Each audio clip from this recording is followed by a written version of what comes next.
In a dark prison cell, a girl was in utter despair. She held someone in her arms, confronting the man in front of her. Why? Why did you do this to us? The man in front of her said nothing, maintaining his silence. But the girl wouldn't let it go, frantically lashing out. Because of you, this child is dead. Are you happy now? After saying this, she began to cry, looking incredibly sorrowful. Unfortunately, the man just stood there coldly and scoffed. You're asking why I did it? You know exactly why. This left the girl stunned, completely clueless. The man stepped closer to her and said coldly, your imprisonment here and that girl taking her own life, everything was brought upon yourselves. Hearing this, the girl cried even harder. Her voice trembled as she muttered, no, we didn't do anything. The man didn't want to hear it all and coldly snapped. Shut up and don't say another word. It's all over. This is his 6th regression, and this time he still couldn't stop this world from falling into ruin under the dragon apocalypse. This man's name was Ujite. He wondered if he had just sat down and listened to that little girl back then. Would things have changed? But he didn't regret it all. The dragons were far too brutal. They had killed so many people, and he wasn't afraid to face them. He narrowed his eyes at the fire dragon, breathing flames toward him. With a loud crash, an earth-shattering explosion erupted. Smoke and fire filled the sky, but Jite was completely unscathed. He drew his sword and began to slaughter it. What Jite realized after living in this hell for the 6th time was failure, making experience the most important thing to him. Jite charged forward madly, with his sword like a moth to a flame. His speed so fast that he was invisible to the naked eye. Jite was completely alone, taking on the entire dragon race by himself. Yet Jite didn't flinch or show any fear. Every single strike of his sword carried terrifying killing intent. The number of dragons that fell beneath his blade was countless. But the problem was that Jite was only one person, and there were just too many dragons. Looking at the thousands of dragons right in front of him, he couldn't help but sigh, because no matter how much he kept killing and killing, they would never end. Earth had entered an anomalous state called apocalypse.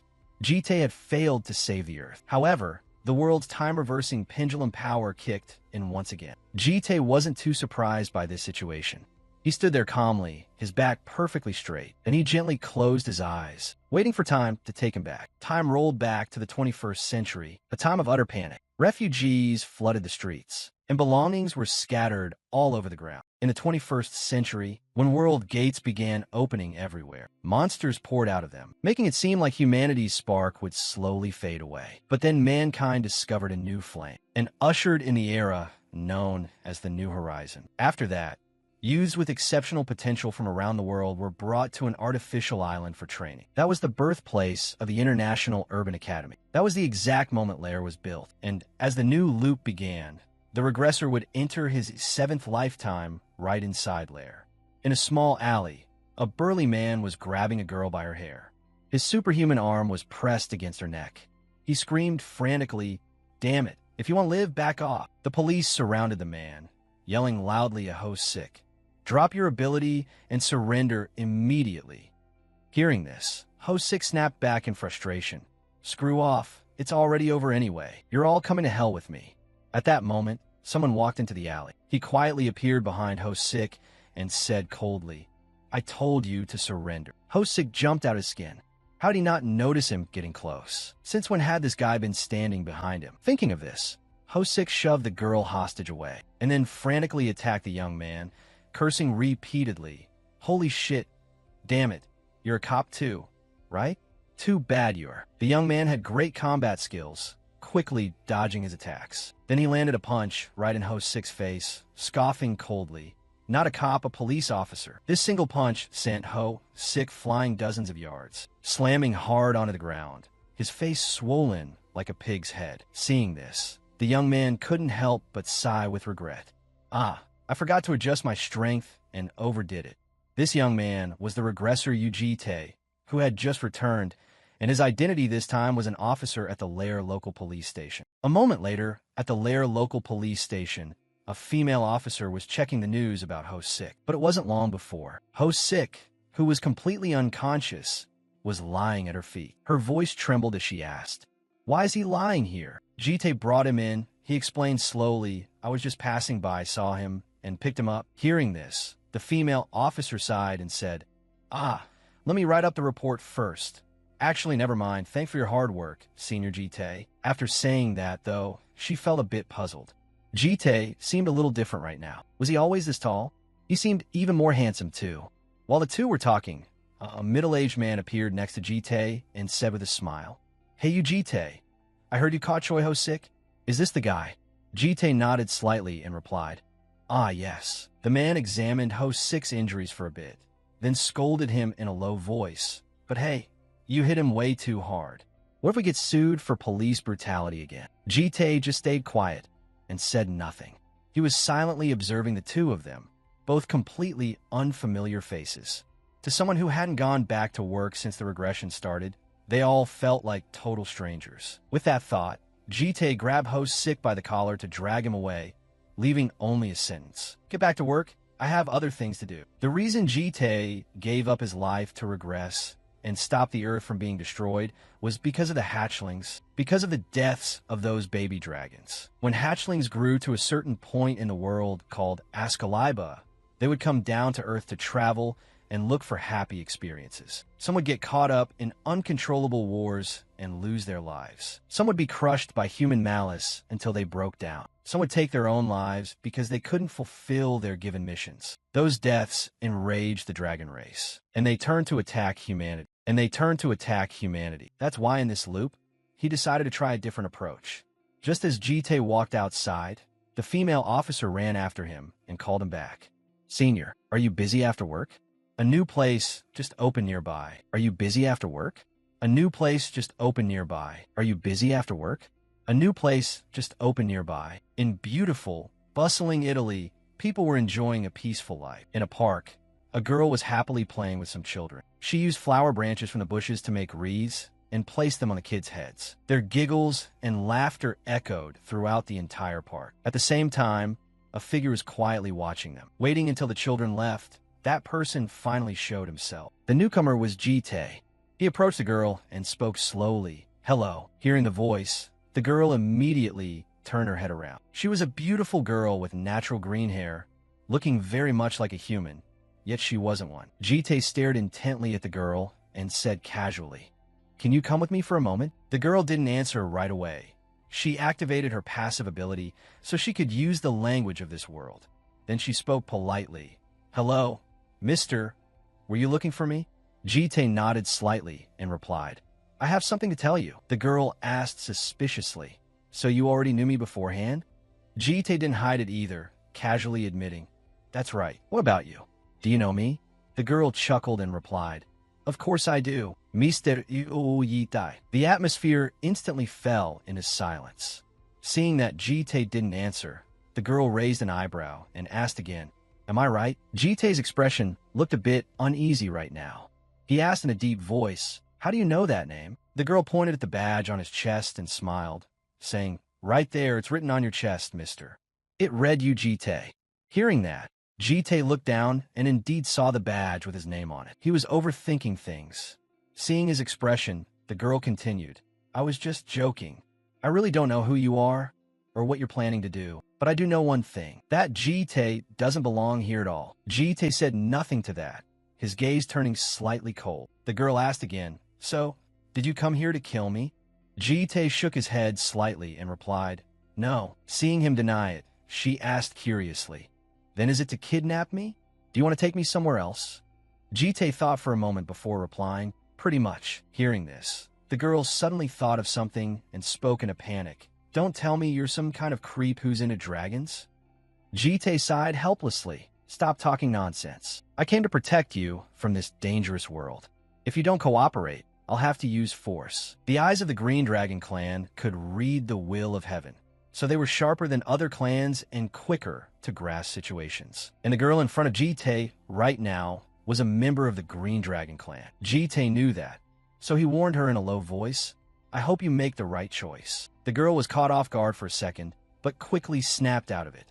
She chuckled and asked, "So meaning if I'm a good girl and listen to you, I'll be treated well, right?" "That's right." Jite nodded slightly. Hearing this, the girl agreed. "All right then, it's not like I have a choice anyway, but you have to treat me well, like a guest of honor." As she spoke, she turned around, held up her pinky finger, winked, and asked with a smile, "Do you promise, mister?" Even though she was smiling, her finger was clearly trembling. She was afraid. Jite noticed this, and he nodded without any hesitation. "All right, I promise." Then he locked pinkies with her. The next day, in the city of Lair, the green dragon had been brought home by Jite. After a long sleep, she woke up in a daze. Wearing a white shirt, she slowly walked out, muttering in confusion, "Are you awake yet, mister? Mister?" But when she walked into the living room, the green dragon saw Jite talking to a dark shadow. He gave a quiet order. "It's nothing, just do as I instructed." The dark shadow replied in a low voice, "As you wish, master." Then it turned into Jite and slowly walked outside. As it passed by the green dragon, it even gave her a slight nod. She politely nodded back to it, "Good morning." After saying that, she turned and walked toward Jite, who was sitting on the couch. Assuming the green dragon was scared, Jite immediately explained, "Don't worry about it. It's just used to go to work in my place." Hearing the explanation, she was stunned, taking a long moment to respond. She asked hesitantly, Did you sleep well, mister? But you're really not going to work." Jite replied casually, "Even if it's a clone, it's still my ability. It gonna work is the same as me going to work. Besides, I need to stay by your side." Hearing this, the green dragon realized and smiled shyly. "Haha, I guess that makes sense. Then let's have breakfast together." Jite frowned slightly, asking in confusion, "Breakfast?" The green dragon nodded slightly and replied, "We have to eat. You skipped dinner last night too." Jite shook his head and declined, "No need." Hearing this, the green dragon pouted and muttered, "But it's so weird if the landlord doesn't eat and I eat all by myself." Jite glanced at her, asking in confusion, "Do you always eat full meals? Dragons can survive without eating." The green dragon smiled brightly and replied, "It has nothing to do with surviving or not. Eating good food just makes you happy. And you only have energy when you're happy." Jite didn't quite get it, saying casually, "Is that so?" But at that moment, the green dragon stood up and spoke. "This won't do. Come to the grocery store with me, mister." Jite didn't want to. He shook his head and refused. "I really don't." But before he could finish, the green dragon cut him off. "Let me show you the power of breakfast." A moment later, at the shopping mall, a huge crowd of people had gathered. But right then, something caught everyone's eye. Men and women alike all turned their gazes toward one direction, exactly where Jite and the green dragon appeared. Jite was carrying a bunch of bags, complaining, "It's just for one breakfast, yet you bought so much." The green dragon replied happily, "I saw that the kitchen had absolutely nothing in it. Let's head back quickly so I can cook you breakfast." Jite sighed helplessly and suggested, "Forget it. Let's drop the stuff at home and eat out." The green dragon looked a bit surprised and asked, "Huh? What?" Jite explained slowly, "There's a place we need to go, and you have to come along. Plus, it's already way past breakfast time." Hearing that, the green dragon muttered apologetically, "Sorry about that. Mister, it's been so long since I went shopping that I got a bit carried away. But where are we going anyway?" Jite explained slowly, "We need to set up a few things so you can live here. Hurry up, we have a lot to do." The green dragon followed along without understanding a single thing. A moment later, at a shop, an old guy was laughing excitedly, saying, "Haha, what an absolute beauty. Is she your girlfriend?" Jite glared at him, warning him in a cold voice, "If you want to keep your remaining eye, shut up and do your job." The old guy immediately shut his mouth in fear and got to work. After finishing up there, the two went to another counter. Before long, they were done, and Jite took the green dragon girl to buy a watch, making her smile from ear to ear. On the way back, looking at her ID card under the name Ubiom, the green dragon girl couldn't help but feel overjoyed. "I have an ID card now too. This is amazing." Hearing this, Jite asked in confusion, "You've never had one before?" Ubiom nodded slightly and replied, "Forget an ID card. I've never even had a bank account or a hologram watch before." Jite felt a bit sentimental hearing that, but it wasn't long before he heard Ubiom ask, "The last name is yours, but what does the name Biom mean?" Jite explained slowly, "It follows the 4 seasons. Actually, it's because there are 4 dragons." But regardless of the reason, Ubiom was very happy. She loved the name. Spring is the time when life comes to the world. It's a really beautiful name. Not knowing what she was thinking, After walking for a bit, she spoke up hesitantly. Actually, it's not that I'm not afraid of you. Yubom's eyes kept warning her that Jite was truly very dangerous, but she believed he wasn't a bad person. Hearing this, Jite couldn't help but frown, asking in confusion, "It's only been a day, and you're already that sure?" Ubom chuckled and replied, "My intuition is very sharp because I belong to the Green Dragon clan." Jite let out a chuckle hearing that, not knowing what to say. Ubom turned her head to look at him again, smiling happily as she asked, "So, can I look at you for a little bit longer?" After saying that, she turned and ran ahead. Jite had never seen that smile in any of his lifetimes. He couldn't help but look up at the sky. Not a bad start. That was exactly what Jite thought. Elsewhere, in a desert region of South Africa, a red-haired girl stood in front of a bald guy, speaking with disgust. "What's this? You started out so fast, so why are you the weakest one now?" Hearing this, the bald guy snapped angrily. "You crazy bitch, do you think you can survive after messing with us?" But as soon as the words left his mouth, the girl stomped on his face. She scoffed coldly. "Oh my, you're so ugly that I stepped a bit too hard, didn't I? You're not dead yet, right?" But the man didn't answer, having passed out cold. The red-haired girl smirked and said, "That makes 199 consecutive wins, right? I wonder who's next." The next day, news of the Night Hunter spread all across the world. Jite stared at the news in contemplation for a long time, thinking that perhaps it was time to take action. While he was lost in thought, there was a knock on the door, and Ubom's voice followed. "Are you still busy, mister? It's already evening." Jite immediately replied, "I'll be right out." Right after that, he turned off his computer and went outside. As soon as he stepped out, he saw a pot of pitch-black fish rice. Jite instantly froze, but Ubom didn't notice at all and asked excitedly, "What do you think, mister? Looks delicious, right?" She said that back when she was in England, she saw a dish made with sardines, so she decided to try combining it with rice. Since Korea has a saying that Koreans live on rice, Jite scooped up a spoonful of the pitch-black stuff in front of him, really not daring to put it in his mouth. Would eating this cause food poisoning and kill him? In the end, he decided not to eat it, putting the spoon down while changing the subject. "Tomorrow, I'm going to pick up the red dragon." Hearing this, Ubom gasped in surprise. "The red dragon? But bringing her back is going to be really hard. She won't come quietly like I did." Jite spoke slowly. "If you come along to convince her, it probably won't be that hard." Ubom hesitated for a moment before nodding. "I don't know if I can help much, since there's an inherent distance between the clans." Hearing this, Jite frowned in surprise. "A distance?" Ubom explained slowly. "Because the desires of each clan are different. I like to take my time creating this and that. But the Red Dragon clan is completely different. Red Dragons love war, violence, and flaunting their power.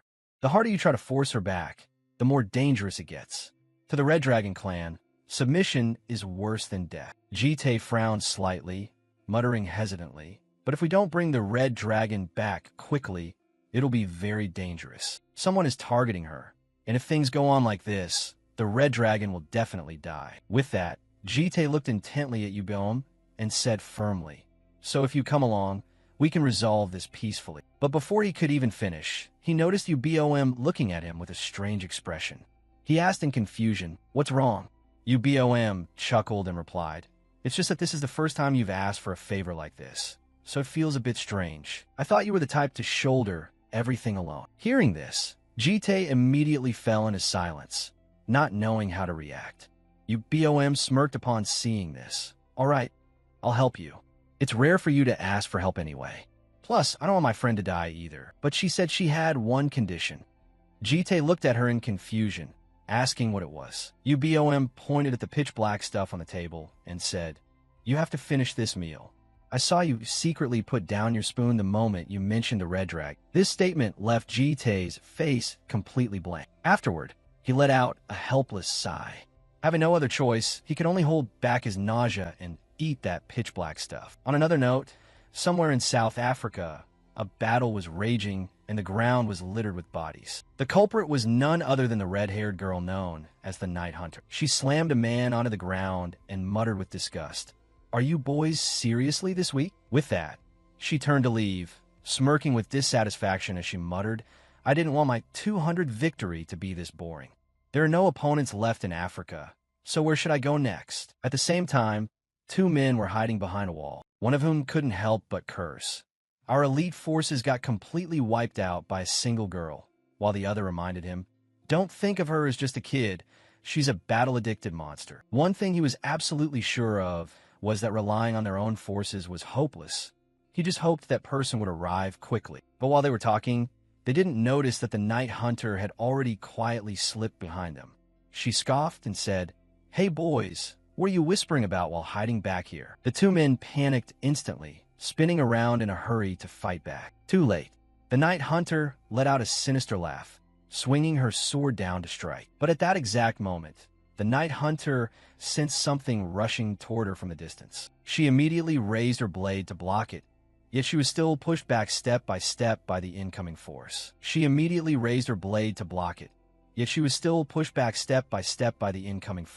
However, the night hunter didn't give up, tightening her grip on her sword, and then slashed down powerfully, cutting through the thing that was attacking her. This sight left the two men stunned as they muttered in disbelief. Did she just slice through a stream of mana?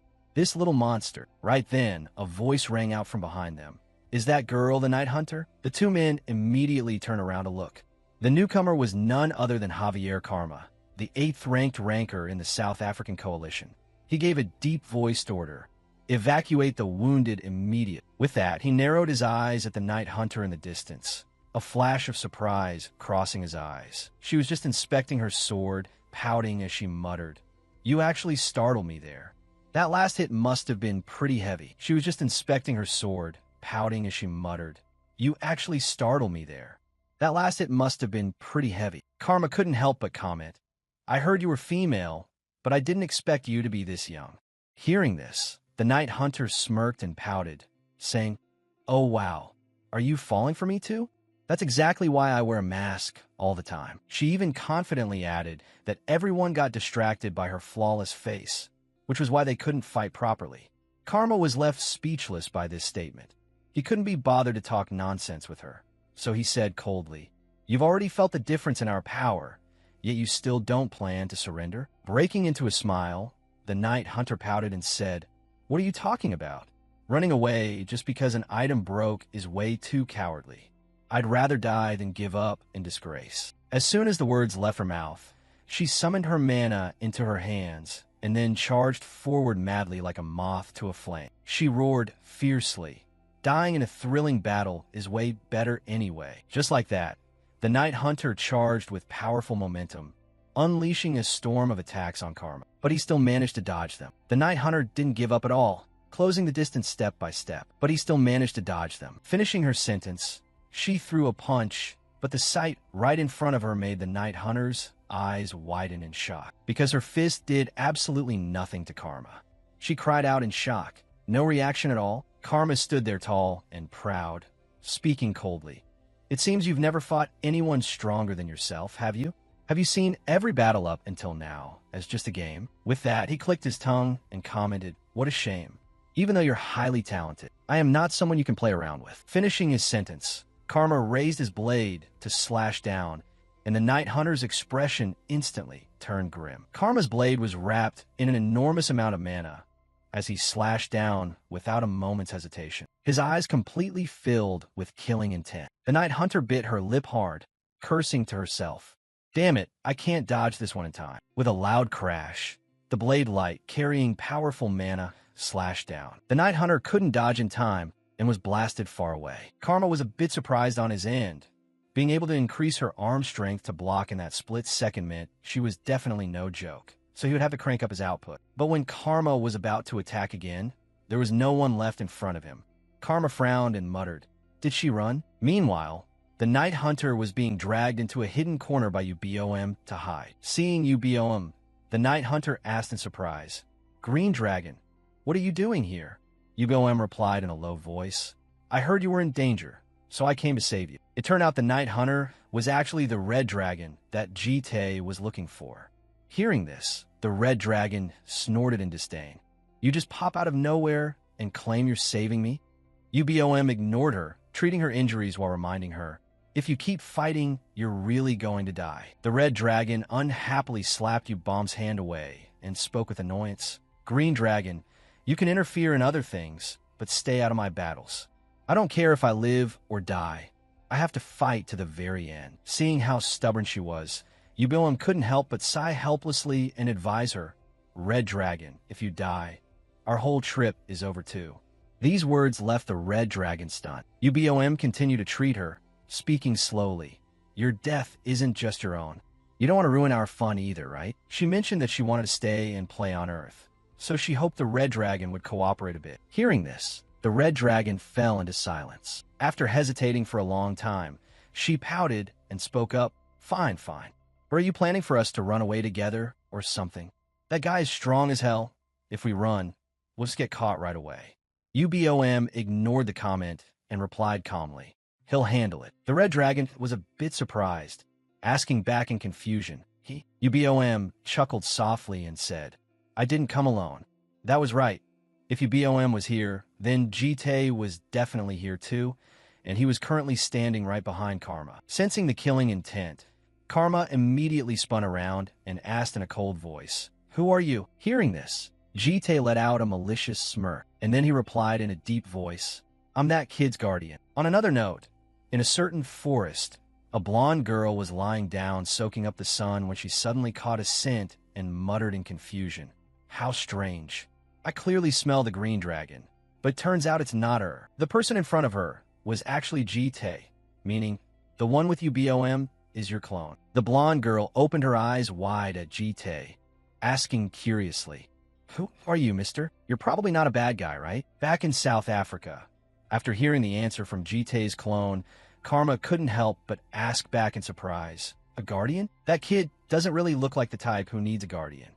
While the two were talking, the Red Dragon was curiously poking her head out to look at Jite's clone, muttering in confusion, Is that the guy you're talking about?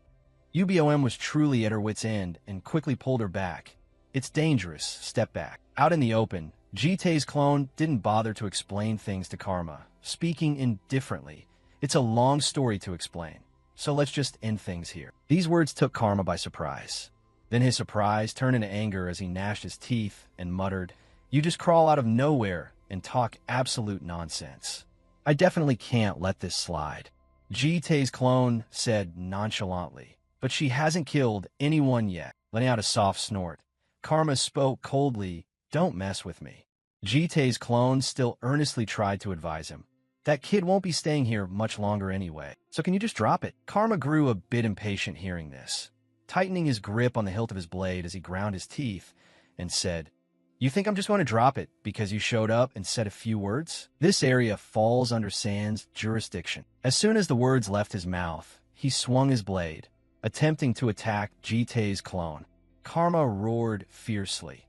As an investigator of Sand, I will capture that brat no matter what, and I'll drag whoever claims to be your guardian back to the organization too. Right after that, he unleashed a slash, carrying powerful mana. With a loud crash, the rocks and ground were shattered to pieces by the blade light. Once the blade light faded, a thick cloud of dust and debris filled the air in front of him. Karma thought he had won, taunting mockingly.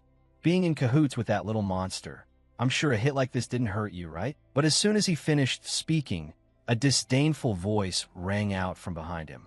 Bored out of its mind, Jite's clone made Karma's eyes widen in absolute shock. It scoffed and pouted, saying, Is this all the 8th-ranked ranker amounts to? Why are you so stubborn? Karma couldn't snap out of it. He had no idea when it had appeared behind his back. He didn't dare let his guard down, hurriedly swinging his sword. Unfortunately, it was already too late, as a surge of black energy blasted straight into Karma's body, rendering him completely helpless. Jite's clone lifted its foot and walked over. It spoke in a cold voice. Shut up and listen carefully. It said that today was the unluckiest day of Karma's life. While dealing with that kid, he accidentally ran into an unexpected monster, and Karma couldn't hold out against his attacks at all. As a result, both of his arms were crippled, and his eyes lost the ability to track targets. Reaching this point, Jite's clone pressed its sword against Karma's eye, its tone remaining terrifyingly dark. And you will never forget this. Karma wanted to beg for mercy, but it was too late. The sword of Jite's clone sliced across, and fresh blood poured out like rain.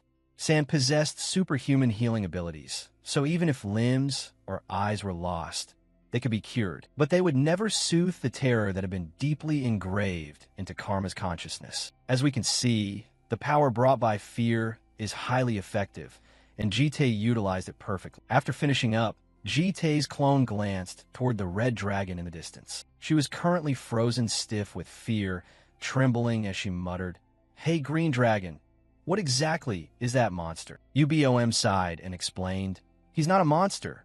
Mister is a human." The red dragon? Hearing this, the red dragon shot back with a cold laugh. "If he's human, then I'm just a lizard god." While the two were talking, Jite's clone walked over from a distance. It spoke in a cold voice, "Red dragon, from now on, you will live in my house. Under my protection, I will give you freedom. Whatever you want, I'll be ready to support you." But as it said this, the eyes of Jite's clone turned vicious. It pursed its lips and muttered, "But if you leave my protection..." But before it could finish, Uboem hugged the red dragon and said with a smile, "I think she's in total shock right now. Let me calm her down and explain it to her later." Hearing this, the red dragon snapped back in annoyance. "What is this? What are you guys planning to do to me?" UBOM ignored her, winking and smiling at Jite's clone. Seeing this, Jite's clone let out a helpless sigh. Then it turned around to leave, demanding in a cold voice, "From now on, your name is Yuyoram. Remember it well." Hearing this, the red dragon asked back in confusion, "What the hell is Yoram?" Jite's clone replied casually, "I'll explain later." UBOM and the red dragon walked behind him.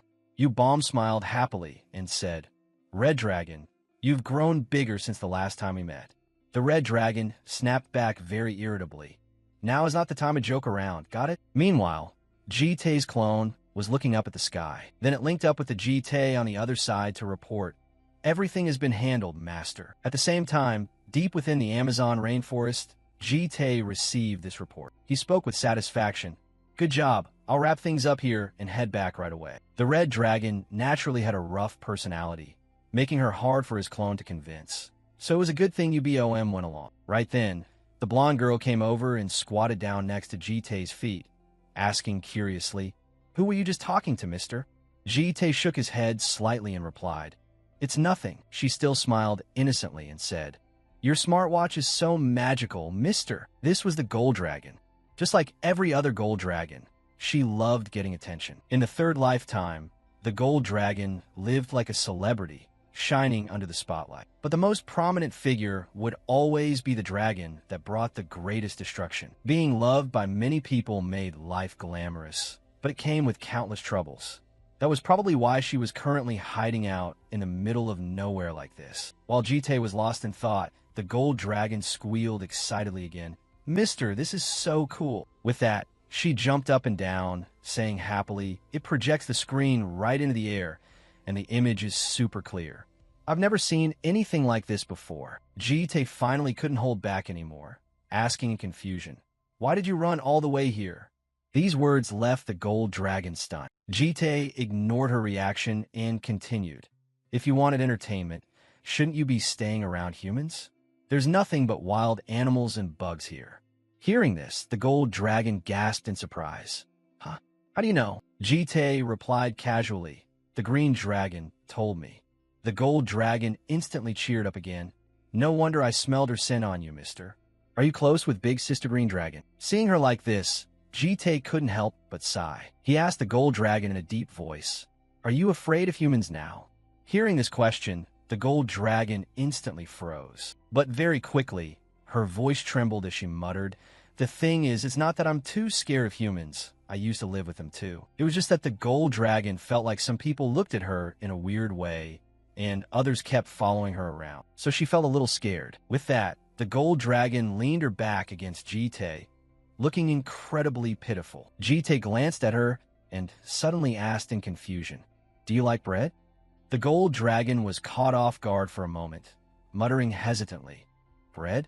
But I'm a dragon. I don't need to eat." Jite didn't say much. He lightly snapped his fingers, and instantly, space suddenly cracked open, and hands reached out, handing him a bag of bread. Seeing it, the gold dragon's eyes instantly lit up. It really was bread, and there were pastries too. The gold dragon cried out happily, Oh my god, it smells so good. Are you giving me all of this, mister? Jite nodded casually and replied, yeah, seeing the contents inside. The gold dragon got even more excited. How do you have so much?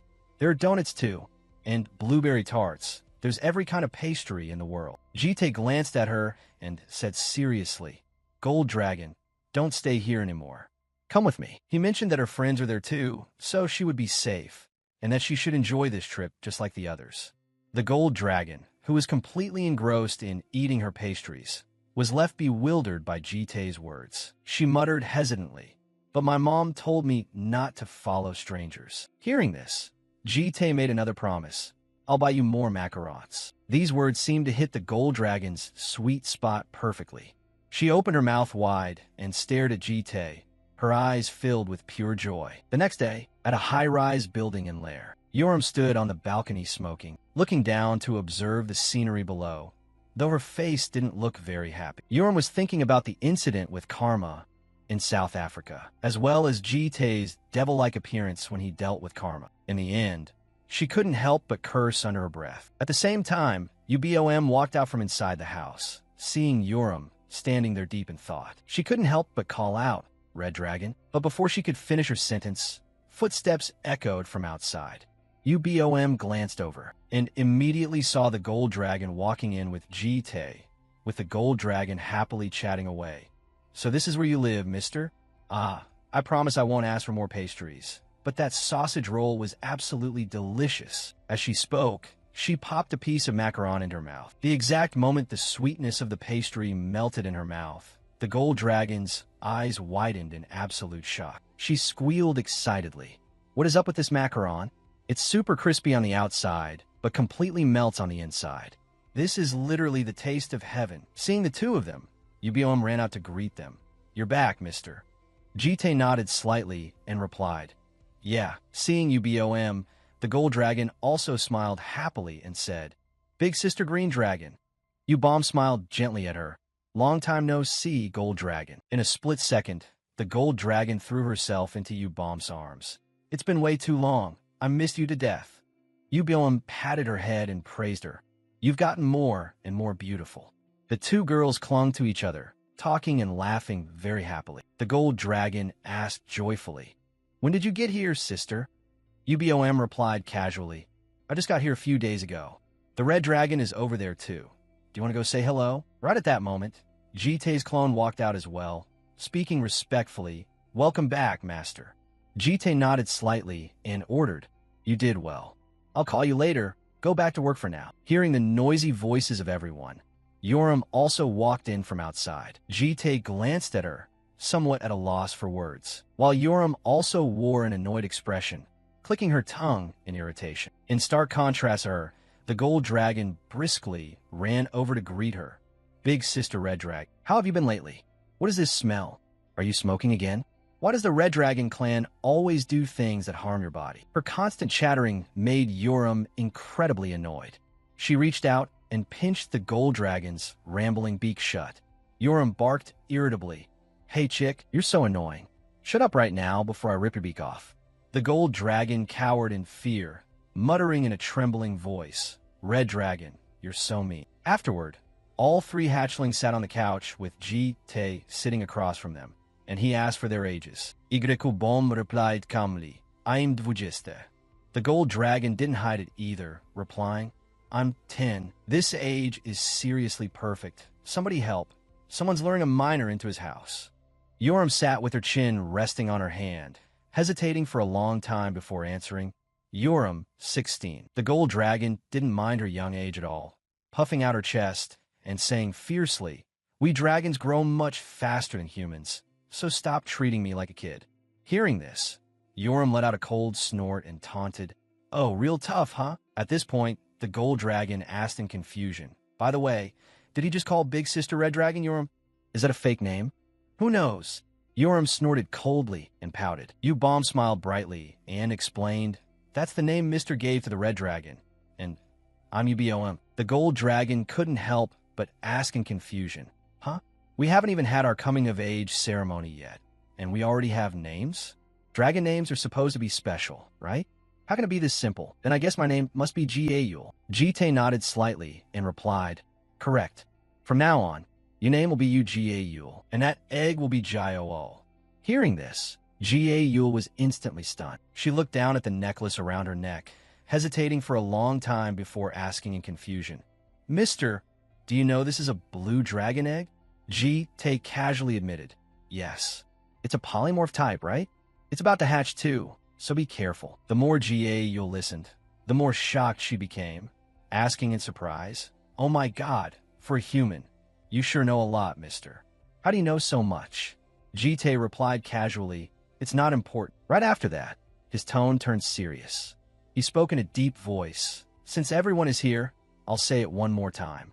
You girls only need to follow one rule. Have all the fun you want within this area, but do not go past the fence.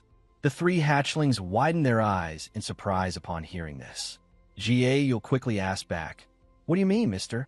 Jitae explained slowly. There's no need to hide your true forms from me. Your playtime will be under my control and supervision. Hearing this, Yoram let out a helpless sigh and pouted, asking, what is this? Are you a cop or something? The moment these words left her mouth, both Boem and Jaeul turned their eyes toward her, making her ask in confusion, what are you looking at? Yet no one said a word. Boem stood up from the couch and spoke confidently. I get what you mean, mister.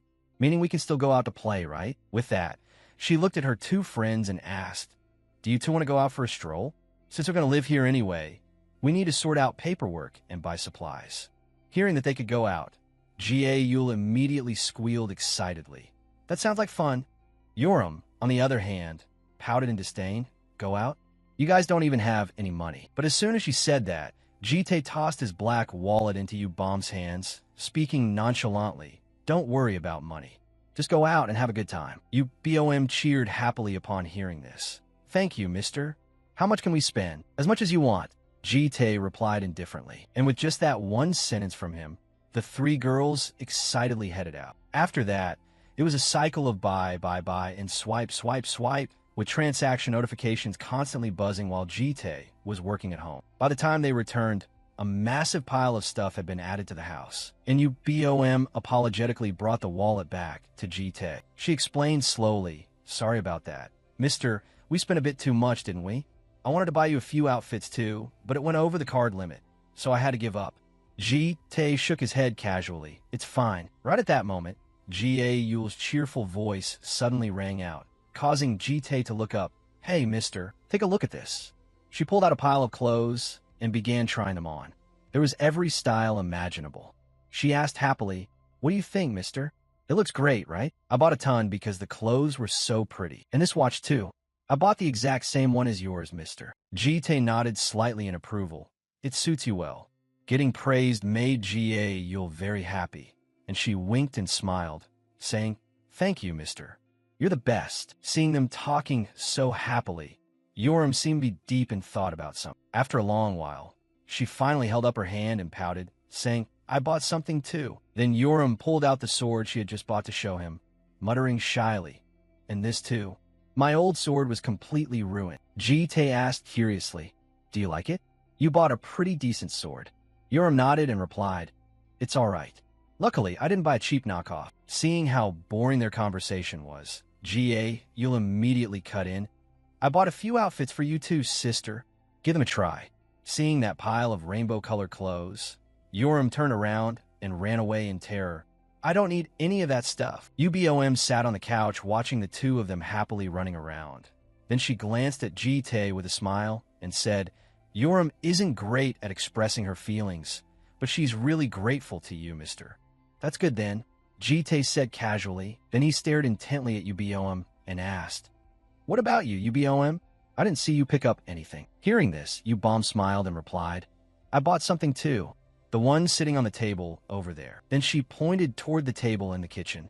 Jitae saw the object placed on it and asked in confusion, a potted plant. Boem nodded slightly and replied, taking care of plants gives such a comforting feeling. As she spoke, she walked toward it, leaving Jitae confused as to what she meant. Boem placed her hands on the flower pot and lifted it, then spoke with absolute sincerity. it will bloom, and it will become a beautiful memory forever. Saying this, she suddenly turned her head back and asked in confusion, I'm curious about something. Jite frowned slightly and asked back, about what? Ubom calmly said, as you know, what we want to do isn't just eating and playing around. Is there a way to truly enjoy life while still remaining under your supervision? Jite nodded slightly and replied, there is. Hearing this, Ubom's eyes filled with anticipation as she looked at him. Jite pulled out a few application forms, raised an eyebrow, and asked, do you girls want to go to school? Jie Yul and Yeo Riem, who were playing around, poked their heads out upon hearing this and asked in surprise, school. So after that, the three girls went for their interviews and didn't return home until evening. Yeo Riem complained as she walked. Oh my God, since when does a single interview take this long? The moment Ubom got home, she looked around, searching for someone. Frowning, she muttered, is he not home? Just then, Jie Yul, who was walking behind them, suddenly spoke up. Guys, I just thought of something absolutely terrifying. Hearing this, Ubom and Yeo Riem glanced back at her. Jie Yul's tone carried a hint of sorrow as she cried out in panic. What if both of you pass and I fail? Will I be the only one who doesn't get in a lair? Yeo Riem snapped back in annoyance. Why do you always think so negatively? Someone stuffed some bread in her mouth. But Jie Yul kept crying gloomily. I'm going to fail because I eat like a pig. At that moment, Jite returned from outside. Hearing her, he spoke up to reassure her. You did great in your interview. The moment she heard his voice, Jie Yul threw herself onto him and cried, Mister, I think they're going to fail me after that interview. Jite patted her back to comfort her. Don't worry, you won't fail. Ubom glanced at Jite and asked suspiciously, where did you just go? Jite raised the bag in his hand and explained slowly, I went to get this. Jie Yul, who was crying, caught a whiff of the scent, stopped sobbing, and asked, that smells amazing, what is it? Jite calmly replied, it's something you like. Jie Yul's eyes instantly lit up. Is it bread? Or macarons? Jite shook his head slightly, denying it. Something you'll like even more. In a few of his past regressions, he had accidentally watched an interview where Jie Yul was a globally famous superstar. The MC had asked her if she knew much about her own show. Jie Yul nodded slightly and replied, of course, this is a show where I can eat and chat at the same time. So I look forward to every single episode. It was a show where top-tier chefs would cook Jie Yul's favorite dishes right then and there. The MC had asked what she loved eating the most, saying, I heard you survive on nothing but bread every morning. Hearing this, Jie Yul laughed softly. Come on, I'm still human. I have to eat. After a moment of hesitation, she answered that her absolute favorite was fried chicken, which is why Jite had gone out to buy 2 orders of fried chicken this time. Sure enough, the moment she saw it, Jie Yul began drooling. That smell is insane. I bet it tastes amazing. Hearing this, Yeo Riem pouted and snapped. Hey, you claim this is your favorite, but I've never seen you eat it before. Jie Yul smirked and said, it's going to be my favorite starting right now. Yeo Riem snorted in disdain. It's just fried chicken. Why are you making such a big deal out of it? At that exact moment, Jite's phone rang, so he quietly stepped outside, but Ubom noticed him. She quickly called out, aren't you going to eat with us? He shook his head slightly and replied, don't mind me. Go ahead and eat. Ubom disapproved and said unhappily, it's only fun if you eat with us. But she couldn't change Jite's mind, and he still walked out onto the balcony. Jite picked up the phone, and a deep voice immediately came from the other end. This is the Lair admissions office. Is this Jite? Jite calmly replied, yes, that's right. The person on the other end continued, I'm calling because there was a bit of an issue during today's interview. Tay frowned slightly and asked in confusion, what kind of issue? The other person didn't answer but asked back, didn't you hear from Miss Ubom? He shook his head and replied, no. The person on the line quickly said, Miss Ubom received a perfect score on her interview. This piece of news caught Jite a bit by surprise. The person on the other end said that all the judges were praising Ubom nonstop. Because of that, they asked her to host the upcoming entrance ceremony. Tay looked at Ubom inside for a long moment before asking, did your side make the offer directly to Ubom? The person quickly replied, yes, we were all so excited that we asked her directly. The problem is UBOM turn it down. So they want to know if you can convince her to change her mind. Jite didn't hesitate for a second as he shook his head and replied, "Sorry, if that's what she wants, then that's what I want too." With that, he hung up, ignoring the other person's attempts to persuade him. Just then, Yeo Riem walked out from inside. She asked quietly, "Was that call about the 6 dragons?" Jite glanced at her and corrected her unhappily. "Call her UBOM." Yeo Riem subconsciously let out a soft snort and pouted in disgust. "Damn, that cheesy name? Do you seriously want to play family at your age?" Jite looked at her, confused, and asked back, "What do you mean by that?" Yeo Riem didn't answer, standing there in silence. After a long pause, she asked hesitantly, "Why are you sending us to Lair?" Jite hadn't expected her to ask this, but he reacted quickly, speaking slowly, "To give you girls what you want." Hearing this, Yeo Riem pouted and said, "What I want is to fight to my heart's content until my last breath. Is there anyone strong there?"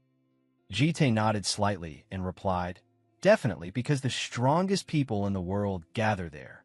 Yeo Riem pouted dismissively, "But they're all still kids." Jite couldn't help but snort, "You're a kid too." These words made Yeo Riem very unhappy. She put out the cigarette in her hand. Then Yeo Riem snapped around to face Jite and said seriously, "I want to meet some people who are actually on my level." Her eyes were completely filled with battle lust. She smirked and said, "I know you're strong, but I want to see just how strong you really are. If you plan on controlling me, show me what you're truly capable of." Hearing this, Jite frowned as he looked at Yeo Riem. In the end, he turned around to head back inside, scoffing, "Not interested. Go inside and eat." Yeo Riem immediately got annoyed. "Hey, why are you so boring?" Jite shrugged indifferently and replied casually, "Who knows?"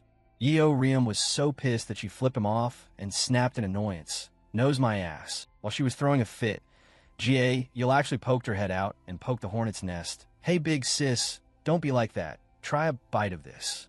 And she immediately got yelled at. Yeo Riem snapped coldly, "I told you I'm not eating." Before she could even finish her sentence, Yul shoved a chicken drumstick right into her mouth. The flavor instantly exploded in her mouth, making Yeo Riem's eyes go wide. And then she couldn't help but marvel, "Holy shit, this is insanely good." Lair was an academy located on the prosperous Hitling Island. It was unlike anywhere else in the world. This was a school that trained talents who possessed all kinds of special abilities and blessings. But the students trained at Lair were the children of CEOs, royalty, or natural-born geniuses. Because of this, the academy was frequently criticized for its glaringly obvious hierarchical structure. But right now, UBOM and you were stepping into this very school. Looking around at the scenery, you couldn't help but marvel, "Wow, Lair really is a prestigious school. I heard only the ultra-rich and nobility can get in." Talking on and on, she even assumed Jite was the secret illegitimate child of some CEO. Hearing this, UBOM felt it made sense too, nodding and murmuring, "Well, he just kind of looked the part." But very quickly, she happily said, "But overall, I feel so relieved since all 3 of us passed." Hearing this, Yul immediately jumped up and down. "Yeah, exactly, sis. I seriously thought I'd be the only one to fail." Right after saying that, she suddenly remembered Yeo Riem and asked in confusion, "But where are Big Sis Yeo Riem and Mr.?" UBOM explained slowly. Yeo Riem had to go to the Azure Dragon Academy for a practical combat exam, so he went along as her guardian. Yul couldn't help but murmur in confusion, "A guardian?" UBOM nodded slightly and replied, "It's an adult who accompanies students when they first enter Lair, so that those immature superheroes won't pick fights with them." Hearing this, Yul couldn't help but think about Yeo Riem's personality. Pouting as she said, "Big Sis Yeo Riem would probably tear that place to shreds if there wasn't anyone keeping an eye on her. But why does she have to take an extra round of exams anyway?" UBOM laughed softly and replied, "I heard the department she chose requires students to do one-on-one duels." Hearing that there was a fight, Yul squealed in excitement, "Oh, then we should go watch too." UBOM shook her head slightly and replied, "I asked him, but he said no." Yul immediately slumped in disappointment and asked, "Why not?" UBOM gave a helpless smile. Because their appearances were way too eye-catching. Just the 2 of them alone had caused the students inside Lair to stare at them this whole time. Meanwhile, over at the Azure Dragon Academy. A fierce one-on-one duel was currently taking place inside the Boundless Sky Arena. Where there is a winner, there is naturally a loser who gets beaten to a pulp and left lying on the ground, while the surrounding spectators completely packed the stands, which naturally included Jite. He sat quietly in a corner, listening to the conversations around him. Just then, a deep voice suddenly rang out. I understand the Guardian's reactions, but please calm down. You're only making the prospective students more anxious. Hearing the voice, everyone glanced over and murmured in confusion. You are. The newcomer was a white-haired man. He immediately introduced himself. I haven't introduced myself yet, have I? I am Yuan, an instructor at the Azure Dragon Academy. It is a pleasure to meet you, Guardians. Hearing that the newcomer was an instructor, the Guardians immediately smiled and said, the honor is ours. He looked so impressive and polite too. Jite ignored everyone's chatter, keeping his eyes fixed solely on that man. Right at that moment, a loud announcement echoed from below. Number 124 and number 7. Enter the arena. Hearing the numbers, Jite glanced over.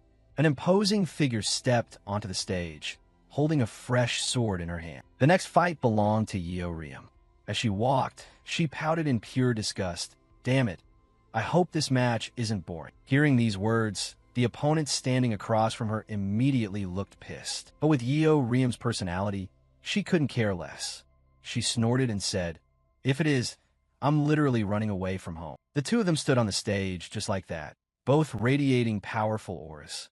The students down below chattered away nonstop, with one asking hesitantly, who are you betting on? The person next to him immediately laughed and said, my money is on Sofia Volkova, Yeoriam's opponent. This match is going to be pretty wild. Before coming here, she belonged to the RIL. The RIL is Russia's Special Forces Hunter Unit.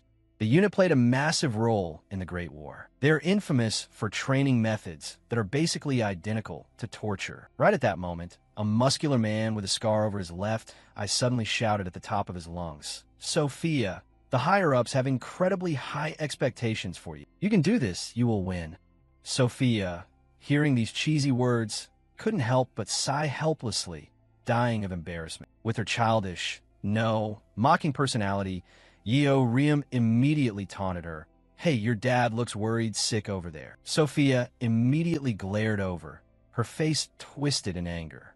Yeoriam didn't care at all. She smirked and said, why don't you just surrender and run back to your daddy? Such a total daddy's boy. Oh wait, my bad. I should call you a daddy's girl. Sophia was infuriated by these words, gritting her teeth as she snapped. You better shut your mouth. Yeoriam couldn't help but freeze up. Sophia's eyes were completely filled with murderous intent as she barked coldly, or else I will literally kill you. Would Yeoriam be scared? The answer is a hard no. She even provoked her excitedly. Oh, then just try it. The people below were shaken up by their exchange, gasping, holy shit, this girl is terrifying. As expected of someone from the Red Dragon clan, though that red-haired chick isn't backing down either. Right then, the announcement rang out again. Contestants number 124 and number 7, take your positions. Jite looked down intently from the stands. He wasn't particularly worried about Yeoriam. He was more worried about Sophia. He feared that given Yeoriam's personality, Sophia wouldn't make it out without losing a few layers of skin. Before long, the sound of the bell echoed. The match officially began. The moment the sound faded, Sophia rushed forward as fast as lightning. But Yeoriam was no pushover either. She quickly dodged, handily catching Sophia's fist, snorting in disdain. Aha, your speed isn't half bad, but take a taste of this. The moment the words left her mouth, Yeoriam slashed down viciously. Sophia quickly dodged. At the exact same time, she swept her leg across, startling Yeoriam. Unable to dodge in time, she took the hit cleanly. But before she could even catch her breath, another kick came flying her way. Yeoriam hurriedly dodged, but the mana still tore through her clothes, causing her to roar in anger. Damn it, my clothes. With that, she swung her sword fiercely, snapping in frustration. Fuck, I literally just bought this. Before Yeoriam's slash landed, Sophia managed to leap backward just in time. She quickly stabilized her footing and then flashed right in front of Yeoriam in the blink of an eye. But this time Sophia couldn't land a hit. Yeo Riem dodged effortlessly, without breaking a single drop of sweat. Right after that, Yeo Riem took a step back, and then she built up momentum to lunge forward. At the exact same time, Sophia rushed forward too. But this time Yeo Riem was a step faster, the sword in her hand instantly swinging upward. Swift as lightning, she struck Sophia's body. Even though Sophia managed to raise her arm to block, her arm bone was completely shattered by Yeo Riem's strike. Sophia bit her lip hard against the pain, letting out a soft groan. But Yeo Riem didn't stop there. She deftly shifted her weight and landed on the ground, then dashed right behind Sophia. The speed was so fast that Sophia couldn't react in time. Yeo Riem smirked and said, "Hey, you stupid bitch. Did you think I was easy game just because I played along with you?" The moment she finished her sentence, she swung her fist down. A single punch sent Sophia flying dozens of meters away. She couldn't stop herself from coughing up a mouthful of fresh blood. Before she could even catch her breath, the tip of a blade was pointed right at Sophia's face.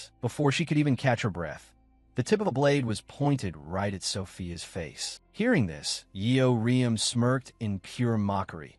"Acting like you're so tough, yet you got taken down in a split second." These words made Sophia's face turn as black as a thundercloud. Yeo Riem didn't bother wasting any more time on her and turned to leave, not forgetting to throw one last jab before she left. "Elite of the world, my ass." Sophia's father rushed over frantically to check on her condition. The spectators watching from outside were also completely stunned, crying out in disbelief. Holy crap, Sophia got absolutely destroyed. It looked pretty even at first too, but the moment those words were said, someone else snorted in disdain. Even? What part of that was even? That red-haired girl doesn't have a single scratch on her. She was just playing with Sophia. In an instant, whispers and gossip erupted across the stands. Most were calling her weak as a chicken, even questioning if she only got into the RIL because of her pretty face. These words drifted into the ears of Sophia, who is currently receiving medical treatment in the stands, making her expression look incredibly twisted. The female nurse, after finishing Sophia's treatment, glanced at her father and spoke up, "I've administered first aid. She'll be fine." Sophia's father immediately replied with gratitude, "Thank you so much." Yet at that exact moment, Sophia suddenly clenched her hands into tight fists, veins popping out. She gritted her teeth and muttered, "I'm not done yet. I'm Fina." Hearing this, Sophia's father immediately let out a sigh. He spoke up to comfort her. "Sophia, you did your absolute best, and I'm sorry, but with your current strength you can't beat that child. I'm not disappointed in you." Unfortunately, Sophia wasn't listening to a single word he said. Her eyes, filled with murderous intent, stared intently at the knife hanging from her father's waist, but he didn't notice, continuing his attempt to comfort her. Honestly, encountering that girl at this time is actually a stroke of luck. Failure will only make you stronger. I will report to the higher-ups myself, so you... Just before Sophia's father could finish, the nurse suddenly cried out, "Sir, your daughter." Sophia's father gasped in shock, and looking in the direction she was pointing, he saw Sophia walking back toward Yeo Riem. A thick aura of malice radiated around her as she said coldly, "I haven't surrendered yet. I was only pushed back a little bit, I'm fine." At the exact same time, Sophia summoned her mana into the knife in her hand. Yeo Riem, who was walking down, suddenly heard the shout of Sophia's father. "Where do you think you're going? I'm not finished talking yet." She glanced back. It seemed to happen at the exact same moment. Sophia's figure darted forward like a flash, arriving behind Yeo Riem in the blink of an eye, viciously plunging the knife in her back. Seeing this scene play out, Jitae's expression darkened completely, and Yeo Riem, seeing the mana infused in the knife, instantly lost her temper and cursed, "Fuck!" Sophia had completely lost her mind at this point, screaming maniacally, "Go die, you bitch." This sudden turn of events made the students in the stands widen their eyes in shock, and the Guardians were no exception. Not a single person had expected a girl to harbor such blatant murderous intent during a match. Jitae's face was also incredibly grim, radiating a terrifying aura of bloodlust that made people shudder. Down on the arena floor, Sophia kept a tight grip on the knife, driving it deeper into Yeo Riem's back. It wasn't until both of them crashed to the ground that they finally separated. Yeo Riem reached back and ripped the knife out of her own body. She gritted her teeth and hissed, Ha, what a bitch. Does this girl seriously want to go all out? At the moment those words left her mouth, Yeo Riam's eyes suddenly narrowed, because Sophia rushed at her insanely once again. And just like before, her hands were brimming with mana. Yeo Riam quickly dodged. Sophia's claws struck nothing but empty air. Did she think a quiet tiger was just a hello, kitty? After dodging, Yeo Riam reached out and grabbed Sophia by her hair. The sharp jolt of pain caused Sophia's movements to seize up. Yeo Riam spoke with chilling coldness. You're fucking dead. And with that, a devastating punch slammed directly into Sophia's face. Fresh blood instantly stained Yeo Riam's hand red, causing the crowd of students in the stands to break out in a cold sweat. Blood had been drawn in this fight, so why wasn't anyone stopping? Sophia's actions had completely triggered Yeo Riam's psychotic side. After landing the first punch, she immediately threw her down like a sack of potatoes and began relentlessly pummeling Sophia's face. By the time Sophia's beautiful face was swollen like a pig's head and dripping with blood, still not a single person stepped in to stop it. But that wasn't enough. Yeo Riam drew her blood-stained knife, approaching with an overwhelming murderous aura. She gritted her teeth and spat. I'm not done with you yet. I'm going to give you back exactly what you did to me. Yet before the knife could even plunge down, someone caught Yeo Riam's arm. It was Sophia's father, who barked furiously. Enough! Stop this right now. Being held back made Yeo Riam fly into a rage as she screamed, Get off me, you bastard! At the exact same time, Yuan up in the stands hurriedly shouted, Mages, quickly deploy a multi-layered barrier. Halt the exam immediately. The moment those words were uttered, the surrounding mages began casting their spells. Mana danced wildly through the air. In the blink of an eye, they had erected a multi-layered barrier, enclosing the entire arena floor. The knife in Yeo Riam's hand was also knocked away by Sophia's father at that moment. This drove her absolutely insane as she shouted out curses. Why are you only taking your anger out on me? That bitch stabbed me first. Sophia's father, taking a self-righteous tone, snapped back in disapproval. And that's your excuse for trying to murder Sophia? Yeo Riam had never backed down from anyone in her life. She fired right back on the spot. Then what the hell did you want me to do? Sit still and let her kill me. Yet Sophia's father had the audacity to say, with your strength, you could have subdued her without trying to kill her. Talk about a lack of proper upbringing. Yeo Riam's shouting grew even more heated, getting right in the old man's face. What the hell are you talking about? If you're so smart, go teach your own damn daughter. Why didn't you teach her to accept defeat when her skills are trash, instead of pulling these cheap, underhanded tricks? Seeing the escalating tension, Yuan stepped down to mediate. Now, both of you calm down. You are both being far too emotional. And student Yeo Riam, the instructors have already gone to call your guardian. Please let us treat your injuries first. Yeo Riam's anger hadn't subsided at all as she spat. Treat my ass. My head is literally about to explode from pure rage.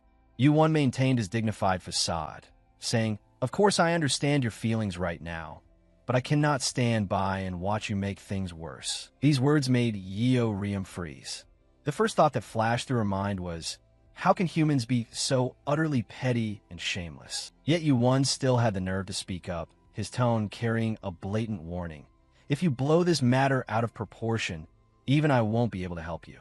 It could end up affecting your entire family. Saying this, he leaned in close to Yeo Riam's ear and whispered, I am referring to the Yu family. You aren't the only one in that household, are you? If your loved ones get dragged down because of you, would you be able to live with that? Yeo Riam suddenly thought of you BOM and GAU. She might be fine, but she worried about the two of them. It had to be said, this bastard Yuan really knew how to threaten someone. Seeing Yeo Riam fall silent, Yuan let out a smug smile. So, before your guardian arrives, you should. Before he could even finish his sentence, a cold voice cut him off. No need to wait. I am Yujite, her guardian. Jite stepped through the multi-layered barrier without a shred of hesitation, stating coldly, Stop cornering an injured child over there.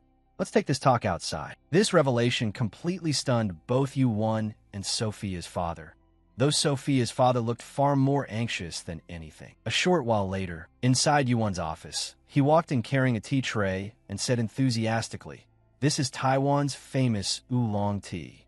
I hope it suits your taste. They say tea helps calm the mind. Saying this, whether intentionally or not, he glanced over at Ji-tae, because Ji-tae had utterly astonished Yu-won.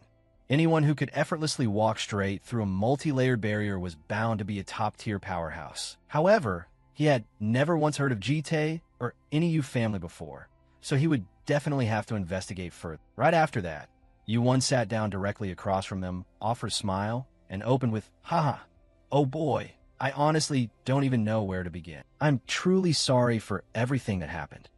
At this point, both Ji-tae and Sophia's father were in a terrible mood. Neither Yeo Riem nor Sophia had suffered any life-threatening injuries. Sophia was currently recovering, and Yeo Riem had already returned. Therefore, Yu-won wanted to downplay the entire incident and sweep it under the rug, meaning it would be best for everyone to settle this amicably right here. He stated that if the two of them could reach an agreement, he would handle the rest. Hearing this, Sophia's father fell into a silent contemplation. Yet, since his daughter was the one who did wrong first, he could only own up to it. "I apologize first, as the fault truly lies with my daughter. I am Mihailov, Sophia's guardian." Mihailov explained that Sophia was still young and reckless, making it very easy for her to be overwhelmed by her emotions. But before he could even finish his sentence, Ji-tae cut him off coldly.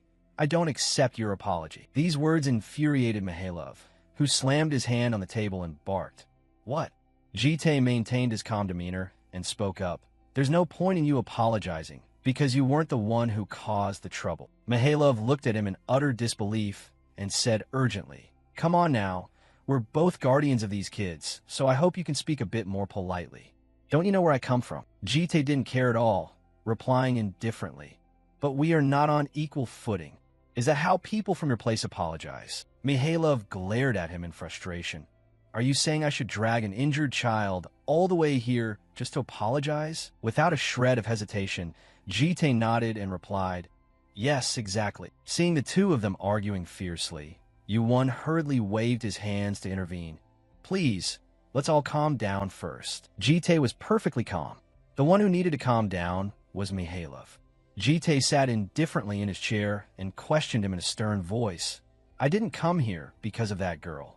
I'm just wondering why you didn't stop her when you saw her lunging at another child with a knife in her hand." Mihailov seemed to have prepared his answer in advance.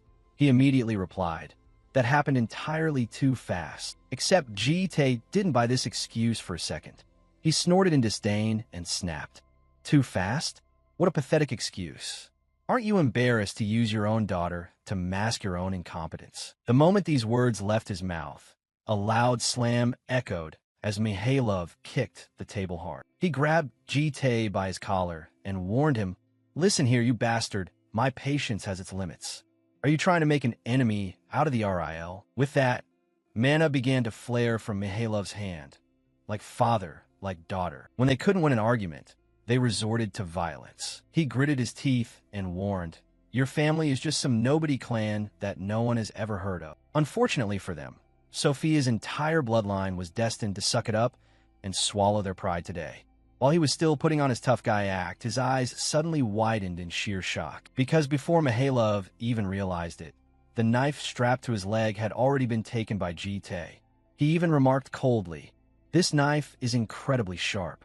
If Yeo Riem had been even a little bit unlucky, things would have been much worse." Mihailov looked down at his leg in utter panic. He had clearly raised his sensory perception to its absolute limit. Ignoring his reaction, Ji-tae continued to speak chillingly.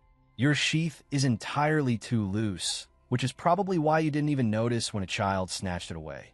Right? Hey, Mihailov, make sure you stay away from deserted alleys." With that, he flashed behind Mihailov's back in an instant, making the man break out in goosebumps from sheer terror, only to find a knife firmly embedded right in front of him before he even knew it was there. In an instant, Mihailov's face turned as black as a thundercloud, looking exactly like someone who had just swallowed a dead fly. Letting out a soft, dismissive snort, Ji-tae gave him 2 cold pats on the shoulder and turned to leave.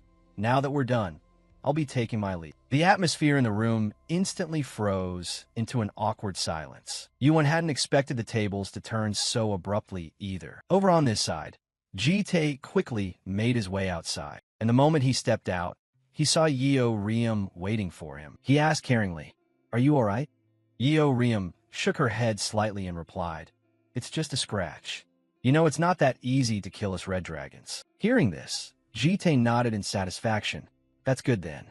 Yet, Yeo Riem suddenly fell into a quiet silence. After hesitating for a long moment, she suddenly asked, Hey, do you think I was in the wrong? With that, Yeo Riem abruptly lowered her head and murmured, I just keep asking myself whether everything was actually my fault. Back then, she felt like she was about to completely lose her mind, but after the incident, she suddenly thought that maybe she should have exercised a bit more self-restraint. But right at that moment, Jite spoke up out of nowhere, No, you did the right thing.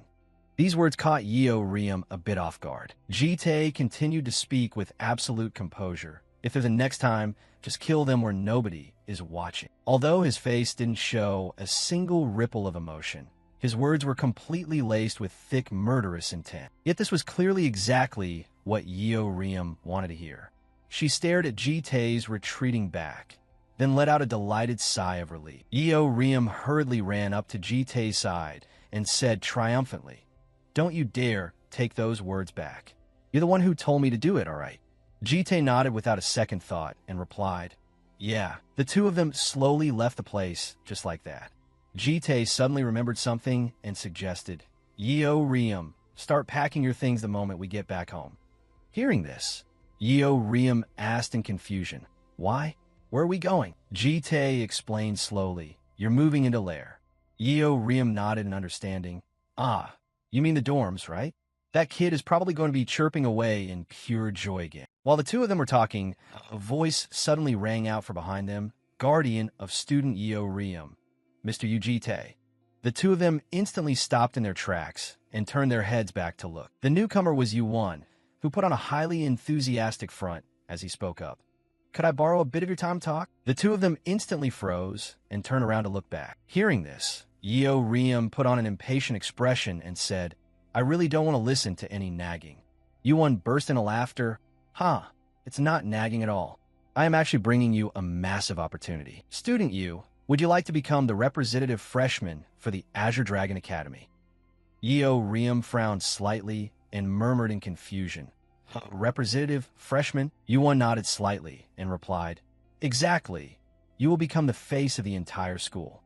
You will receive a substantial dean's scholarship in kind, and you'll even be featured in the media. Jite couldn't help but frown as he asked back, Are you sure you can handle all of that yourself, instructor? Yu-Won smiled and replied, There is absolutely no need to worry about that, since I happen to be close friends with Vice Principal Manhwa. Hearing this name, Jite's expression darkened instantly. Regardless, Yu-Won kept droning on right next to his ear, Mr. Yu, please give this offer some serious thought. I guarantee you won't find a better opportunity than this.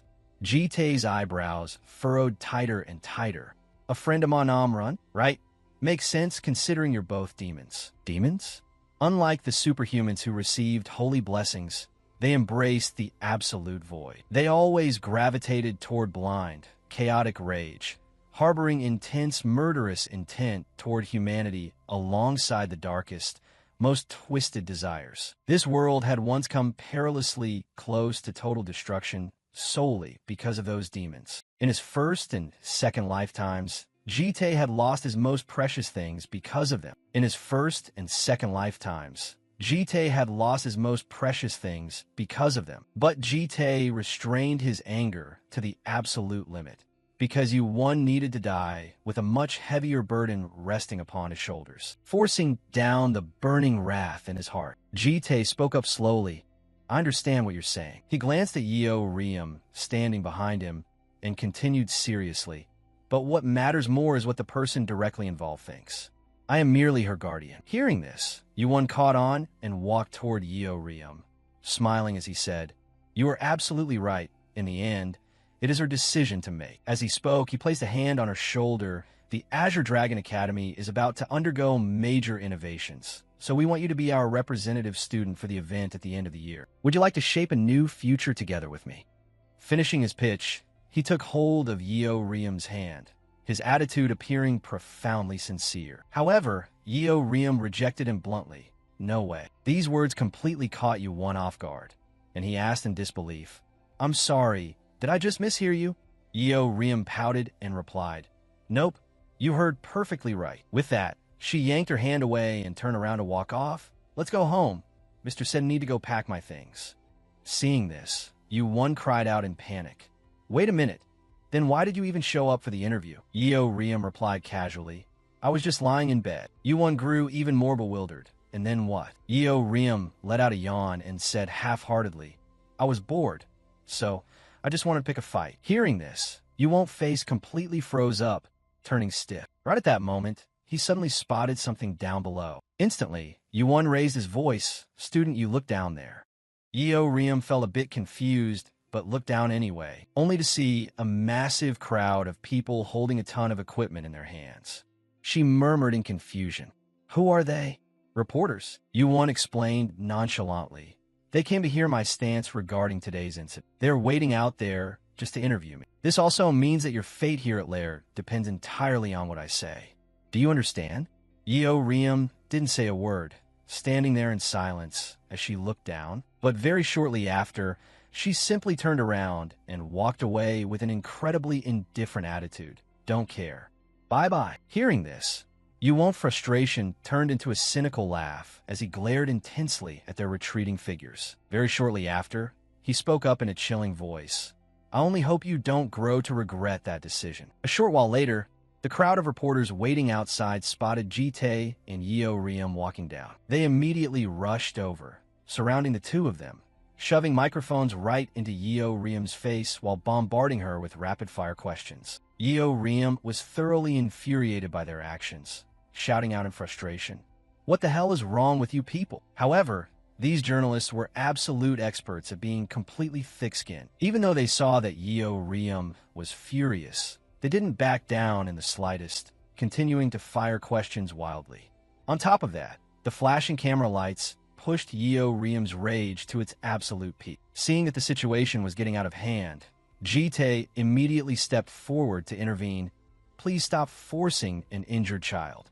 But before he could even finish speaking, Yeo Riem suddenly let out a cold laugh and spoke up, "No, if they want to hear it, I'll tell them." Right after that, she marched right up and snatched a reporter's device away, leaving them completely dumbfounded. Yeo Riem didn't care at all, smirking as she let out a cold snort. "You're asking me what I'm going to do? Sex." A few days later, at the Lair dormitories, it had to be said that the luxurious dorms looked exactly like high-end apartment complexes. The moment Yul stepped inside, both her eyes lit up completely. She gasped in absolute amazement. "Oh my god, this place is insanely huge. Are we seriously going to live here?" With that, Yul began running and jumping all over the massive house. Seeing this, Yeo Riem spoke up to remind her, "Hey, the biggest room belongs to me." Yet Yul didn't really care, running straight upstairs to open a bedroom door and check it out. The moment she saw the view inside, her eyes sparkled like stars in the night sky. Her jaw dropped as she gasped, "Oh my god, what is up with this room? It's so magnificent." Yul ran around the room in pure excitement, taking in a massive bed, the latest model TV, and the abundant sunlight flooding through the windows. Her expressions of awe truly echoed throughout the entire room. She smiled in pure satisfaction and said, "It doesn't look half bad. I'm going to live here so comfortably from now on." But before she could enjoy it for long, Yeo Riem walked over and spoke up. "This balcony is absolutely perfect for smoking. This room is mine." Hearing this, Yul pouted and fired back in protest. "No way, I called dibs first. You said you were taking the biggest room anyway. That other room is actually the biggest one." Yet Yeo Riem simply glared right at her. In the end, Yul had no choice but to compromise, murmuring dejectedly, "Fine, but this room is yours then." Hearing this, Yeo Riem nodded in satisfaction. "Good girl." While the two of them were fighting over the rooms, someone else was quietly watering a dragon egg. Ubom, who possessed a calm and steady personality, had quickly found her own living space and then stepped out onto the balcony to tend to Jaeol, who was close to hatching. Ubom flashed a radiant smile at the egg and murmured, "Hello there, little one." Ji-tae walked out at the same time and asked in confusion, "Why are you pouring water on it?" Ubom replied nonchalantly, "Think of it as prenatal education." Blue dragons naturally love water. When the time to hatch draws near, the egg's protective polymorph layer will automatically dissolve. Saying this, she glanced back at Jite and asked, "Did you know? The students inside Lair have been talking about nothing but Yeorium these past few days." Jite frowned slightly and asked back, "Yeorium?" Jite frowned slightly and asked back, "Yeorium?" Ubom, terrified that Jio-ul might hear something inappropriate, immediately reached out to cover Jio-ul's ears. "Oh dear, my precious Jio-ul, you didn't hear any of that, right?" The person in question, Yeorium, was lounging lazily on the couch, pouting as she spoke up. "What's the big deal about making such a fuss over a single word anyway? Didn't all of us come into existence exactly that way?" Someone as innocent as Ga Yul didn't understand a thing, asking in confusion, "What is sex anyway?" Yeorium tilted her head up to look at her and asked, "Why? Do you want to know?" Ga Yul nodded innocently. "Yeah, do you know about it, sis?" Yeorium winked and smirked as she replied, "Of course I do. It's about time our little chick learned about the birds and the bees, huh?" Hearing this, Ga Yul instantly panicked and shook her head. Never mind, I don't want to hear it. My mom told me that knowing too much isn't good for you." Unfortunately for her, there was no way Yeorium was going to let her off the hook. She smirked with a malicious grin and said, "You don't have the right to refuse, sweetie. Let Big Sis tell you every single detail about sex." Ga Yul scrambled backward, trembling as she muttered, "Wait, I already told you I don't want to hear." Yeorium didn't give her a chance to resist, firmly pinning her hands down, which caused a terrified Ga Yul to nod. Okay, I'll listen." But the moment Yeorium loosened her grip, Ga Yul screamed at the top of her lungs for help. "Mister, save me." Unfortunately, Jite completely turned a blind eye to it. The sky was clear blue, and birds were chirping merrily away on the branches. Yeorium was fast asleep on her massive bed. As the sunlight illuminated her beautiful face, someone suddenly came dashing up the stairs at full speed. Ga Yul threw the bedroom door open and screamed, "Sis, wake up right now. Something huge is happening." This caused Yeorium to wake up in a total daze. Propping herself up with one hand, she grumbled, "Ugh, what the hell is it this early in the morning? I pulled an all-nighter last night, and I'm exhausted as fuck." The young girl noticed this and said, Whoa, an all-nighter? You were staying up late watching weird stuff again, weren't you?" Yeorium smirked. "Yeah, I was watching porn." Ga Yul giggled excitedly. "I knew it." Afterward, the two of them walked downstairs together. In any case, right now wasn't the time to be discussing that. The young girl yawned. "If this isn't anything important, I am literally going to chop you to pieces." Yeorium took notice. "What's going on?" She looked over where the three of them were gathered with Jite and asked, "What is everyone gathering around for so early in the morning?" "Did you BOM call for Yeorium?" The egg resting on the pillow began to twitch and wiggle. "Wait, is Jio finally about to be born?" Following that, the shell cracked open. The entire group gathered around, staring intently at the egg to witness the birth of a new life. The last time Jite had witnessed the birth of a living being, it had been an incredibly grim and unpleasant memory. A weak individual had reached out a trembling hand, pleading, "Please," she begged, "save my child." Duhai had said, "It's already too late, Captain." She wailed in sheer agony, "My baby isn't breathing anymore." Duhai replied, "It seems it passed away immediately right after birth." Jite looked at the baby. It was all because of the terrible environment and the war that had completely destroyed the hospital. He listened in complete silence. Even if there had been a proper medical facility nearby, that memory was far from pleasant. Jite thought to himself that he had assumed he would never recall that day ever again. So why was it flooding back to him right now, of all times? Yeorium pointed out, "Oh, the egg is hatching. A tiny arm is showing up, and a pair of wings is appearing too." She spoke as she watched a baby dragon hatch right out of its egg. "Oh look, its head is popping out," Ubom said gently. "Welcome to the world, little one." Ga Yul watched from the side in pure fascination. The little blue dragon is breaking out of its shell. Is it Jio-ul? The little dragon was carefully wiped clean. Seeing this, Jite asked, "You're pretty skilled at taking care of newborns. Where did you learn that?" Ubom replied, "My mother used to do that for me. Technically, I'm supposed to lick it clean too, but I'll pass on that." She asked, "Would you like to try holding it, sir?" He replied, No thanks. Hail chimed in excitedly. Hey, I want to hold it. I want to hold it. UBOM handed Jayo all over to the young girl. Warning, its skin is still very delicate, so be extremely gentle. Hail nodded. Then the young girl cradled it affectionately in her arms. Ah, this is seriously so healing. GA, you'll suddenly struck an idea. The young girl smirked. Sis, honestly, you secretly really want to hold it too, don't you? Yeo Riem denied it. What? WH, what are you talking about? If you want to hold it, just hold it yourself. Then the young girl shoved it toward Yeo Riem. Just hold it once. Come on, hurry up, sis. She flinched in surprise. Hey, are you crazy? What are you doing all of a sudden?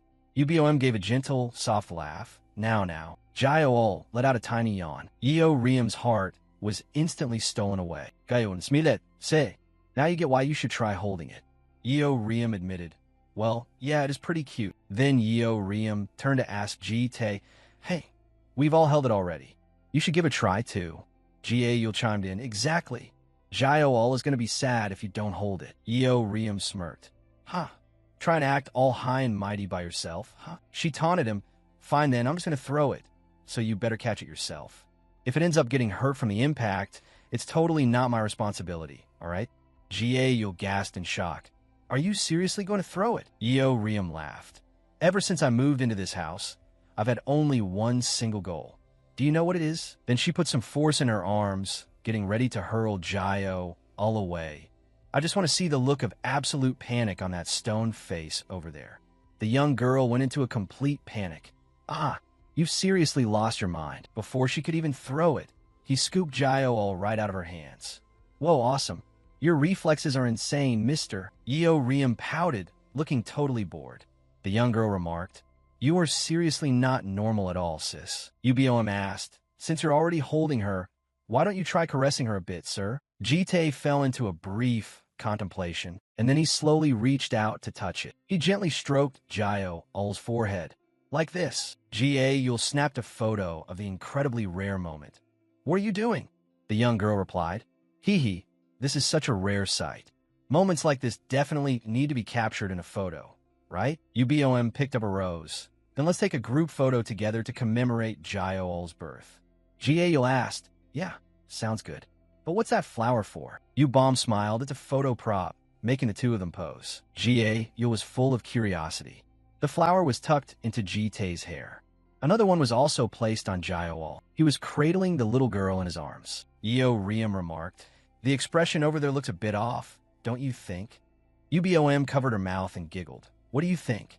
Is it good? Ga-yul looked over the photo. Oh, it suits both of them perfectly. He lost his patience. Just hurry up and get in position so we could take it quickly. UBOM pulled a pouting Yeo Riem along. But do I seriously have to be in this? This is so embarrassing. Just take the photo, Yeo Riem. Ga-yul said.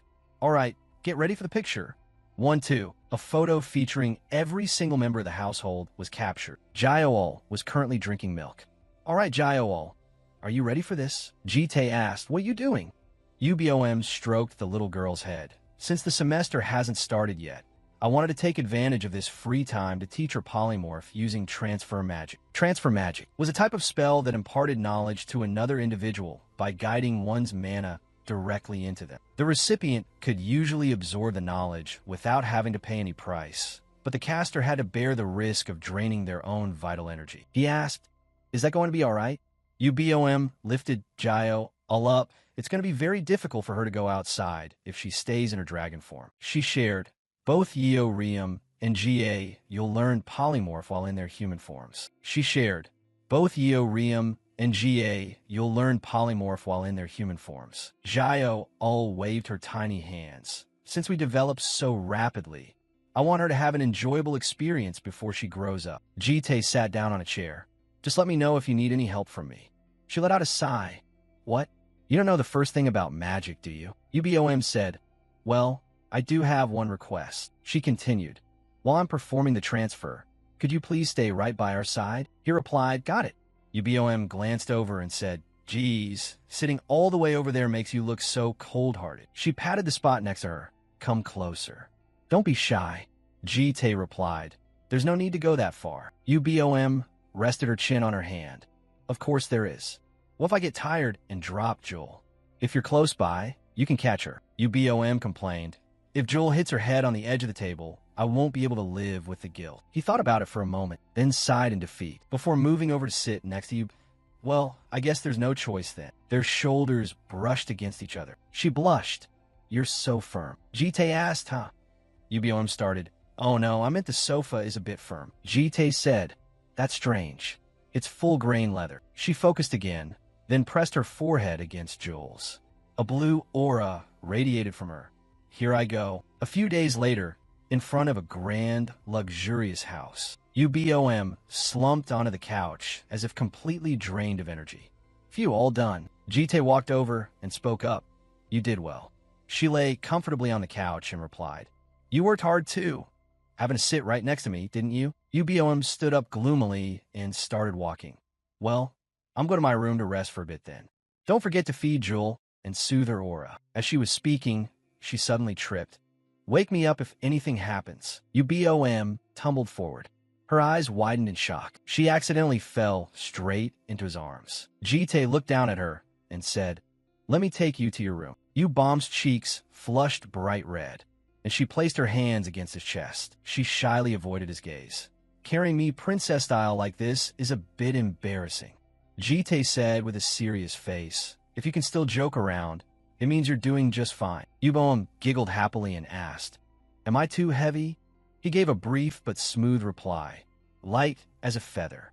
She followed up, leaving Jite at a loss for words. I didn't know you had a sweet tongue. Inside the bedroom, UBOM lay quietly on the bed, her breathing steady and even. Holding the edge of the door, he tilted his head to look inside. Jite gently closed the bedroom door. Suddenly, a face popped out of nowhere. He turned around and was startled by it. Jite looked at it and thought, has the time finally come? Right between the sofas, a beam of light focused on that single spot. And as he walked closer, he discovered a little girl sitting inside. The little girl's body gradually materialized, and a beam of light faded away with it. The moment the light vanished, the little girl curled up, her eyes looking as if she had just woken up. Watching this scene, Jite fell silent, feeling a bit bewildered. He hesitated slightly, his lips parting as he said, hello there. Local police officer of Lair, a tall and grand building. The three walked across the street,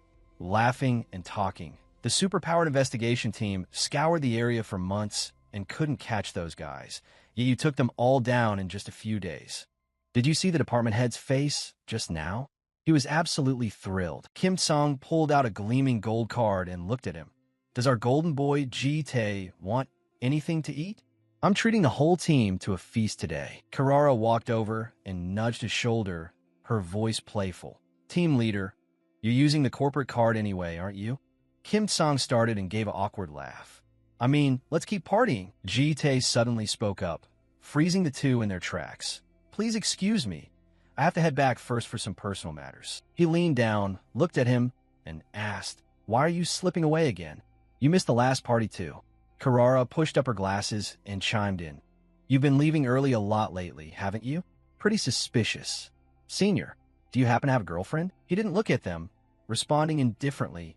No, that's not it. After saying that, Jite walked away without looking back, ignoring the two who were trying to hold him back. So, please excuse me. If you hate us, just say it. I'll try harder. You really don't have a girlfriend, right? I totally believe you. Along the way, green leaves fluttered down to the ground in the gentle breeze. A girl on the street was walking while chatting happily. Jite approached from the opposite direction and accidentally overheard the conversation. I told him to stop sending those nonsensical texts. He instantly transformed into that girl. The Phantom of the Grand Duke was currently acting as Jite's clone, going to work in his place. In the past, the Grand Duke of the Demon Realm skill was originally used to expand influence over distant kingdoms. But after killing its former master, it became Jite's clone. The sound of high heels clicking against the tiled floor echoed through the space. Jite's clone stood still, staring with vacant eyes while clutching the handbag tight. Not far away, Jite was sitting on a wooden bench with his back turned. It walked up to him, placed a hand over its chest, and bowed its head. You called for me, master. The clone opened its eyes and froze upon seeing something. Master. It looked at the little girl sitting on Jitae's lap, unable to help but wonder. What is that, sir? He turned his face to look at the clone and answered, It's Jewel. I just brought her back from getting a haircut. It immediately understood. So the little girl had shifted into human form. Passers-by laughed and chatted. Oh, what a good baby. She's lying so quietly in her dad's arms. The couple looks so harmonious. Hearing this, the clone looked at Jitae and asked, If it's inconvenient for you, let me carry her for you, master. Hearing that, the little girl's eyebrows knitted together slightly, and seeing that reaction, the clone flinched and stepped back. He set Jewel down on the ground, making the little girl sigh. It's fine, she can walk on her own anyway. The clone didn't press further, changing the subject instead. But why did you take Jewel out by yourself, sir? BOM, Yeo Rium, and GA, you are still at home. He readily cleared up its confusion. U-Bomb is exhausted from the after effects of the transfer magic. As for those other two, an image flashed of GA, You'll happily rushing over, holding out her arms. Jewel, want to go shopping with me? Meanwhile, Yeo Rium looked visibly annoyed. Don't even dream about dumping her on me. Though irritated, Jitae maintained his calm demeanor. They're still young. They're still young. Jitae hesitated for a moment before asking. So, what did you want to say? It asked back, thoroughly confused. What do you mean, sir? Suddenly, a bright light radiated around him. Don't play dumb. I know you can transmit all your emotions and memories to me. The clone felt a bit uneasy hearing its master's words, and turning its face away, it replied, It's not dissatisfaction. I am simply questioning my purpose. Among those who have utilized me, no one has ever craved a mundane life like yours, sir. They always wanted to use me for a higher purpose, like ordering me to kill those who needed to be killed, or helping them flaunt their power when necessary. But my master in this lifetime only wishes to enjoy the daily routine, making it hard for a lowly servant like me to comprehend. If my words have offended you, please forgive me. Jitae listened in silence before speaking up. You are an independent entity with a mind of your own, so it's understandable for you to think that way. As he spoke, he suddenly stood up from the bench. There will come a time when you need to act. For now, just keep going to work at the police station regularly. Your colleagues are really going to miss you, so go out for a drink with them and have some fun. Hearing that last sentence, it quietly recalled the faces of its colleagues, knowing it would have to part with them soon. Receiving the order, the clone quickly stood up to leave. As you command, master. Jitae stood still, watching its figure grow more distant, when a voice suddenly caught his attention, making him look over. Sweetie, do you like that toy that much? A mother and daughter walked past Jitae. If I knew you'd like it this much, I would have bought it sooner. The little girl smiled radiantly and said, Hee hee, you're the best, mommy. The little girl walked along, holding up the teddy bear in her hand. He looked down and saw Jewel staring intently at it, her eyes sparkling. Jitae spoke up, making the little girl turn around to look at him. Want a doll? He reached his hand into the shallowest layer of Abyss S and pulled out a bear. Jitae held it out in front of Jewel. Here, though it looked a bit different. He placed the bear into the little girl's hands. A warm, pink aura of affection instantly enveloped the bear. Jewel's cheeks flushed pink as she looked at it with delight. Seeing this, Jitae chimed in with another question. Do you like it? The little girl suddenly set the teddy bear down on the ground and then took slow, hesitant steps toward him. Thinking Jewel wanted something else, Jitae picked her up to clarify. Asking for more? I'm all out. Jewel's smiling face instantly turned downcast. The little girl placed her tiny hands on his cheeks. The sound of the wind whistled past. Jewel pressed her forehead against Jitae's, catching him off guard for a moment. He felt a bit puzzled inside. Why was she suddenly doing this? Or rather, an image from the past suddenly flashed through Jitae's mind. He looked down at the little girl, wondering if she had misunderstood the mana transfer magic as an expression of affection. A sudden thought raced through his mind, showing a girl tied up on a cross. Jitae's eyes widened, as if witnessing something horrific, and even during moments of fighting swarms of monsters, despite his exhaustion, he kept his eyes wide open. A horde of monsters swooped down from the sky toward Jitae like predators, his face slightly scratched up, his vacant eyes staring straight ahead. Jitae gently closed his eyes. As the gears of fate began to turn, back in the present, He was holding Jewel in his arms, and as they looked at each other, the little girl let go of his face, looking at Ji-tae with a touch of surprise. He instinctively flashed a gentle smile at Jewel. Jewel held the teddy bear in one hand while tightly gripping Ji-tae's hand with the other. The two walked hand in hand down the narrow path, the little girl humming happily, while he stopped and looked up toward the sky. The sky had now shifted into the golden-pink hues of the evening. Ji-tae suddenly spoke, leaving the little girl bewildered. Did she arrive that early? From afar, a girl with blonde hair came running over. "Oh, mister." He didn't greet her back, instead asking, "Where are you coming back from?" Ji-tae replied, while rubbing her cheek against Jewel's in a hug. "I just went to the shopping district for a bit, sir." Jewel is just too cute in her human form. As the two hugged, a few hints of pink appeared on their faces. The young girl smiled gently and pressed her forehead against Jewel's. "She seems happy because she got a gift from you, sir." Ji-tae held the bear in his hands and looked at them both. "Can you read Jewel's thoughts?" Ji-tae happily replied and explained. "When we dragons share skin-to-skin contact, we don't just transfer mana, we can also understand each other's emotions and thoughts.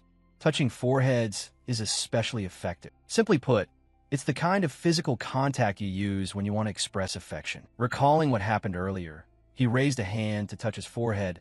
"I didn't know that." The young girl cradled the little girl in her arms and laughed out loud. Hee. "Turns out there are things you don't know after all, sir." Ji-tae looked at the items strapped to her back and asked, "What is that thing on your back?" The young girl glanced behind her, lost in thought. Ji-tae smiled, her voice hesitating. "Oh, this is..." From inside, the young girl pulled out an acoustic guitar, strumming it for a few seconds to tune it. Ji-tae introduced it excitedly. "It's something I bought to connect with everyone's souls without needing physical touch. What do you think? I look like a singer, right?" The young girl enthusiastically kept playing the guitar, making Jewel's eyes light up as she watched. "I will absolutely do my best." Even so, Ji-tae still looked on with a completely deadpan expression. An image of the guitar alongside a few syringes appeared. He stood watching Ji-tae, who was sitting amidst a pile of shattered belongings. Ji-tae was trembling so much he was left speechless, while the joy on the young girl's face vanished, replaced by an indescribable expression. Returning to the present, he quietly swallowed hard. Ji-tae blew on her hands, which were flushed red from practicing the guitar unaccustomed. Ji-tae suddenly spoke up, making the young girl freeze. "Just don't overdo it." Ji-tae thought he was scolding her, so she hurriedly waved her hands and ran after him, asking, "Why's that, sir?" Seeing her like that, Ji-tae explained, "I mean, just take it slow." Ji-tae wanted to say more, but he cut her off. "But I want to put in the effort. Is you bomb awake yet?" The young girl sighed and replied, "She's still sleeping, sir. Her fever hasn't gone down yet." Ji-tae led Jewel forward by the hand, looking back over his shoulder. It can't be helped, considering she used transfer magic continuously for several days. When he asked about Yeoriam, Ji-tae put her hand to her mouth and thought. As for Sister Yeoriam, she's been glued to dramas all day, not setting a single foot out of her room. It's the first time I've seen Sister Yeoriam so obsessed with something other than fighting. Hearing this, Ji-tae felt relieved. Still better than causing trouble out on the streets. The three walked back home, and the young girl led the little girl inside by the hand. "Jewel, remember to wash your hands after being outside." His eyes suddenly lowered, filled with alertness. Ji-tae was happily wondering to herself, "I wonder if Sister Boon was awake yet?" Suddenly, Ji-tae placed his hand on the young girl's shoulder, and the atmosphere around him turned pitch black. "Ji-tae, go to your room with Jewel immediately, and don't come out until I call you." The young girl was a bit confused and was about to ask when he cut her off. "Huh? Why so suddenly?" Quickly catching sight of Ji-tae's expression like that made her a little scared. "Oh, okay." The young girl picked up the little girl and ran straight to the room. "Jewel, let's read a fairy tale together." He watched the two of them run back to the room and confirmed they were safe. And only then did Ji-tae turn his face toward the door. He walked over and placed his hand on the doorknob. A creaking sound echoed. Ji-tae stepped inside the room. His face looked a bit grim as he took in what was inside the room. The room was completely devoid of light, with only Ji-tae and 4 strangers standing inside his house. One of them unexpectedly spoke up first. "Who dared to turn the green dragon into this state?" His eyes suddenly flashed, his tone carrying a hint of a threat. Was it you?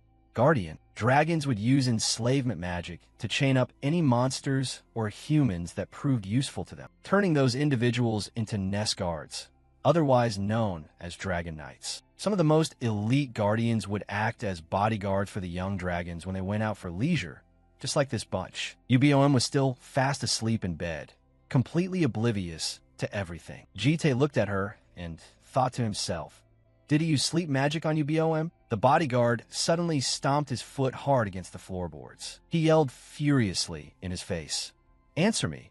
Did you turn green into this? Instead of answering, Jite asked a question back. Shouldn't you introduce yourselves first when coming into someone else's house? The man raised his arm, which was enveloped in a black aura. It seems you don't grasp the situation here. The Guardian quickly launched an attack at him. Asking questions is the privilege of the strong. Only I have the right to question anyone here. You lowly human. Jite raised his head and looked up. It was a high-level defensive barrier magic. The man retracted his power and continued. I'm warning you for the last time. The Guardian tightly squeezed the aura in his hand. What did you do to Green? Spill it, human. Showing no fear whatsoever, he stated bluntly. UBOM has awakened. Hearing Jite's answer made him freeze. The Guardian's hostility toward him lessened at this point. Then who are you? Jite shoved his hands into his pockets and replied, I'm the protector of the kids. Hearing that, the man scoffed in disdain. Protector? What a laughable introduction. Do you even know what it is you're protecting? He quickly answered before tossing back another question. I do, which is why I have a question of my own. Why did you guys arrive so early? You're supposed to be drifting in that torn space-time rift right now. They spoke up in disbelief. How do you? The Guardians suddenly drew their weapons. This guy is just a human, yet you know way too much. We are the guardians of the children and the keepers of historical causality. I acknowledge that you've looked after them in our stead during this time, but it seems you have nothing to do with righteousness. Letting you live will only breed disaster. Hearing that, Jite could only sigh. So it can't be resolved through dialogue then. The sound of the wind whipped past in an instant. Don't worry, the whole bunch of you charging at me alone with weapons won't hurt at all. The Guardian holding the sword rushed forward fiercely, decisively slashing at Jite with an incredible burst of power erupting from the blade. But it was quickly blocked by him using an ordinary sword. He thought to himself in shock, my magic sword was destroyed this easily? Jite calmly blocked the attack without a single expression on his face. And then he decisively blew that guy away along with his sword. Seeing this, the shield-bearing Guardian nearby roared and charged forward. Pathetic fool, falling to such an ordinary strike. Hey, let us handle this guy. You step back and watch. After that, all the men nearby rushed forward. The Guardian who had just been defeated yelled out to his comrades, wait, hold on. This guy is stronger than expected. Next, he witnessed his comrades being taken down one after another under Jite's powerful sword strikes. When he stopped his hand, those guardians were slumped on the ground. Jite approached one of the guardians who was still conscious, sitting slumped on the ground. Seeing him approach, the man thought in panic. I had my doubts from the beginning. An ordinary human taking care of young dragons. And he even knows about our existence. I should have realized sooner. He is a transcendent being that cannot be touched. As Jite stepped closer, their eyes locked, and then he suddenly let out a long sigh. The sword in his hand vanished. Jite said, I already suggested negotiations earlier, didn't I? The Guardian suddenly asked, is this the world under your rule? Jite calmly replied, answer my question first. How did you survive when space was warped? The Guardian looked at him and explained seriously. Due to spatial twisting. He then recalled the moment when a group of guardians and their master, a great dragon, were present. We opened a portal to connect our nest to this world, but for some reason, the dimension distorted and flung us out into the universe. Jite instructed, explain spatial twisting more clearly. The Guardian replied, I'm not exactly sure, but according to what the master mentioned, there is something called the horizon of fate. Spatial twisting occurs due to energy from that place, as if all dimensions are swirling around it. Hearing this, Jite doubtfully thought to himself, this is strange. I've never heard of the concept of a horizon of fate before. So, what does it have to do with them appearing here? Could the horizon have helped them reach this place? This is quite different from previous times. This is the first time you bombs guardians have come looking for me. He then cast a cold glance at the guardian, who was slowly crawling up, and spoke gloomily. I need to know how you guys got here, and how the horizon helped you arrive. The guardian continued to explain. To be more precise, there was a will that crossed that boundary and helped us. Jite asked, confused. A will, the guardian said. It felt like an invisible force was pointing the way. It guided me to gather the guardians and find the place where the young dragons were hiding. Hearing this, Jite immediately said, let me check for a moment. He then placed his hand lightly on the guardian's head. He leaned in slightly and said, look straight into my eyes. The Libra eye skill was one of the 3 powers he had seized from the Demon King. It was an eye that could distinguish good from evil, truth from falsehood, and love from hate, allowing one to see the reality of things. After a moment, he closed his eyes and said, so you were telling the truth. Jite thought to himself, I've already dealt with every threat to this world. Jite glared in frustration. He had checked the space countless times, so why did holes still appear? The guardian spoke again about the will from beyond the horizon. It carried a resentment that felt like a curse. Perhaps because I carry the core created from you bomb's power, I was able to sense it. Hearing this, Jite slowly reached out his hand, then decisively pierced through the guardian's armor and pulled something out. The guardian let out a loud cry of pain. He then forcefully ripped off a piece of the armor. A hole appeared in the armor, and something was glowing inside. He was astonished. Suddenly, several glowing chains emerged from that spot. The Chronos clock power detected a timeline being destroyed. The Chronos clock power identified a hostile element. This power strongly excluded everything outside the main timeline. Then, several chains formed an hourglass. It would hunt down all entities carrying a separate timeline. This power, which was originally dormant, had now activated, and the hourglass fell into Jite's hands. He thought, confused, but I can't interfere right now, so I have no choice but to wait. Seeing this, the other guardians started whispering, did a strange light turn into a clock? Well, it's fine for now. Jite turned back and said, what are you guys planning to do now? The young dragons are already under my protection, so it's useless for you to stay here. The subjugation magic has already been broken by the spatial twisting. So what reason do you have to stay here anymore? The guardian asked, are you setting us free? Jite replied, as long as you don't cause any trouble, it's fine. They stood up one by one and said, then we'll take our leave.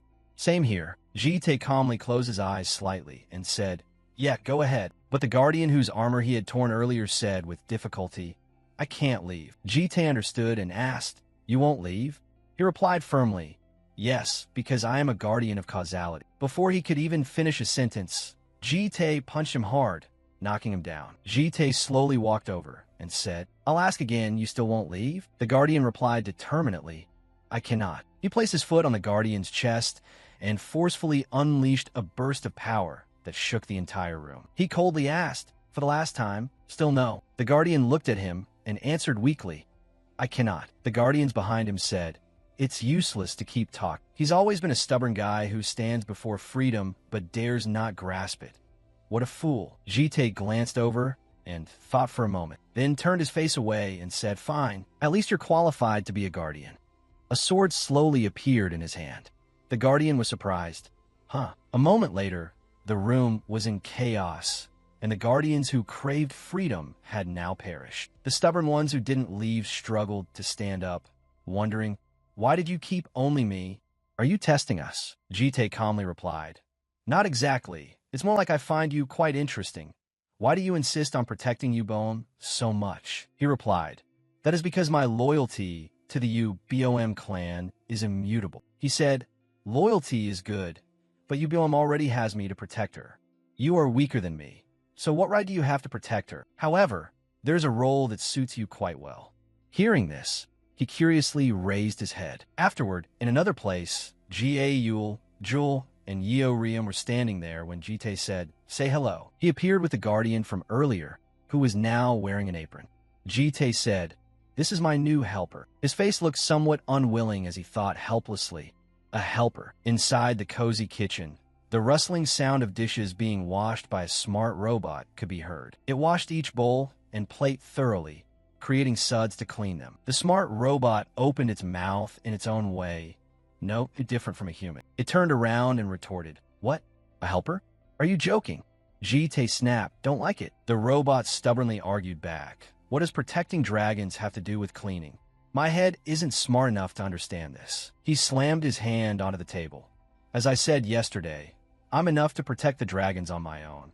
Letting you stay is just an act of leniency. If you don't do the helper job well, I'll wipe you out immediately.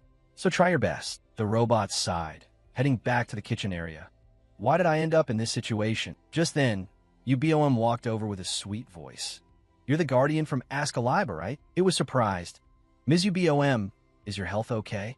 She smiled. Yes, it's just a minor fatigue. I heard you're staying on as a helper. The robot's voice turned sad. I guess so. Suddenly, UBOM complimented him. The apron suits you. From now on, I'll be counting on you, Mr. Helper. Oh my God. Being praised by a girl made its cheeks turn rosy with shyness. At this moment, the hand holding the bowl trembled slightly, cleaning or washing dishes. Please leave it all to me. Miss, I won't let you get your hands dirty. Who have expected the very next second to hear a crash from broken dishes? She said, those were very expensive. Joel, in a blue bear costume, looked so cute. Next was a school uniform that created a sense of innocent childhood, or a lovely gown that gave off a magical feel, which the little girl wore. You'll watch the system screen with sparkling eyes, delighted. So cute. When did you buy these, sister? They're beautiful, UBOM replied. I ordered them as soon as she was born. Joel, do you like them? Seeing her excited expression, she teased. She definitely likes them. She grinned. Mr. Helper, which one do you think is the best? The robot replied. To me, Joel is lovely in every outfit. The little girl laughed aloud. It opened its mouth to thank the little girl. At this moment, no one knew that Jite's face had turned as serious as if it were about to turn into a soot-black pot. Who would have guessed that his focus was directed at the happily laughing little girl? This guy is quite the flatterer. Red patches appeared on her fair hands, drawing attention. Jite yelled angrily. Are you still playing the guitar? You'll hurriedly replied. No, I just strum it a little bit every now and then. UBOM also wondered, does you'll play it because she likes it? Is there a problem, sir? He said in a low voice. I didn't say anything. Now that I think about it, Riem has been gone all day. She's still burying her head in games. She stammered, I guess so. The helper spoke up. Actually, I tried to clean the room earlier, but I was kicked out. But her complexion was so pale. I'm really worried. She looked deathly pale, Mississippi. Riem snapped. Leave me alone. Get lost, you dwarf. Seeing the robot report that, UBOM said, probably just because she stayed up late watching movies. Jite's narrow eyes glanced at her, as if he had something to say, and then he moved in front of Riem's door with a stern face. Those eyes looked inside, becoming more angry, as if he saw something completely unexpected. Beer bottles were scattered all over the floor, and an ashtray was piled high with cigarette butts, which was terrifying. At this moment, Riem had a cigarette in her mouth. She said while chewing on a piece of meat, What is it? Suddenly, Jite cut her off. I just came to check if you were still alive. Just then, a sound came from the TV screen. For the fatherland. He watched the screen, skeptical. You watch this all the time? Riem was surprised. Have you ever watched it? Jite was blunt. No. She enthusiastically introduced it. There are 7 parts, but the content is terrible, and the setting is garbage too. Jite said in a low voice. Then stop watching it. Riem frowned. Huh? You really are a genius, aren't you? Suddenly, he turned around to leave and reminded her. Come out.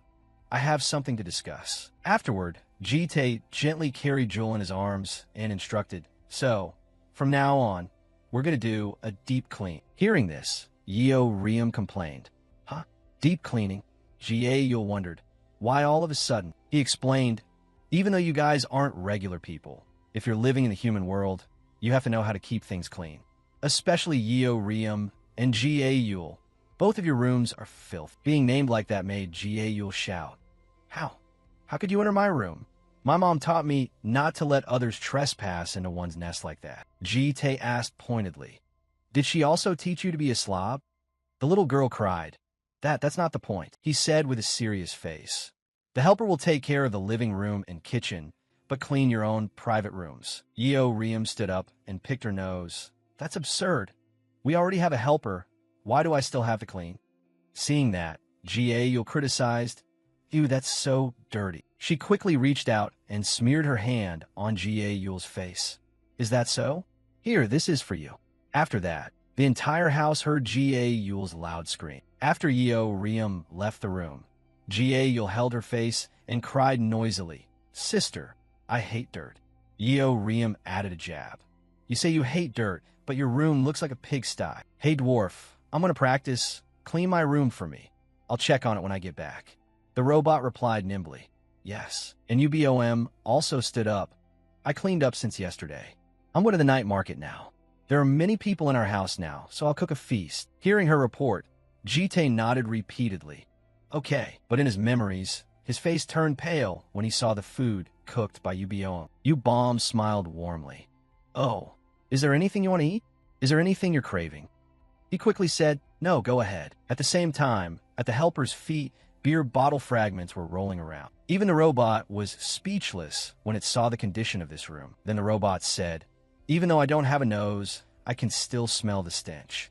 Is this hell? No, it's even worse than hell. Riem looks so pale. What's this pot? Is she training her poison resistance? After observing the surroundings for a while, it decided, All right, first, the heavy trigonometry. Jite walked over and started. Aren't cans and plastics supposed to be separated? Do you not know the basic principles while being a helper? Does Askaliba not have the concept of recycling?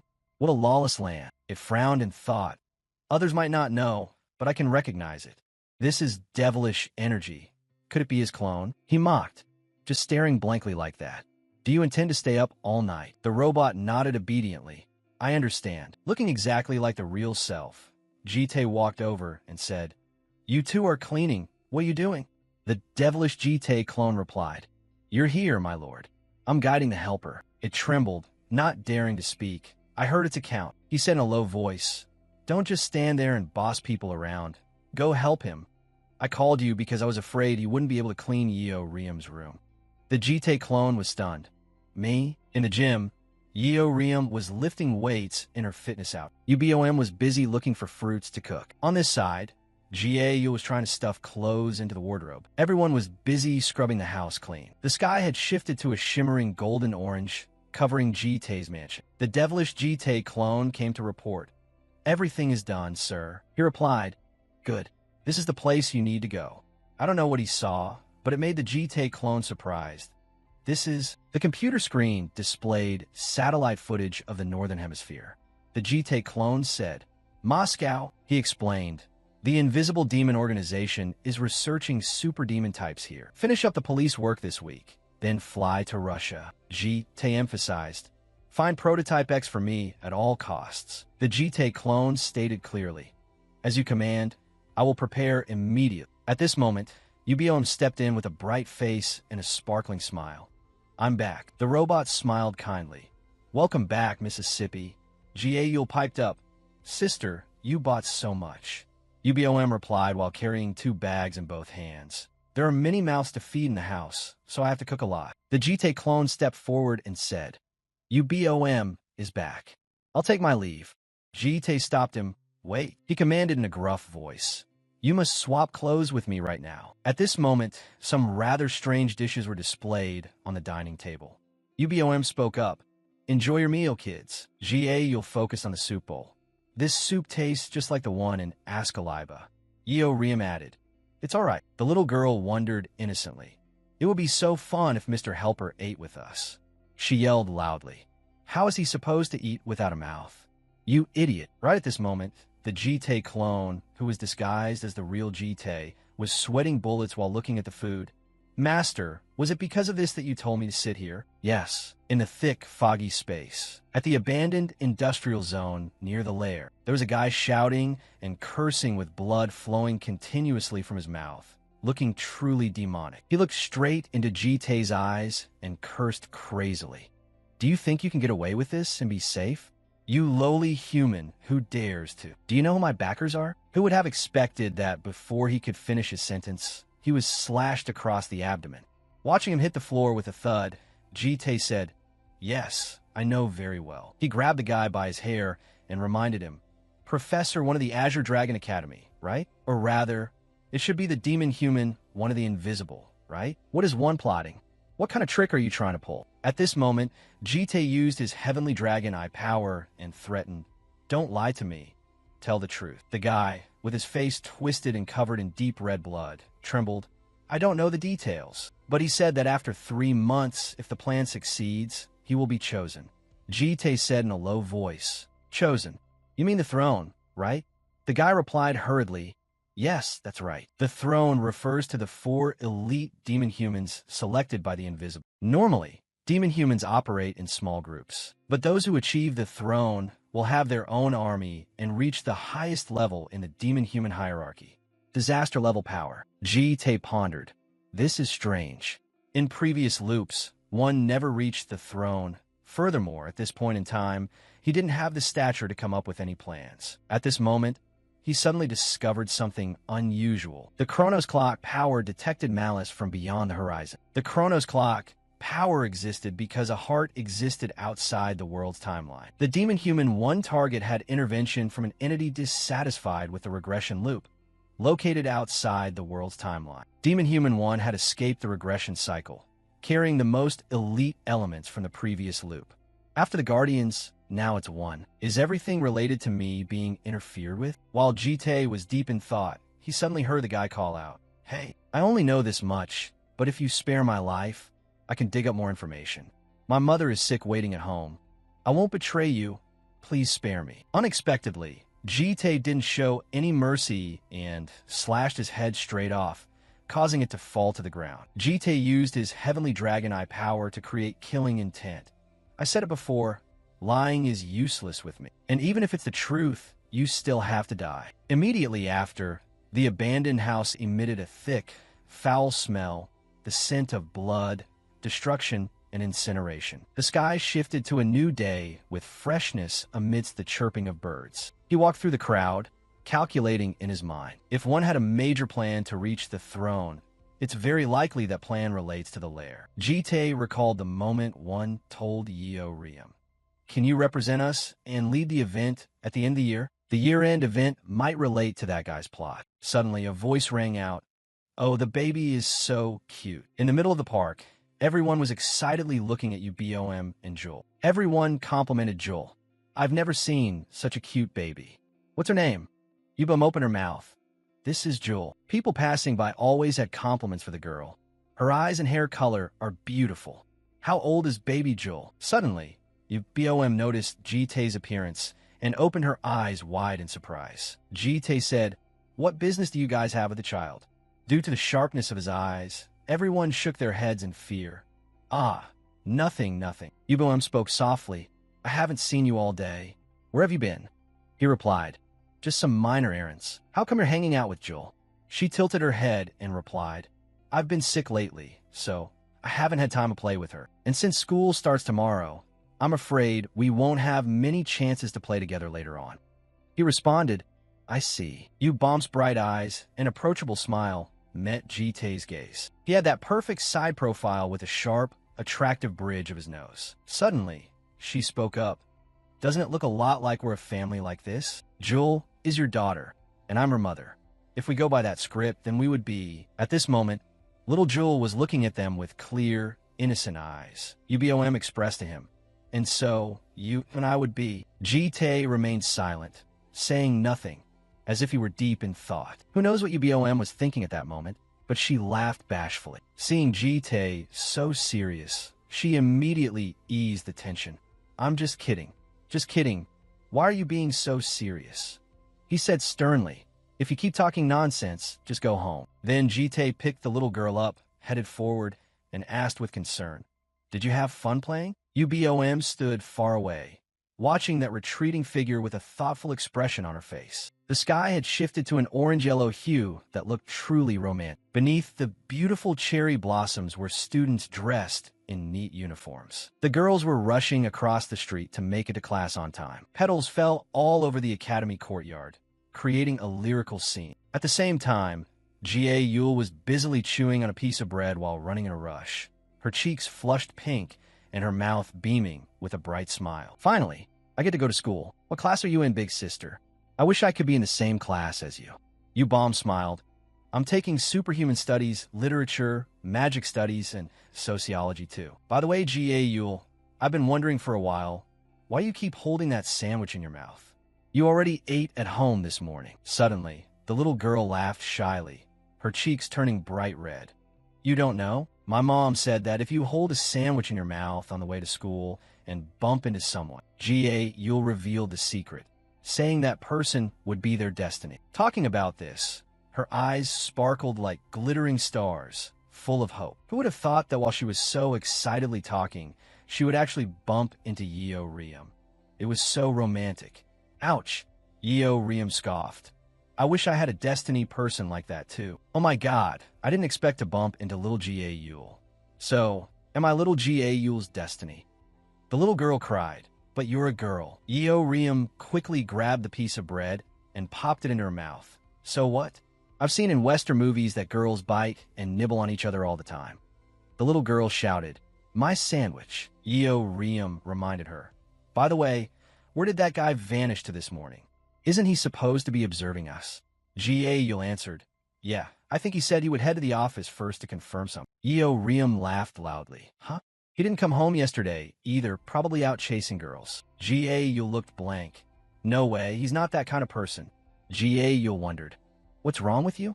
You're suddenly sweating bullets. Suddenly, the little girl seemed to discover something strange. G.A. Yule was curious. Who are those people? They don't look like students, right? Who else could it be? Probably reporters, right? Yeo Riem spoke up. They must be here to take photos of some standout students among the freshmen. UBOM hurried away. You guys, I'm going inside first. At this moment, a young man slightly turned his head as if he had spotted something. The crowd around them was curious. Is that little girl Yeo Riem? It's Yeo Riem, the one who took down Sophia and had that legendary, earth-shattering quote. Ah, that's right. It's that red-haired girl. Yeo Riem stood blankly and cursed. Immediately, the lights shone straight at her, and the reporters asked repeatedly, Are you Yeo Riem? Please let us have a short interview. Look over here for a second. Please just answer the interview. G.A. Yule timidly hid behind Yeo Riem. What? What is this?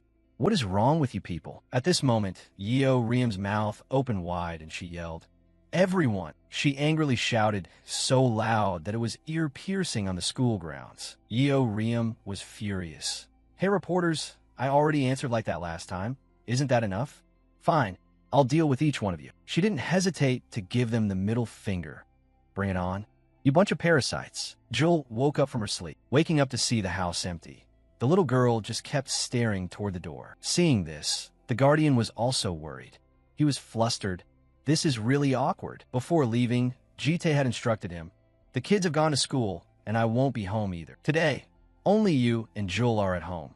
So be careful and look after the little girl. The guardian scratched his metal head, not expecting to receive a task even harder than cleaning. I've never babysat before. He called out, Hey, little Joel. The little girl turned around, her sparkling eyes looking at him. The guardian stepped forward to explain like a professional butler. The other girls and the master won't be back until tonight. Just stop waiting. Why don't you find a comfortable place to sit and rest, my lady? Joel heard him, but didn't respond. The two of them just stared at each other for a while. Finally, the little girl just coldly turned away, leaving him standing there like a statue. He panicked. This is so embarrassing. The guardian saw he couldn't convince Joel. He walked away dejectedly, intending to start working as usual. Ah, whatever. I'll just go clean. Suddenly, he looked into the middle of the living room. His eyes lit up when he found a solution to break the deadlock. Once again, the guardian walked up to Joel. Ah, Lady Joel? In his hand was a book. The guardian asked cautiously, Would you like to read a fairy tale with me? Fortunately, Jill agreed. The two of them went out to the room to read the book. The little girl's sparkling eyes shone when she looked at the world in the pictures. Seeing such a positive reaction, the guardian was secretly happy. Thank goodness, it seems she has an interest in fairy tales. Well then, I will read to you, my lady. The story began. The title was Your Father is a Fairy. The guardian started telling. Once upon a time, in a far-off forest, suddenly, the bright story was distorted. If it's an ancient forest, it must be from the period before the demon world, some kind of primeval forest. The story continued. And next in that place, there was a little girl named Don Uni and her father living together. The Guardian added another unnecessary comment. It seems her mother has passed away. But Don Uni is lucky. In those days, having even one person alive was a miracle. Before bed, her father would tell her ancient stories every day. The story couldn't maintain its inherent innocence. Interesting. If it's ancient history, it must be about the Great War, right? Joel, with a look of disgust, watched him continue to babble. So Don Uni must be a war addict, huh? The Guardian was still enthusiastically telling. Then one morning, when she woke up, Don Uni discovered her father wasn't at home. Could it be that he went to find a new mother for her? I heard that in those days, there was a culture of taking war prisoners as concubines. If Don Uni had a new mother, she would probably be very happy. The Guardian concluded. Anyway, Don Uni, suddenly, he saw something wasn't right. Joel looked at him with an expression of disgust. The Guardian was blank. What's wrong, my lady? Do you not like the content of this story? Joel didn't answer. The little girl just pointed into the distance. The direction she pointed was a corner of the wall. Joel pointed to the Guardian again, an action she repeated over and over. He was chased into a corner by the little girl, sitting hunched over, not allowed to touch the book. At the same time, in the city center, a luxury car was cruising down the street. From inside the car, a pair of elegant legs stepped down. All the male students in the school had to turn their heads to look at the person who had just stepped out. The girl who just stepped out daintily touched up her makeup. Her name was Gong Joo-hee, the heir of the Gong family, one of the 3 great sword-wielding families in Korea. But currently, she was more interested in taking care of her looks than swordplay. Joo-hee grumbled, practicing swordsmanship makes me sweat. It's so uncomfortable and my makeup is ruined. Joo-hee saw a group of reporters ahead. What is that? Those reporters? Could it be they are waiting for me? She appeared weary. Secretary Kim, you know I don't like being in the spotlight. Handle it for me. Secretary Kim behind her reminded her. It seems they aren't here to take photos of you, my lady. Hearing that, Joo-hee was surprised. She uncomfortably squeezed through the reporters. Then who is there that they wouldn't be photographing me? Suddenly, Joo-hee went silent. She was stunned. She's gorgeous. The people being sought after by the press were Yeo Riem and G.A. Yule. Meanwhile, Yeo Riem was sitting on the back of a male student. G.A. Yule shyly wondered, "But big sister, why is that purse in your chair?" Yeo Riem replied bluntly, "I don't know either, they volunteered." She checked on him. "Are you okay? Don't cry later." The male student happily replied, "Yes, of course, I'm your fan." Yeo Riem wondered, "Fan? What nonsense are you talking about?" A reporter approached. "So, student Yeo Riem, can we start the interview now?" Yeo Riem replied arrogantly, "If you don't follow the order, don't talk about an interview. I'm walking away. 1 question each, and then get lost quickly." She signaled, "All right, let's start with that guy wearing the hat." Greetings, student Yeo Riem. I am from TTTV. Yeo Riem interrupted. "Your intro is too long." The next reporter yelled, "I wasn't even done talking yet." Another reporter immediately asked, "I am from CT France. Recently, you have become a focal point in the superhuman world, highly sought after by many. How do you feel?" She answered quickly, as if stealing the words. Another reporter approached. "Do you know your fan cafe was just set up? Say a few words to your fans." The guy kneeling was overjoyed. "The reward is here." He. She didn't care much. So was this guy. "You claim to be my fan? What a bunch of psychos." Next, another reporter introduced himself. "I am Park Kong-ho, from Ji-san newspaper." From his bloated body, a strange stench emitted. He kept wiping his sweat. "What did the sentence you said at the Blue Dragon Academy interview mean?" Yeo Riem pinched her nose and answered, "You know it. Why ask? Is your brain only full of that stuff?" She whispered, "What does that smell?" He kept pressing. "Don't be like that. Explain it clearly." Out of countless words. "Why did you choose that word?" Yeo Riem frowned uncomfortably. The reporter looked at her with a perverted expression. Was there some other underlying meaning? Yeo Riem didn't let it slide. She interrupted. "Reporter," Yeo Riem challenged. "Do you want to do that with me?" Kong-ho was blank, He stammered. "Dude, don't be like that." Yeo Riem's face darkened. "You know I was just joking." "You know it was a joke, so why keep asking and twisting things like that?" Seeing her angry, the reporter still wouldn't stop. "Maybe student Yeo Riem is young, so you don't understand," But journalism is just that kind of profession, so if you cooperate well, I will write a decent article for you. Yeo Riem angrily lunged and grabbed the reporter's collar. Oh my God, buddy, do you think I can tolerate you forever? Yeo behind her panicked. Hey, big sister, let them be. Let's go inside. Kangho's camera was still capturing every moment of Yeo Riem. He was secretly happy. Yeah, keep acting aggressive like this, and the views will go up. But he was still a bit regretful. Should I poke at her a bit more? Thinking is doing. He continued to mock. If you keep acting like this, I'll be forced to write the article according to my own understanding. For example, Yeo Riem, the center of public opinion, demands relations with a reporter. Yeo Riem clenched her fist. Yeah, go ahead and write it. She lunged straight at the reporter angrily. But before that, you have to die by my hands. Yeo chased after her, wanting to stop her. Yeo Riem. Suddenly, her punch was blocked. Jite had appeared just in time to resolve everything before Yeo Riem could take things any further. Yeo breathed a sigh of relief. You came just in time. Jite looked at Yeo Riem and asked, causing trouble the moment you arrived? Yeo Riem yelled, it's not like that. It's that pig over there. Seeing Yeo Riem couldn't calm down, Jite decisively picked her up and carried her elsewhere. Yeo Riem protested, but not significantly. What is this? Let me go. Jite announced to the reporters. The interview ends here. Before leaving, he threatened, and it's best you people don't put this in the newspaper. From Jite, a surge of power was released. He walked away angrily, his steps so powerful that he crushed a piece of ground. Kangho fearfully backed away, and his interview equipment also burnt out. Yeo Riem blankly watched Jite's recent action. All three walked away under the gaze of many people. Jite warned, Yule, if you don't want to be late for class on the first day, get in immediately. Yule trotted after him. Yes. Gong Juhi witnessed the entire story. She was stunned. Did you see that just now? Secretary Kim understood the implication. How about we investigate what's going on with their family? But Ju didn't care about that. Where's that blonde girl with the big breasts? In the classroom, the teacher began introducing himself. The professor smiled happily.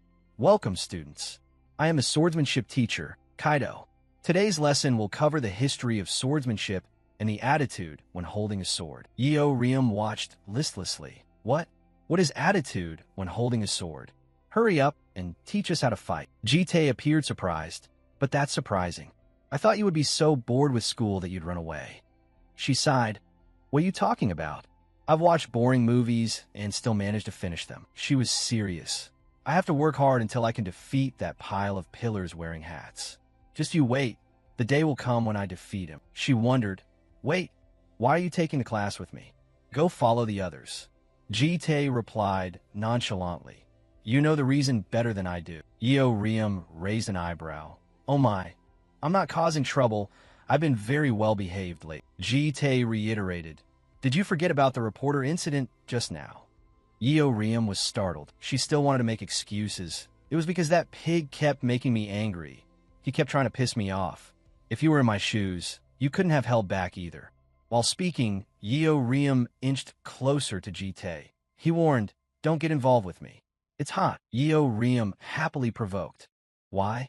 Men are usually mesmerized by this kind of contact.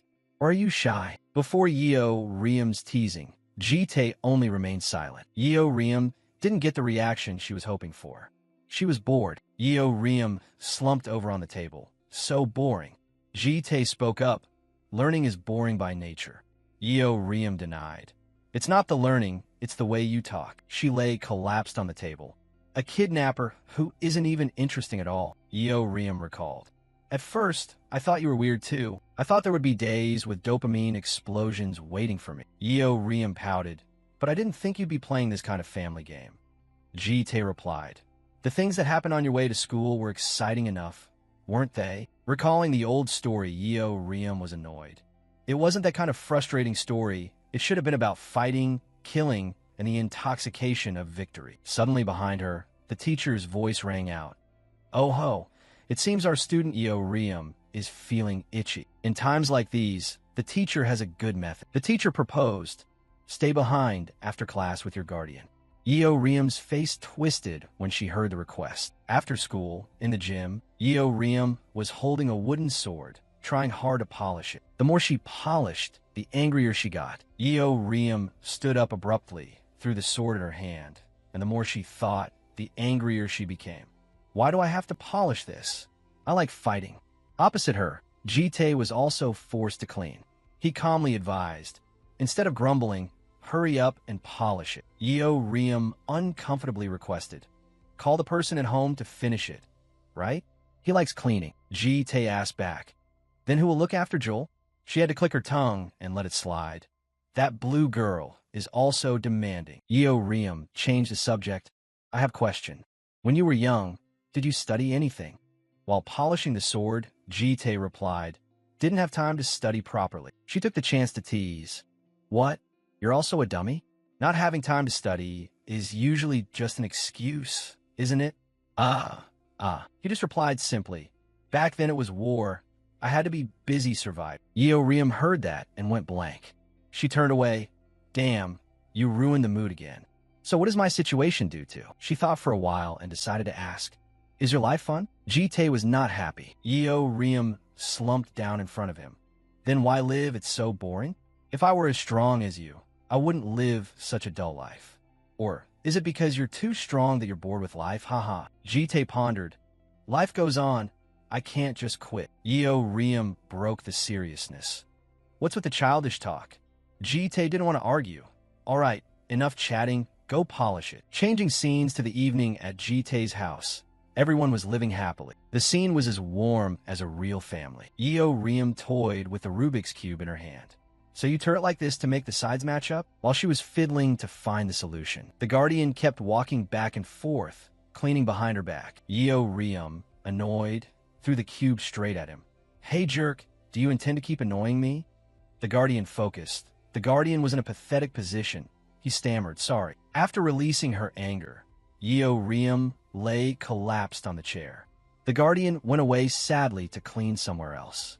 UBOM saw Yeo Riam was in a bad mood. She asked, why are you so irritated today? Because of the reporters bothering you this morning? Yeo Riam was bored, but mostly just bored.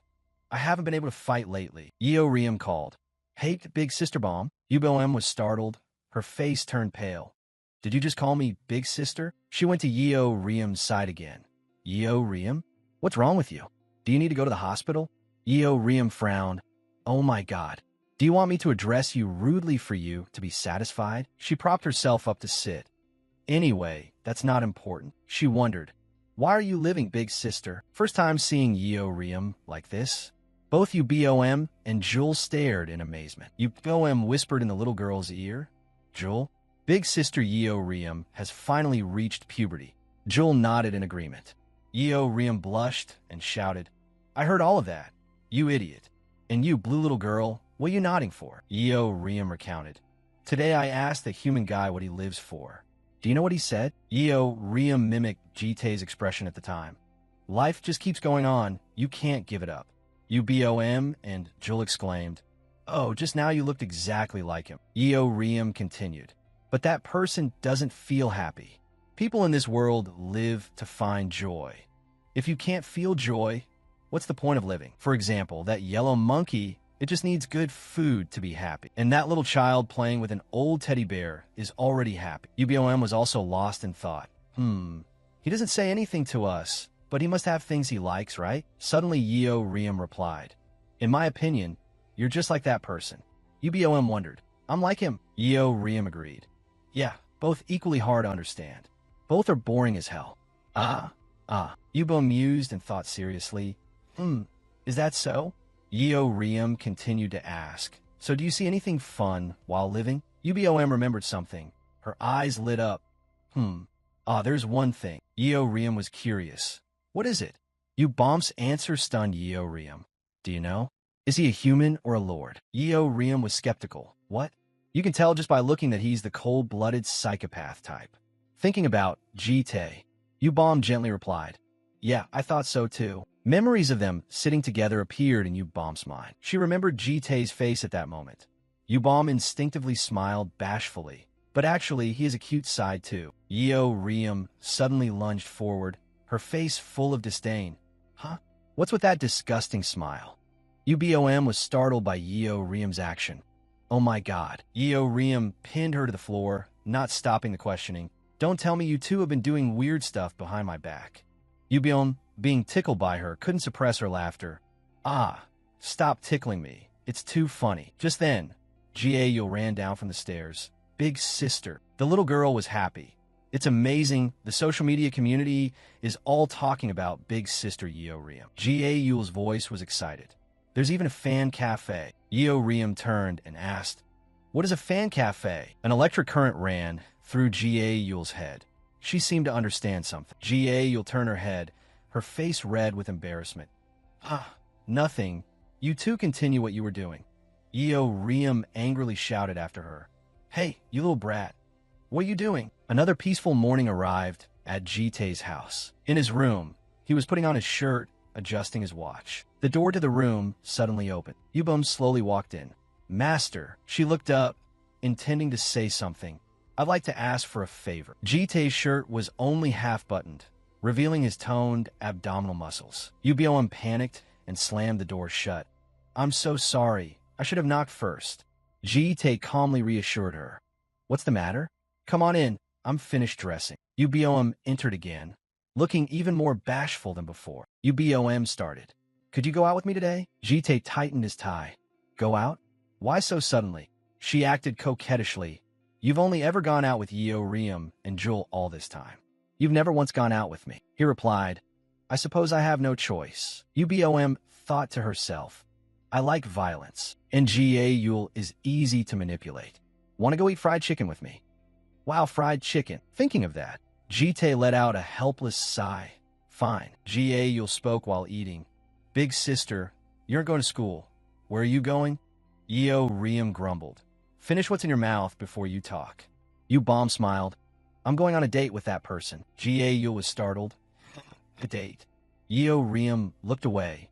You mean going out with the Guardian, right? Yule chewed her bread while leaking the information she had just heard. But seriously, why haven't you gone out with Sister BOM before? Don't tell me you're playing favorites with only me and Sister Yeo Riam. He explained, no, it's not like that. The little girl smiled. Even though playing favorites is bad, I understand. My mom knows 100 men, but still clearly favors 2 or 3. Yeo Riam was stunned. Oh boy, your mom is really something else. Yule laughed innocently, right? UBOM sighed and turned her head away. So, am I like one of the 97 guys who got dumped? Jitae asked skeptically. What do you mean? Yule said sadly. After the kidnapping was over, you didn't care about me anymore. Like a fish that's already been caught, you don't even bother looking at me anymore. Yeo Riam blamed him. You've been abandoned. Poor Sister BOM. You're really mean, Master. Yeo Riam also looked at him. I understand why you only go out with us, but you don't need to worry. You should just go out with Sister Bone. You can't keep an eye on us 24/7 anyway. He mused. Very well. Hearing that, Yule winked mischievously, having achieved her goal. Time passed quickly until they reached the building, sunlight shining down on the roof. Inside, 15 students and their guardians were seated properly. Everyone looked at UBOM and whispered, Oh, isn't she the sister of that famous girl? Yeo Riam? Her name is UBOM, right? Isn't she pretty? I heard this girl got a perfect score on her entrance interview. Is that true? Which family is she from? I heard it's the U clan. I'm not really sure. The U clan? Sounds so rustic. Just then, Suji clapped her hands. All right, social theorians here for the rest. We will practice social dancing. A young man at the front spoke up. Ah, this is so embarrassing. Why dancing? She asked skeptically. Oh, why so embarrassed? When you become superhumans representing your families, there will be times when you have to dance at luxurious parties. Standing there like a wooden plank at that time is what's truly embarrassing. Now, let's find dance partners. A man and a woman approached each other. Count on me, okay? Yeah. Another pair blushing, grab each other's hands. If no one else agrees, dance with me. She laughed. If you feel like pairing up with someone, be bold and ask. Oh, at this moment, a girl with pink hair was attracted to something and gave a huff. UBOM still doesn't have a partner? I thought guys would be lined up to ask to dance with her. That young man explained, yeah, there's something about her that's hard to approach. It feels like if you touch her, Your arm will break. Suji anxiously approached. Oh, you still don't have a partner? Bomb smiled to hide her true feelings. Yes, I guess I'm not very popular with everyone, she suggested. But Ubom is so pretty. How about with the professor? She interrupted. Excuse me, professor, can I ask my guardian to be my dance partner? Jite, standing far away, was surprised to hear this. Suji nodded. Ah, sure, of course. She quickly ran over. Thank you, she exclaimed. That was fast. She quickly approached where he was sitting. Ubom reached out her hand. Master, come on up here. He looked away, avoiding her gaze. I don't know how to dance. She acted aggrieved. So you're leaving me alone? That's so lonely. Hearing that, he let out a helpless sigh. Suji instructed according to the rhythm. Now, slowly hold your partner's hand. 3, 2, 1, 2 steps. Jite and Ubom faced each other, feeling quite awkward. She suddenly noticed something and was quite surprised. His hand moved up and down. She teased. Master, are you shy to touch me? He turned his head. No. Ubom took the initiative to hold both of Jite's hands. Don't worry. Just because we touch doesn't mean we're in love. He remained cold. Yeah, I know. Her voice was heavy. And don't dance half-heartedly. It'll ruin my grade. He replied, I know. Both of them got into position. She said, let's start. Both of them danced rhythmically to the music. Ubom thought to herself, why are his hands so sweaty? Her fair hands held Jite's damp ones. Are you stressed? Other places are soaked too. The sweat on your chest is so much it's almost transparent. She remembered the image of Jite's hot body from before. Ubom's face turned bright red. In that moment of distraction, she tripped and fell backward. But Jite quickly caught her before she hit the ground. The scene was romantic. He stood frozen, not knowing what to say, while Ubom was already blushing from embarrassment. Her heartbeat increased. Then her eyes went blank, and her nose started bleeding. He was startled. A nosebleed. A while later, after the class ended, at a street-side shop, Ubom was drinking lemon juice, a piece of tissue plugging her right nostril. Jite asked, do you need to go to the hospital? She replied, dragons don't need to go to the hospital, right? I'm fine now. Thinking back on that, he was suspicious. That's strange. There was no impact. Why would you have a nosebleed? She shyly turned her head away.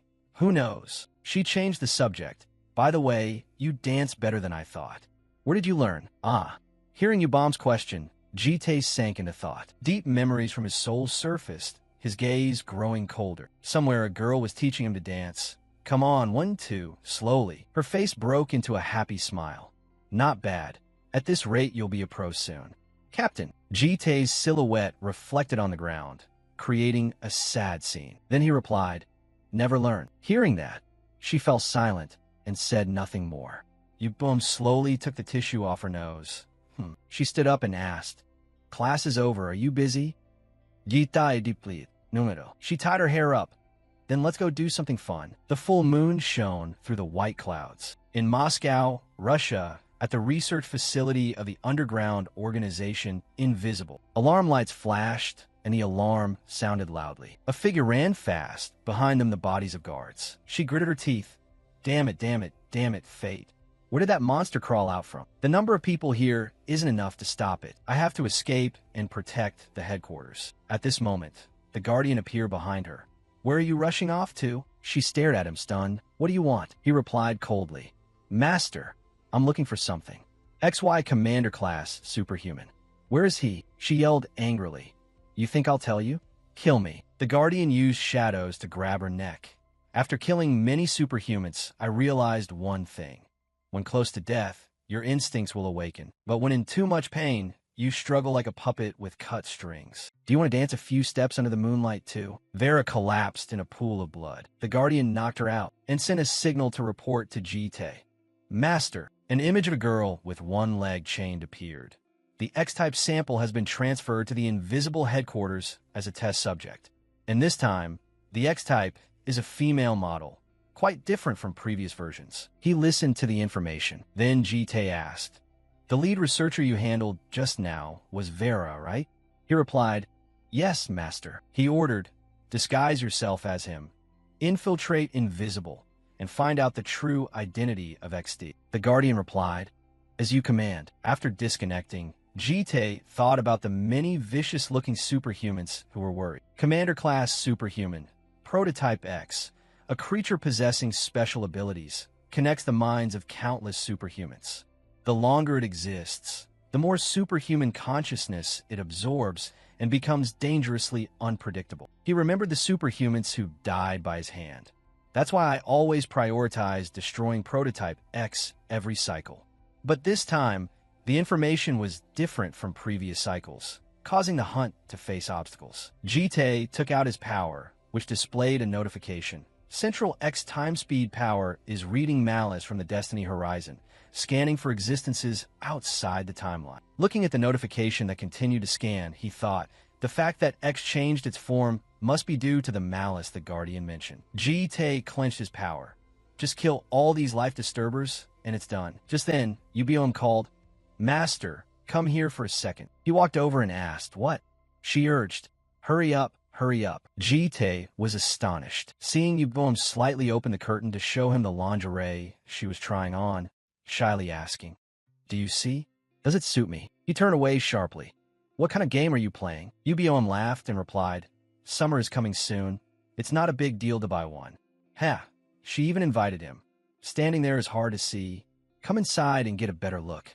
He acted indifferent and said, "You said we were going out for fun, and now you're dragging me into this nonsense?" Ubom was shy.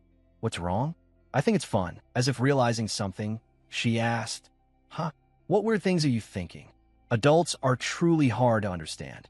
Jite replied, "Don't tempt me." Afterward, the two went for a walk, and Ubom didn't let go of the earlier incident. "Master, tell the truth, you wanted to see it earlier, didn't you?" He denied no. She continued to tease. "Oh, it's impossible you didn't want to see." Ubom laughed brightly. "I should have bought it." Jite said, "If you're done playing, let's go home." She said, "Ha, actually, I came here to buy gifts for the kids." He repeated, "Gifts." Ubom thought of Jewel and the teddy bear, expressing her desire. "Yeah, do you know Jewel's teddy bear is torn to shreds? So I intended to buy her another one, and at the same time buy gifts for the others." Jite inquired further, "What do the others want?" She started listing. "Ga, Yul only likes clothes. She doesn't care about anything else. So she won't feel inferior when going out with friends later. Maybe buy her a nice wallet." He asked, "What about Yeo Riem?" Ubom thought about what Yeo Riem wanted to buy and answered with a forced smile. Yeo Riem. Yesterday she said there was something she wanted to buy. She recalled the girl's tone at the time. "Watching a movie the other day, I saw this, buy it for me." Ubom judged the item to be a bit strange. Then the two split up. She said, "Then I'll go look for gifts for Ga Yule and Yeo Riem. You choose something for Joel for me." Jite agreed. "All right." Ubom watched him walking forward. She silently asked, "Is it okay?" At the toy store, the shopkeeper was at the counter, deep in thought. She looked at Jite, guessing his age to be late 20s or early 30s. Is this physique a model or a soldier? His face is good-looking too. He was still engrossed in choosing a teddy bear, all alone. His eyes were blank in front of the children's toys. The shopkeeper thought smugly, the perfect type of customer to rip off. Caught a fat prey, she happily came over to inquire. "Oh, are you buying a gift for your little one? How old is she?" Jite replied, "About 4. The shopkeeper flattered him. "Oh, the cutest age. Is she your daughter?"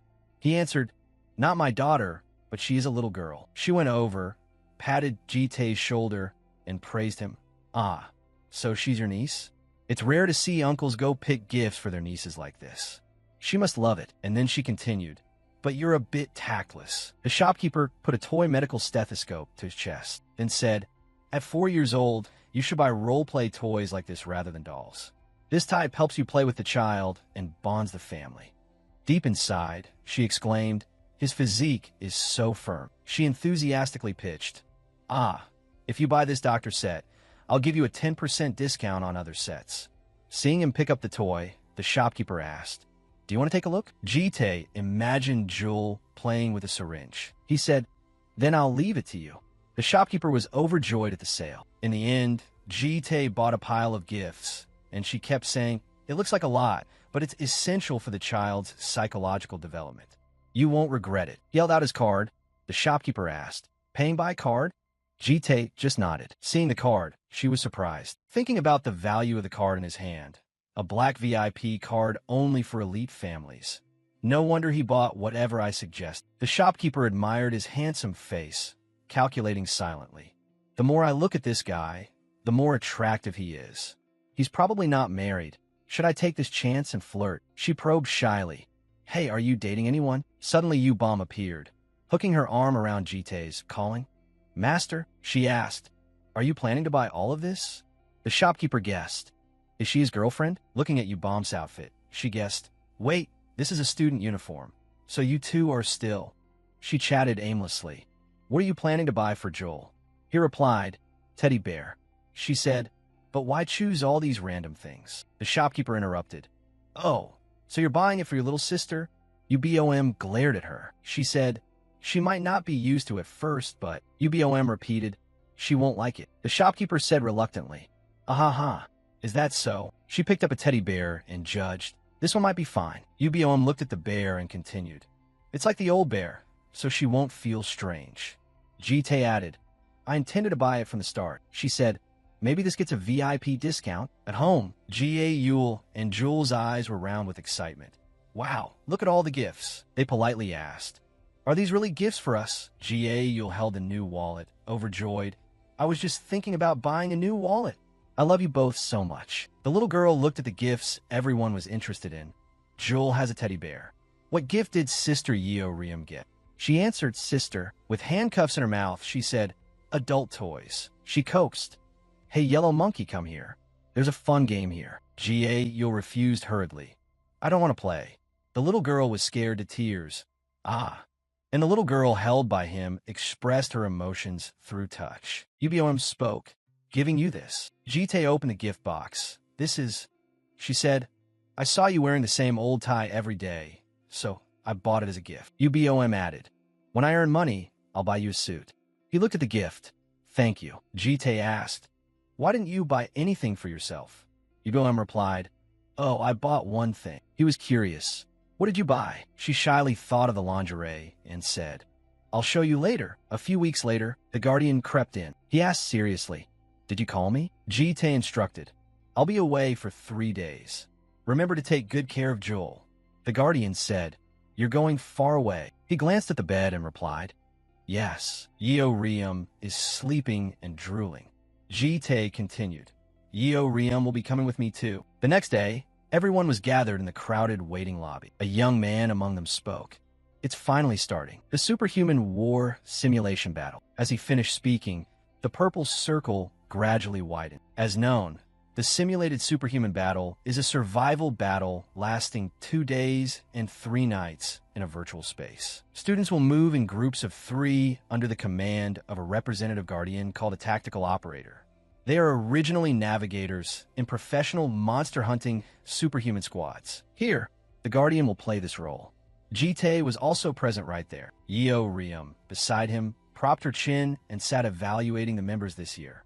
Oh boy, look at those nervous kids, people that mediocre have no real-world combat experience. And so, she was reminded by Jite, hey Yeo Riem, this is not the time to show off. She heard this and was dissatisfied. Yeah, he continued, this isn't a solo fight, it requires 3-person teamwork. Yeo Riem sighed. I know, but you have to choose suitable teammates. Suddenly, she noticed the group of people next to them. A man and a woman approached. The man scratched his head and asked, if you don't have a group yet, do you want to join with us? Yeo Riem got angry and shouted, what the hell? Get lost, you weaklings. But Jite nonchalantly asked, what are your names? The guy replied, I am Hisaki Sojiro. The woman also spoke up, Kim Jin. Both bowed their heads politely at the same time. Sojiro promised sincerely, we will try our best not to bother you two. Yeo Riem still maintained a grumpy attitude. You guys, didn't you hear me say get lost? In her heart, she thought, I can see how weak they are already. Yet, Jite agreed concisely. Okay, making Yeo Riem irritated. Huh? Who allowed them to join the group? Then Jite said, if you don't like it, go find other teammates yourself. Yet the girl lowered her voice. That would be too much trouble. Seeing this, Sojiro and Kim Jin were both stunned and motionless. The result was that Yeo Riem had to endure. Hey, you weaklings, if I'm fighting and you get in my way, watch out. Sojiro was happy. Thank you. But suddenly a hand came flying, striking the young man hard on the head, making Sojiro clutch his head in pain. It was Johnny. He glared in warning. Hey, you mediocre piece of trash. Didn't I tell you already? Acting all flirtatious in front of me. Do you want to die? Sojiro was in pain, tears streaming. The young man hurriedly said, Haha, sorry. Then Johnny turned to tease Kim Jin. Hey, your boyfriend apologized. Aren't you going to say anything? He directly placed his hand on her head and challenged her. Got nothing to say? Just then his friends laughed and said, Hey, Johnny, that's someone else's ward. Take it easy. Don't be so aggressive. He sneered. What about it? The adults don't care what happens to a bunch of orphans. Johnny took advantage of the situation, grabbed Kim Jin's hair, and mocked. Hey, you should cut your bangs. They look so gloomy. She tried to pull his hand away, but couldn't, only helplessly crying out, Stop doing that. Johnny laughed triumphantly. Oh, please, an orphan like you dares to talk back. He didn't expect that Yeo Riem had appeared right beside him at some point. She said gently, What do you mean by orphan? Hearing that, he was startled. Deep down, he thought, this girl is Yeo Riem, that crazy person representing Chonryang Academy. Yeo Riem put her hands in her pockets and asked impatiently, I'll ask you again, what do you mean by orphan? Johnny's eyelid twitched as he recalled what his family and the adults in his clan had said, to stay away from her kind. So, he released Kim Jin's hair and turned to explain, Haha, don't know what an orphan is? It's a student without a guardian. Put simply, it's just trash without any backing. As he said that, he laughed and pointed at Kim Jin and Sojiro. Yeo Riem scratched her head. Is that so? Is it really that troublesome with these environmental pollutants? Hearing her say that, Johnny put his arm around her, pretending to be friendly and going along with it. Hey, don't tell me you're on the same team as them. You're strong. Why would you team up with such weaklings? Ahem, why don't you join our team? If you agree, I can clear a spot for you. His two henchmen were stunned to hear this, and one asked, Johnny, what are you saying? But Johnny didn't care at all. He was only calculating. Yeah, even though she's truly crazy, it would be extremely beneficial for me if I could get close to her. The way she fights is also a good fit. I just need to learn how to flatter her a little more, and it'll be fine. Then a punch to the face landed, and naturally, Johnny took the full impact before the wide-eyed gaze of the two henchmen and the couple Kim Jin and Sojiro. He could only cover his mouth, listening to Yeo Riem curse. Hey, blockhead, do you want to die? Who gave you permission to put your hand on my shoulder? Are we close, you and I? You dare to act like my equal? You pest. At this moment, Johnny stood motionless with a distorted face, but inside he was screaming, You crazy woman. Just you wait. And then, surprisingly, he turned and walked away, despite Yeo Riem still cursing him relentlessly. Next time I see your face, you're dead. Kim Jin and Sojiro looked towards Yeo Riem in shock, while Jitae, already too used to this, could only let out a heavy sigh. After that, the instructor stepped out to announce, All right, students, pay attention. It was the combat professor, Quit T. He looked rather lazy as he said, Now, I will explain the rules. You will be divided into 50 teams, starting from separate deployment points. Activity points, kills, deaths, damage dealt. Everything will be calculated and ranked in real time. If you die, you must wait 3 hours to respawn at a different location. Remember this well. The virtual location is an ant nest, and, as the name suggests, it is a giant cave. The teacher finished his presentation with a well wish. Good luck to you all. Dismissed. One by one, everyone stepped into the virtual matrix. Jitae's group had also entered. Yeo Riem laughed and said, Haha, quite impressive. Since it's this great, let's kick things off with a slaughter. But Kim Jin quickly stopped her and asked, Wait, do you even know where the other teams are? Yeo Riem said blankly, Huh? Just run around everywhere, we'll find them. Kim Jin explained, Sorry, but we aren't as agile and resilient as you. If you rush off alone, we could be ambushed from behind. Yeo Riem crossed her arms and mocked. Good grief, are you proud of being weak? Kim Jin offered an opinion. We should set up a strategy before acting. Yeo Riem laughed scornfully upon hearing that. What strategy? Just leave the fighting to me. You guys provide cover from the back. Kim Jin became serious and criticized. This is a team match, not a solo run. Don't act recklessly. Yeo Riem glared back. I took pity on you and let you in the team. Now you're trying to push your luck.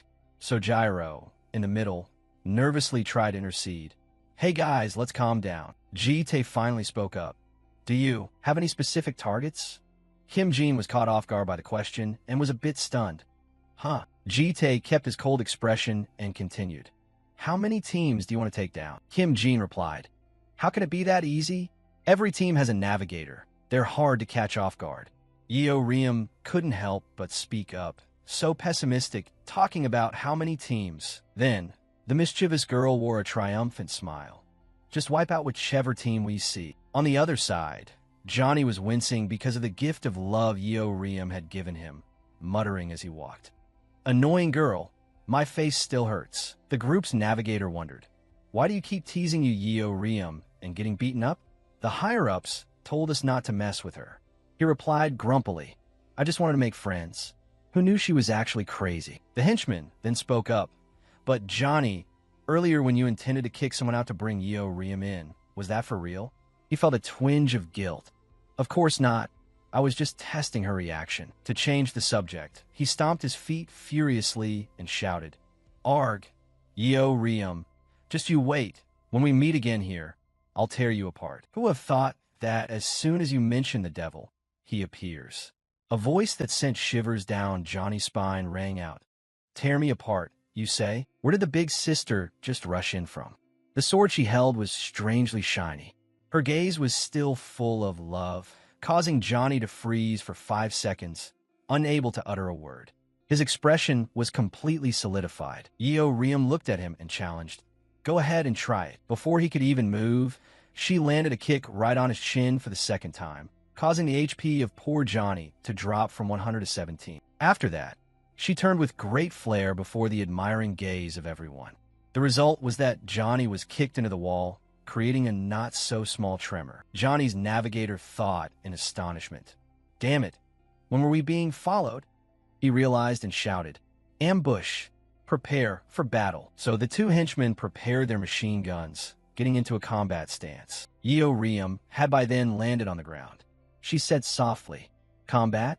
You guys have got it all wrong. And then she slowly raised her head, laughed savagely, and continued, This is just a one-sided hunt on my part, you dogs. Johnny's teammate fired at Yeo Riem. Unfortunately, Yeo Riem's speed was so fast that she could dodge the bullets. Seeing this, the other guy panicked and shouted, Don't come over here. But in the blink of an eye, Yeo Riem had run right in front of him. Without a second thought, she swung her sword, draining all his HP. Just after finishing, Yeo Riem noticed something. There was someone rushing towards her. She didn't hesitate, nor did she dodge, but raised her sword to parry. This action startled the attacker, but deep down he was cursing, You idiot! Instead of dodging, you're blocking the counterattack head-on. His position was higher, so he thought he was guaranteed to win, and his weapon was also much heavier. Therefore, he believed that no matter how strong Yeo Riem was, he had no reason to be outmatched. But life isn't a dream. The guy's eyes suddenly widened, because Yeo Riem was still standing there proudly,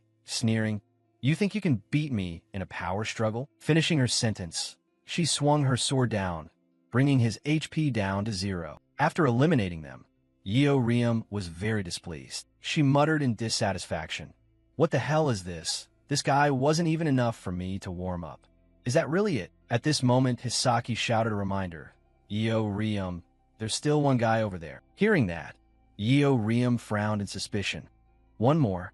She then glanced over and saw Johnny crawling up from the ground. The kick earlier didn't finish him off completely. He still had 17 HP left. Seeing Yeo Riem notice him, he quickly pleaded, Could you please not hit my face again? Unfortunately, Yeo Riem had never listened to anyone in her life.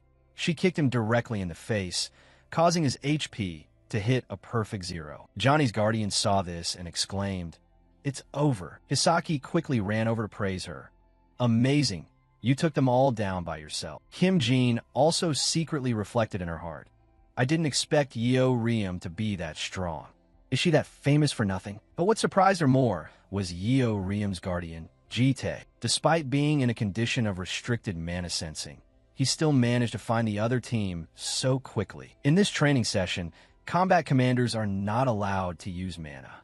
But Jite had calculated the exact moment for Yeo Riem to ambush and order the attack without missing a beat. With such agile tracking ability and perfect command, Kim Jin was certain he used to be a first-class combat commander of the Alliance. Right then, an announcement sounded.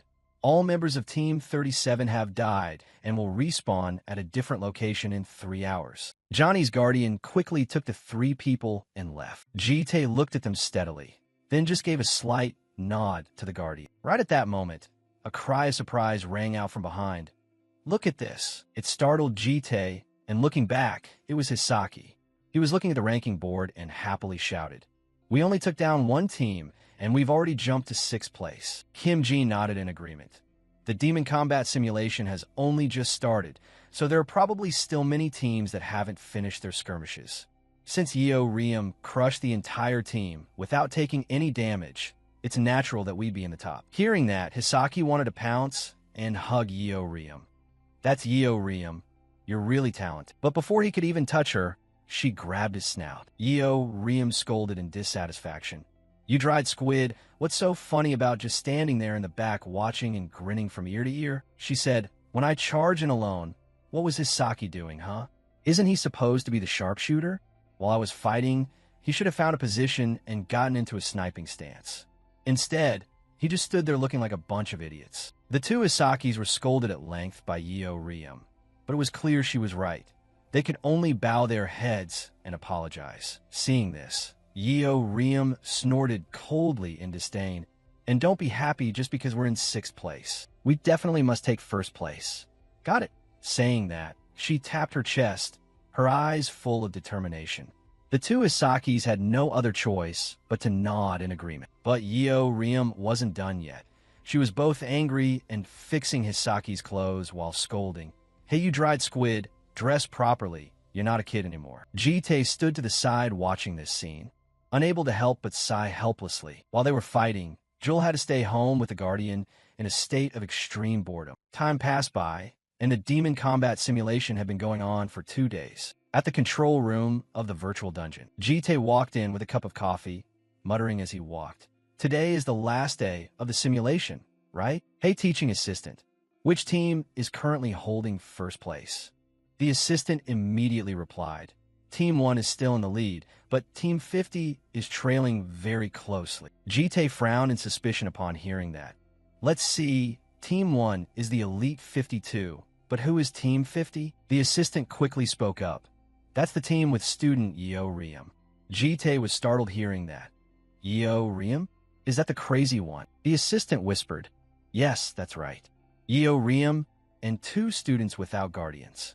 Yeo Riem's team only has her as the direct attacker. Both Hisaki and Kim Jin are sharpshooters." Seeing that, Jite commented, "This is truly a team where Yeo Riem does it all by herself. Is that girl so strong that she could climb all the way to 2nd place?" The assistant quickly replied, "In my opinion, it's thanks to their guardian acting as the combat commander pulling them up. Sir, take a look at this." Saying that, he opened a map. Jite saw it and exclaimed in astonishment, "Oh my, what is this?" On the map was a movement route that was overly perfect, which couldn't help but surprise him. The assistant glanced at him and asked, "Could it be that he was a combat commander in the Alliance?" Jite didn't think so, shaking his head in rebuttal. "Hey, did you forget I used to be a combat commander? Who in this industry do I not know? And I have never heard his name before." Saying that, he fell into deep thought. Yeo Riem, a student of Chongryong, is a person of interest who the magic professors praise as a rare genius. UBOM. They all belong to the family founded by that guy named Jite. The important thing is that the information about this man is too clean, as if it had been scrubbed with an eraser, making Jite unable to help but be suspicious. While he was thinking, the assistant hesitated and spoke up. "Professor, there is one point that makes me very worried." Jite slightly frowned and asked, "Yes, what is it?" The assistant spoke slowly. "It seems Team 1 is using making the route of Team 1 has never intersected with Team 3 and 4, as if they are exchanging signals with each other." Jite squinted at him upon hearing that, coldly asking back, Hey assistant, are you a sports referee? Leaving the assistant confused, Jite snorted coldly and explained, our subject is real combat. In a situation without external communication, conveying intent to each other is not cheating, but strategy.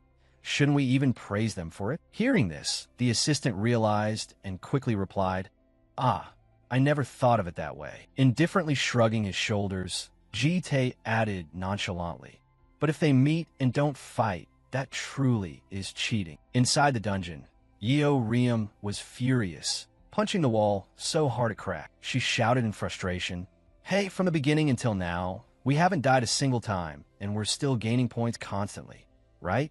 Hisaki nodded slightly.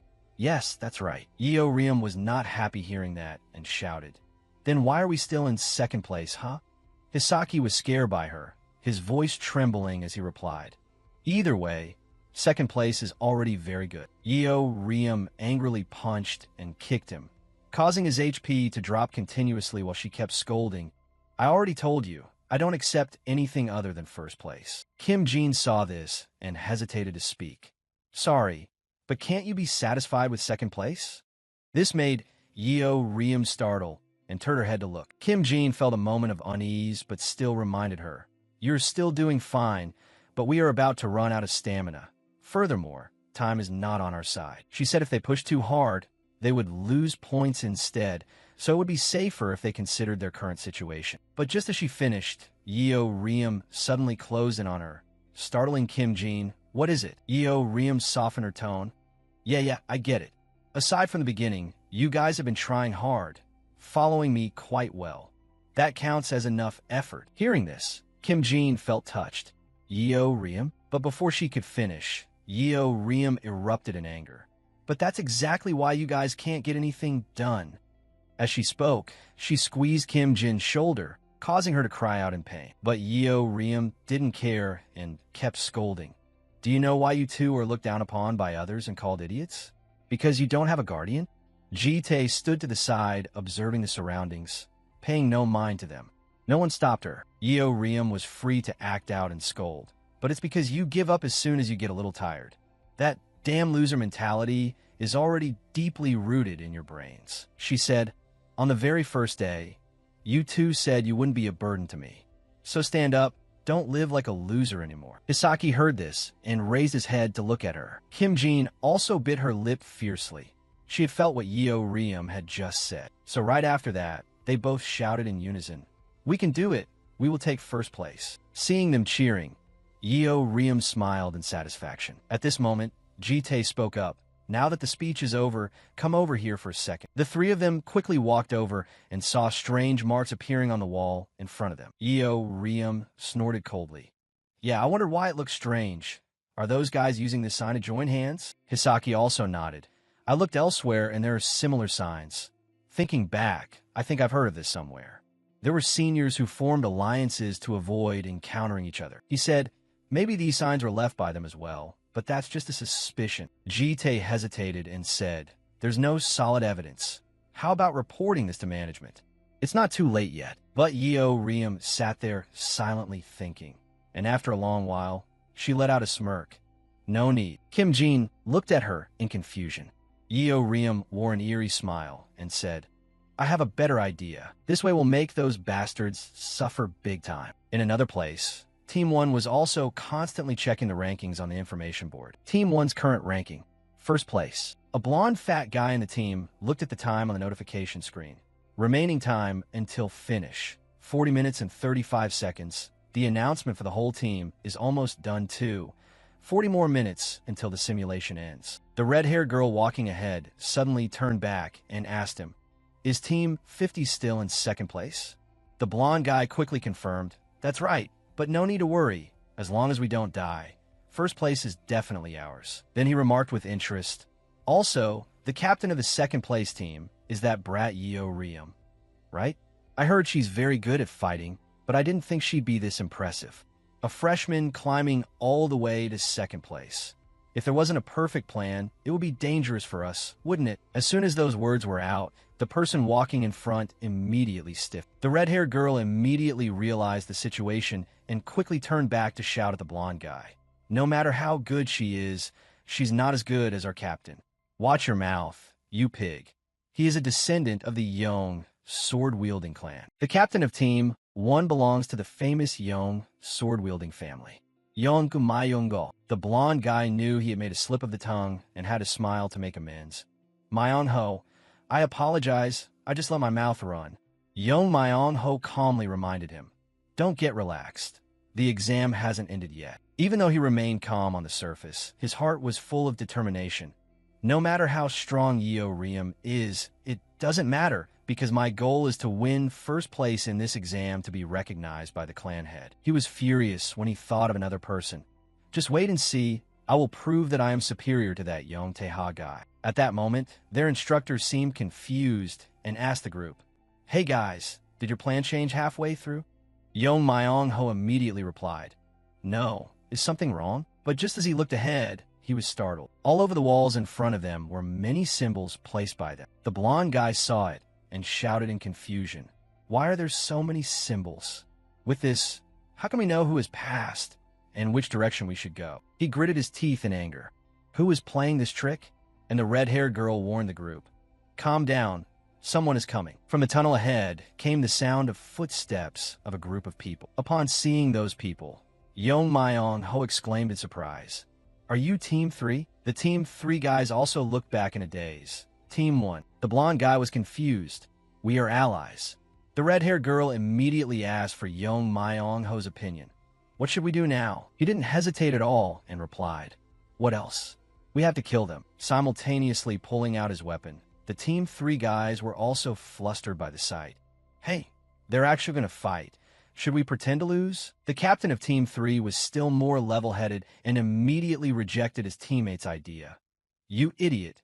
Do you think Professor Jite is a fool? I don't know what to do either. Finally, he cursed and decided, Damn it, whatever, let's just fight first. As the order was given, both sides charged into hand-to-hand combat. On a high cliff nearby, Yeo Riem's group was observing the situation below with interest. Look at them beating each other to pieces. Sojiro couldn't believe the situation below. No way, I didn't expect this plan to actually succeed. Yeo Riem was still excited and asked him, Want to bet on who wins? Turning back a few minutes earlier, both Sojiro and Kim Jin looked at Yeo Riem in surprise. Using those signs in reverse, Yeo Riem pointed at the signs on the cliff and explained to them, That's right. Even if I don't know what that sign means, we just need to redraw it to the point that they don't even realize it. When that happens, their route will be disrupted and their plan will collapse on its own. My plan is just that simple. Sojiro and Kim Jin followed her instructions, walking around and drawing plenty of similar symbols. During that time, Yeo Riem would split off to hunt people for more points. In case I encounter the first-place team, I'll beat them to a pulp. Kim Jin hesitated and interrupted. Hey, I have a question. What if we wander around and bump into another team? Yeo Riem heard the question, had already planned for it, and pointed at Jite. Such cowards. I'll lend you this old guy to lead the way. Figure out how to hide yourselves. He protested with some displeasure. Am I a commodity? But Yeo Riem still asked him extremely nonchalantly. How about it? Is my plan okay? Jite remained silent for a bit, then finally had a nod in recognition. Okay. Having obtained his acknowledgement, Yeo Riem was smug. I knew it. My plan is top tier. Were you thinking speechless, right? Turning back to the present, Yong Myong Ho finally defeated the captain of Team 3. The notification board displayed. Team 3 has been eliminated. The red-haired girl held her wounded shoulder and said with difficulty to Yong Myong Ho, Captain, I'm sorry, I'm dead. He still replied to her calmly. It's fine, we took out the entire Team 3, so our points will increase even more. If we survive like this, at that moment, a voice rang out, cutting off his words. Who said you guys are going to survive? Yong Myong Ho was startled and alert.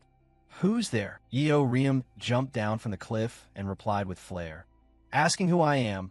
Huh? In this chaotic world, I'm the true villain here. Before her appearance, the atmosphere became silent for a moment. Her two teammates observed from above. Yeo Riem calmly faced Yong Myong Ho while he looked at her suspiciously, wondering, could it be that she's the one who ruined my plan? But immediately he glanced up at the cliff. They were up high.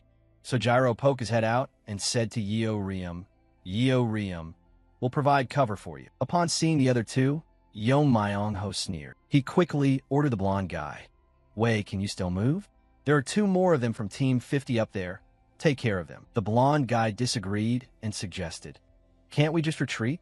Dragging it out like this is winning already. Yong Myong-ho immediately lowered his voice. Wei. He glared at him menacingly. Don't make me repeat myself a second time. Wei immediately fell silent, but cursed himself. Damn it, do you think you're all that? But in the end, he finally agreed. Fine, I'll be right back. With a single leap, he sprang onto the cliff ledge where Sojiro and Kim Jin were hiding, landing with a spectacular flourish. He greeted them before their terrified faces. Hey there, buddies. Right after, he aggressively balled his fists and slowly stepped forward. I'm a bit busy, so let's make this quick. Both of them screamed in unison, then turned and bolted. Run, Wei shouted. Running where? Then he zoomed past Jite to chase them below. Yeo Riem heard the resounding scream from above and remarked with interest, look, a flying pig. But immediately, she was startled, quickly raising her sword to parry an attack from Yong Myong-ho, who had lunged at her while she wasn't paying attention. He gritted his teeth and reminded her, this isn't the time to be distracted. Yeo Riem swung her sword with force, pushing him back. As soon as he regained his stance, Yong Myong-ho suddenly asked her, you're Yeo Riem, right? I didn't expect you to be able to break my plan. I'll give you credit for that. You're definitely not just someone who only knows how to use her fists. Yeo Riem replied with disdain. Colluding with others and calling it a strategy? You idiot. Yong Myong-ho arrogantly retorted. Let's end this right here. No matter how much you struggle, first place belongs to the Yong clan. Yeo Riem confidently swung her sword. Not a chance. She looked up at Jite, who was calmly watching the match from above, and confidently declared, because first place belongs to our Yu clan. Elsewhere, Sojiro and Kim Jin were desperately running away with Wei in hot pursuit. He angrily shouted at them, stop running and just listen to me for once. Kim Jin, running in front, tried to encourage Sojiro following behind. Hold on a little longer, Sojiro. That pig just fought, so he's likely quite injured already. Once he runs out of steam, we'll counterattack. But Sojiro was breathless. His eyes rolled back, his mouth agape, and he stuttered in reply. Huh? What did you say? I can't hear clearly anymore. That appearance of Sojiro made Kim Jin scream in shock. Ah, you scared me. You look like you've lost 10 years of your life. Sojiro whispered back to her. Kim Jin, you run. I can't run anymore. Kim Jin tried to encourage and threaten him at the same time. Don't give up. Do you want to die at Yeo Riem's hands? Sojiro suddenly growled back at Kim Jin. No, I'm not giving up. I'll leave the front to you and Yeo Riem. As he spoke, he turned and fired an arrow straight at Wei, which instantly startled him. Meanwhile, Sojiro remembered his past of being bullied, pouring out all his resentment. I'm sick and tired of a life where I'm looked down upon just because I'm weak and don't have a guardian. He determinedly drew his bow. I won't run away anymore. But the arrow weakly fell right in the middle of the path, leaving all 3 of them frozen. Finally, the first one to speak was Sojiro. He panicked and yelled, maybe my hands are out of energy from breaking those signs early. Wei reacted very quickly, jumping over to punch Sojiro straight in the face. You scared the hell out of me, you dog. That single punch knocked Sojiro out. His HP dropped from 88 to 0 in an instant. Kim Jin anxiously pulled out her weapon and called to him. You idiot, Sojiro. But immediately, her face was tightly gripped by Wei. He aggressively slammed Kim Jin into the wall. Where do you think you're going? After subduing Kim Jin, he contemptuously asked her, Hey, I saw the records for you and that dried fish guy. You two don't have guardians, right? Are you trashy lot thinking you're something special just because you got dragged up to second place? Kim Jin suddenly grinned. Second place, you say? Wei was slightly taken aback by the situation, only hearing Kim Jin coldly continue. Sorry. Simultaneously, a spark of light flashed in one of her eyes. Kim Jin was using the sharpshooter's eye protection skill. She firmly declared to him, we care more about first place. At the same time, the gun barrel in Kim Jin's hand pointed straight at the light-emitting Wei. He panicked and yelled, wait. But when he instinctively put his hand out to block and dodge, Kim Jin's shot went straight up. Wei saw that her attack missed him and finally let out a breath of relief. Damn, That scared the life out of me. Then he aggressively ridiculed her. Kim Jin, your mana gun can't even hit anything and you want first place? Know your place. But she replied with a cold laugh. What are you saying? I used it exactly as intended. Her gaze directed straight at the rock falling directly onto Wei's head. And in a split second, he was hit by the giant rock. Wei suddenly realized, could it be that she wasn't aiming at me? But at the top, Wei was finally taken down by Kim Jin, and she herself was exhausted, leaning against the wall behind her, muttering softly, Yeo, Riem, I've done my best. Really, the system announcement immediately updated. Remaining members of Team 1. A red-haired girl from Team 1 suddenly opened her eyes. The instructor standing nearby asked with concern, You're awake? She shook her head slightly and quickly sat up. Yes, I'm a little dizzy. She then anxiously asked about the situation. Guardian, my team. How are they? He quickly replied to her, The thing is, Wei has fallen in battle, and Yo Myong Ho is still fighting. She couldn't believe it, looking toward the ongoing battle. What? Is the squad leader losing? Because of that insignificant brat. Yo Myong Ho was currently slumped under a cliff, while Yeo Riem was still casually standing in front of him. I thought your fighting would be something. Turns out it's just that. Truly disappointing. She continued to mock. Don't make excuses like you're exhausted from fighting other teams. I also smashed a few teams to pieces before meeting you guys. Yo Myong Ho gritted his teeth in anger. Don't act like a winner. He aggressively lunged forward, slashing a powerful sword blow toward Yeo Riem, roaring. Does a low-class clan have the guts for that? But immediately after, the top of his head was firmly pressed by a hand. Yeo Riem from above sneered. The low-class one is your strength. As she spoke, she used her leg to stomp down hard on Yo Myong Ho. But immediately her expression became even more excited. When Yo Myong Ho used his sword to block her knee that was pressing down, You blocked it. Yo Myong Ho used all his strength to fling Yeo Riem off him. By this time, he had to admit, All right, I admit you are stronger than I expected, but you aren't skilled in swordplay. His voice suddenly became threatening, and even his expression became extremely gloomy. Now, I will show you the difference in class. Yeo Riem was still very excited, answering with slight disdain. You've been beaten to a pulp and you're still posturing? But immediately she stopped, because Yo Myong Ho had crouched into a defensive stance. Around him, the sword aura seemed to take the form of a roaring blue dragon. This is the swordplay of the Young family. First form, Dragon Ascendant. The guardian standing outside couldn't help but ask in surprise. Yo Myong Ho, since when did he learn the secret technique of the Young family? And Jite was still standing to the side, calmly monitoring the match. Meanwhile, Yeo Riem was standing near Yo Myong Ho. Alert, she thought to herself. The wind is like turning into blades.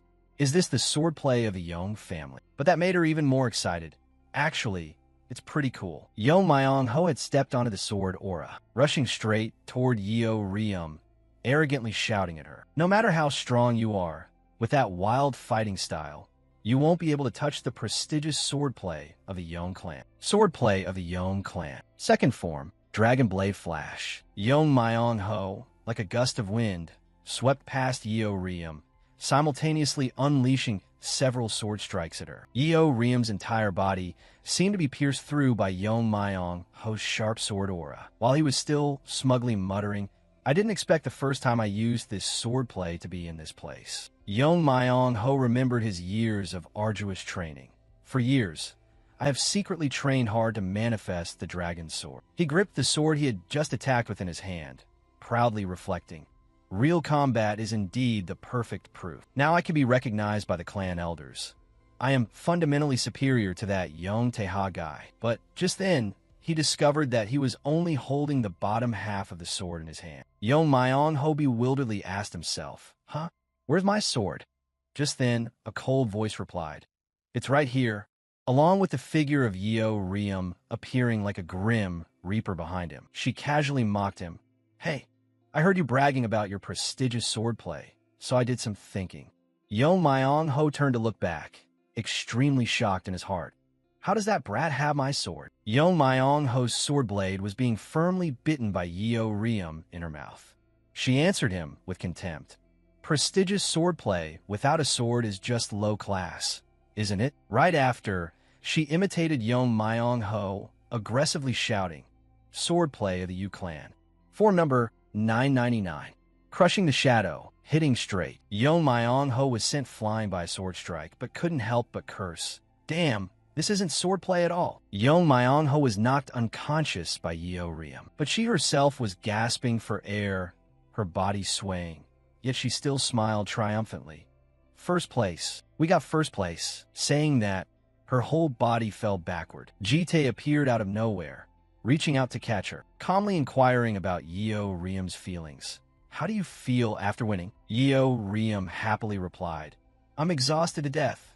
I'm going to Hill Lin to relax, just like Yugi. At this moment, the system announced the final ranking results of the Demon Combat Simulation as follows. Yeo Riem's team, N50, ranked first. Jitae was kindly informing Yeo Riem, I heard it's snowing out there.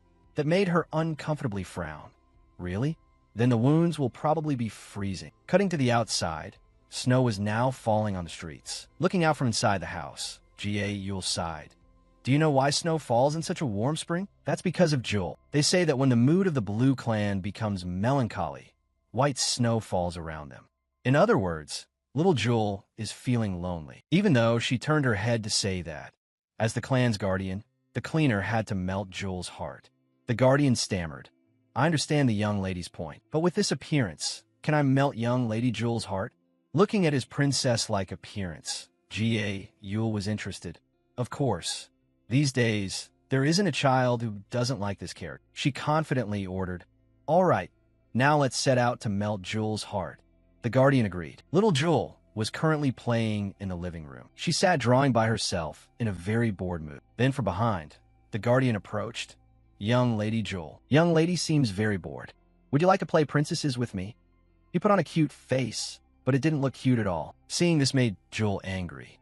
The little girl clenched her fists tightly, causing the crayon in her hand to snap in half. Seeing that, the guardian wondered, Young Lady Jul, why are you like that? UBOM stepped from behind and wondered, What is this? What is that thing? The guardian explained, That. I thought if I dressed up as a cartoon character, Young Lady Jul would be happy. So I tried it. Seeing UBOM appear just then, Yul started, Oh damn, she found out. UBOM sighed wearily. Your current appearance is only making Jul more afraid. Go wash your face immediately. Then he turned to Yul and explained, But young Lady Yul said you would definitely like it. Yul immediately denied.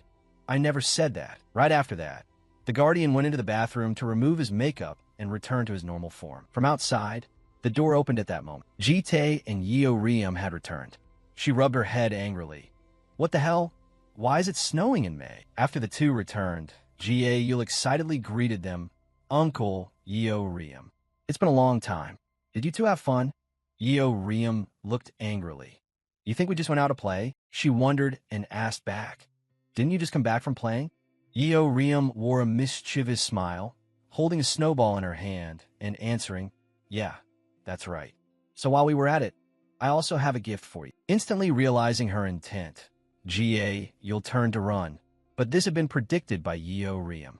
She grabbed the back of the shirt and stuffed the snowball down Yul's back, laughing loudly. Here, take your gift. An ice-cold sensation traveled down her back, making Yul scream, It's so cold. What did you put in my back? Is that a snowball? Yeo Riem replied, Yeah, and I threw in some dog poop too. Hearing that, Yul cried, I hate you. UBOM approached to ask, You've worked hard, uncle. He nodded in greeting. Then he looked down at little Jul. He wondered, What is that? UBOM answered, It's a gift Jul made for you. He took the drawing the little girl had just made. He interestedly explained, This is you, and these two are Yeo Riem and Yul, right? And the one cleaning and the one hugging Jul is... UBOM answered, I think that's you. He asked back this. UBOM continued, Because you are hugging Jul. Hearing this, the corner of his mouth lifted into a smile. Then he turned to make a suggestion. Let's go somewhere tomorrow. A 2-day, 1-night trip. This made UBOM excited. You want to travel? It must be thanks to Jul that your mood has improved. He looked away to avoid the subject. That's not exactly it. Noticing this, Jul's mood had become much happier. Along with that, the sunlight returned to the city, dispelling the previous cold. This made the people below a bit surprised. the snow stopped falling. This place is about 2,000 kilometers north of the Mongolian border, belonging to Russian territory. About 20 years ago, this place was used as part of a military base during the war era. But now it is an extremely secret place with no human footprints. The whole family was present here. Jie Yul excitedly exclaimed, "Wow, so beautiful." She happily played with the water and turned to ask him, "Why do you know of such a beautiful place? Look at how clear the water is. I can even see the bottom." He answered, "I found out when I was attacking the fortress before." Yeo Riem lay on the roof of the car, yawning. "Seriously, just using teleportation would get us here. Why go through the trouble of renting a car?" Yubom smiled and answered, "Sometimes driving around like this is also nice." Seeing him turn to leave, she wondered, "Uncle, where are you going?" He answered, "Uncle is going to set up a tent nearby and find some food. You kids go have fun." She made a suggestion. "Can I come along?" He answered, "You're the big sister. You have to look after Joel." Being rejected made the little girl a bit sad, and all these actions were in Yeo Riem's sight. She pushed her glasses up and looked with a scrutinizing gaze. After a while of working, he had set up the tent and was starting to light a fire. After lighting the fire, he went to find food. Holding a purple mushroom in his hand, he was a bit hesitant, but then he still decided to take it. After returning, he told everyone, "Everything is prepared. You kids come here." Then his gaze suddenly froze. Little Ubom replied, "Is everything already finished? We finished playing and are eating snacks here." What hit his eyes was the whole group of kids wearing bikinis, looking very cool. Looking at the girl's swimsuit, he muttered, "That's swimsuit." She quickly answered, "That's right. It's the swimsuit I was wearing at the mall before. You still remember?" She continued, "Uncle, actually, you really want to watch, don't you? My appearance when wearing a bikini." He put on a serious face and answered, "Put on your clothes." Yeo Riem approached to tease, "What? Why avoid eye contact like that? Don't tell me you're shy. Do you see us as women now? You said you were going to set up a tent. Who knows if you were going to set up something else? If I had known, I would have worn a super sexy micro bikini here." He was truly speechless and didn't answer. After that, Yeo Riem was punished by him and thrown straight into the river. You'll watch the little girl interestedly. "That's punishment because you stole my instant noodles, big sister." So a long day passed, and sunset arrived. The faces of the kids looked a bit frustrated when looking at the pot of food in front of them. Looking at the purple pot of food that couldn't look more toxic, Yul wondered, "What is this?" He answered, "Mushroom hot pot." Yeo Riem continued to wonder, "Isn't it poisonous mushroom hot pot?" Yul continued, "Back when I was in the Amazon, I ate too many poisonous mushrooms, so I don't want to eat anymore." Ubom managed to survive in that place. Huh. Just smelling the odor of it made Yeo Riem's face wrinkle like a monkey's, but oh god. Talking about poisonous mushrooms. Just looking at it, it seems like trash. Even the dog next door wouldn't bother eating this. He angrily, and yet, Ubom's cooking is delicious. Ubom pouted, "Uncle, are you criticizing my cooking?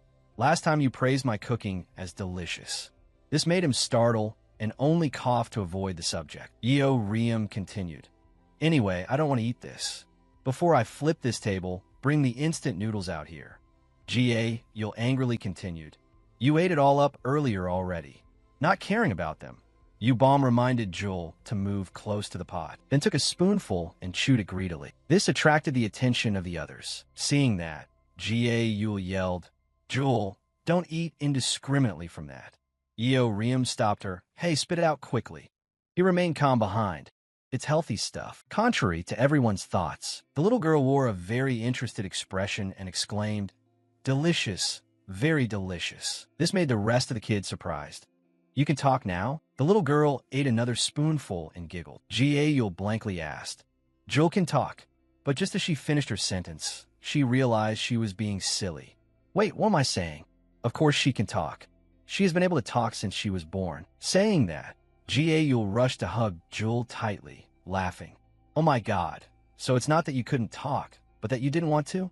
You wanted to talk so much, but we're holding it in until now." Yeo Riem, beside her, pouted and teased. "Or is it because the blonde girl is too noisy that she told herself she shouldn't do that?" Yul was unhappy, rebutting. "What are you saying? I'm a quiet person by nature. Jite didn't pay attention to those two rivals. He glanced at UBOM, asking, "Did you know about Joel?" UBOM nodded slightly, answering, "Yes. I heard her talking when you weren't home." Jite suspiciously asked again, "Then why didn't you say anything?" She answered nonchalantly, because she wanted to choose the time to speak herself. The person she wanted to talk to first was you. While the two were talking, Yeo Riem and Ga were still arguing bitterly. Jite, on the contrary, paid no attention to them, his gaze suddenly becoming sharp. In one regression, he had locked the adult blue dragon in prison, and she had tried to run away. At that time, Jite was extremely angry and caught her. He stomped on the blue dragon, cold-voiced. "How many times do I have to tell you to understand? Blue dragon, you can't leave this place." Even though the blue dragon was heavily injured at that time, and had Jite's foot stomped on her face, she still kept muttering, "Please let me go. You will need me." Jite remembered this story, and he suddenly froze. But standing in front of Jite right now was a still, very small azure dragon, and she was relying on him like that. He really didn't know what to do. Joel didn't understand the complex thoughts racing through Jite's mind. She still wore an innocent smile, muttering, "The food is delicious." That smile was something Jite had never seen in his previous life cycles. He couldn't afford to regret having treated this fragile child so poorly in the past. That's right, Jite absolutely must not feel regret, because regret is the beginning of the curse for a regressor. Therefore, a regressor can only pray in their heart. Thinking that, Jite sat down to face Joel. This action left UBOM and Gul stunned. UBOM, on the other hand, was quite expectant, watching him intently. Right at that moment, Jite pressed his forehead against Joel's. He lowered his voice and muttered, "Thank you." She also gave a sincere smile, enjoying the warm feeling. At least in this loop, Jite hoped she would grow up healthy. Right after that, they finished eating all the mushroom hot pot that Jite had cooked. Yeo Riem looked at the empty pot, pouted and muttered, "Tisk, I'm still hungry. Is all the food gone already?" Hearing this, Gul huffed coldly and teased. Earlier, someone said they wouldn't even feed this to a dog. UBOM spoke up at this moment. "Hey, you kids, since the mister already cooked, it's your turn to clean up." But before she could finish, Yeo Riem stood up and waved her hand, saying, "Gul, Joel, you two clean it up yourselves." Gul heard this and yelled in protest, "That's cheating. Where do you think you're going, huh?" Yeo Riem replied nonchalantly, "Go and have a smoke and get some exercise after eating, you dummy." Yet at that very moment, a hand suddenly rested on her shoulder. It was Yubon. Her tone was a bit cold now. "Yeo Riem and Joel, you two clean it up." Yeo Riem immediately stiffened, unable to react for a long time. After a long while, she sighed reluctantly.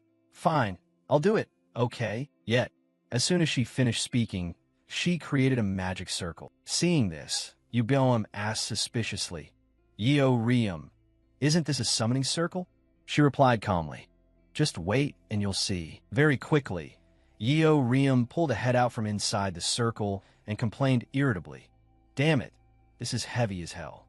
Hurry up and get out here quickly." As soon as she finished, the guard appeared immediately and asked doubtfully, "Miss Yeo Riem, why did you summon me? Could it be that you all are afraid of me being lonely and abandoned at home?" "Too bad, you're dreaming." Yeo Riem draped her arm over his shoulder and pointed in one direction, toward the pile of bowls, dishes, and pots they had left there after eating. She raised an eyebrow and said with a smile, "What are you looking at? Clean it up already." And so, with no other choice, the guard had to get to work. He frowned and asked, "Why is that servant here?" Yeo Riem replied nonchalantly, "Because he is a servant." Gul pouted and scolded indignantly, "You're really cruel." Yeo Riem refused to comment and pouted, suggesting, "Then why don't you go help too?" Hearing this, Gul felt guilty and cheered loudly, "Good luck, Mr. Servant." Just then, Jite noticed something. He glanced in one direction. Immediately after, he spoke in a serious voice. "You girls get into the tent, quickly." Gul asked suspiciously, "Huh? Is something wrong, mister?" Jite didn't answer, staring straight toward the forest, where a figure was slowly emerging. Jite watched the person with extreme vigilance. The person approaching was a middle-aged man wearing a wide-brimmed hat. Yeo Riem and Gul were immediately stunned, muttering in confusion. "A hiker? Who is this middle-aged uncle? The middle-aged man cordially grabbed Jitae's hand. Is your family out for a picnic? Jitae answered vaguely. We're on a trip. What about you? The man explained excitedly. We're just out for fun, too. This is my beautiful wife and my precious son. Saying that, he pointed behind him where a pregnant woman stood. The man continued, I didn't expect anyone else to know this place besides my friends. It's such a remote spot. And have you been picking mushrooms around here? Jitae frowned and asked back, Do you mean Abaddon mushrooms?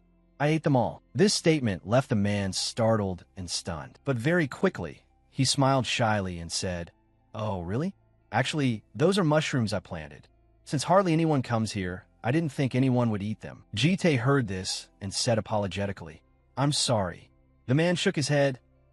It's all right. It's my fault for not putting up a name tag. While the two were talking, Yeo Riem walked up to Jitae's side and asked in a low voice, Who is that?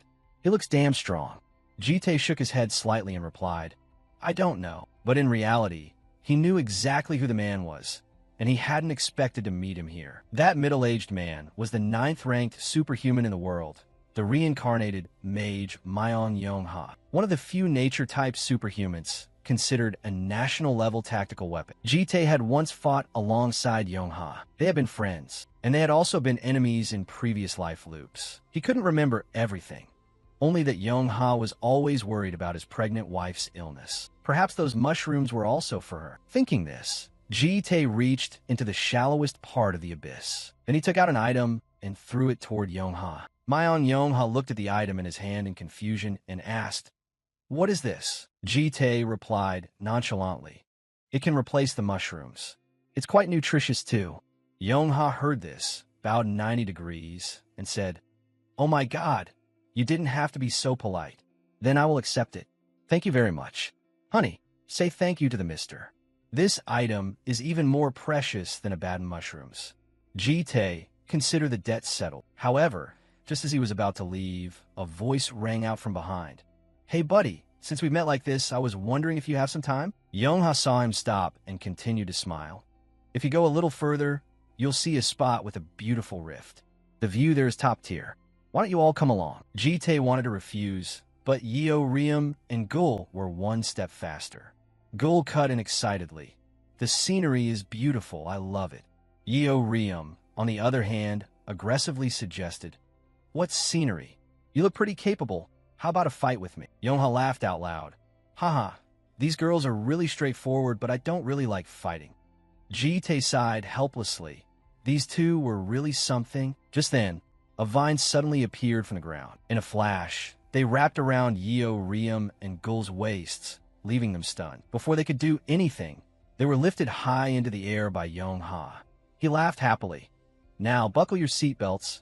Let's go enjoy the view. Yongha's wife saw this and spoke up apologetically. Oh my, I'm so sorry. My husband is a bit childish. Jitae shook his head and replied, It's fine. We'll follow after cleaning up here. You guys go ahead. Hearing this, Yongha's wife nodded and walked toward where Yongha had just run off. At this moment, UBOM walked over and laughed. It's so lively, it looks like two families hanging out together. But do you know the difference between us and that family, mister? Jitae answered without hesitation, Because we aren't a real family. Yet after hearing that, UBOM laughed and shook her head. Not necessarily. Listen to me. If you're the dad and I'm the oldest sister, the others would be the younger siblings, but then there's no mom, right?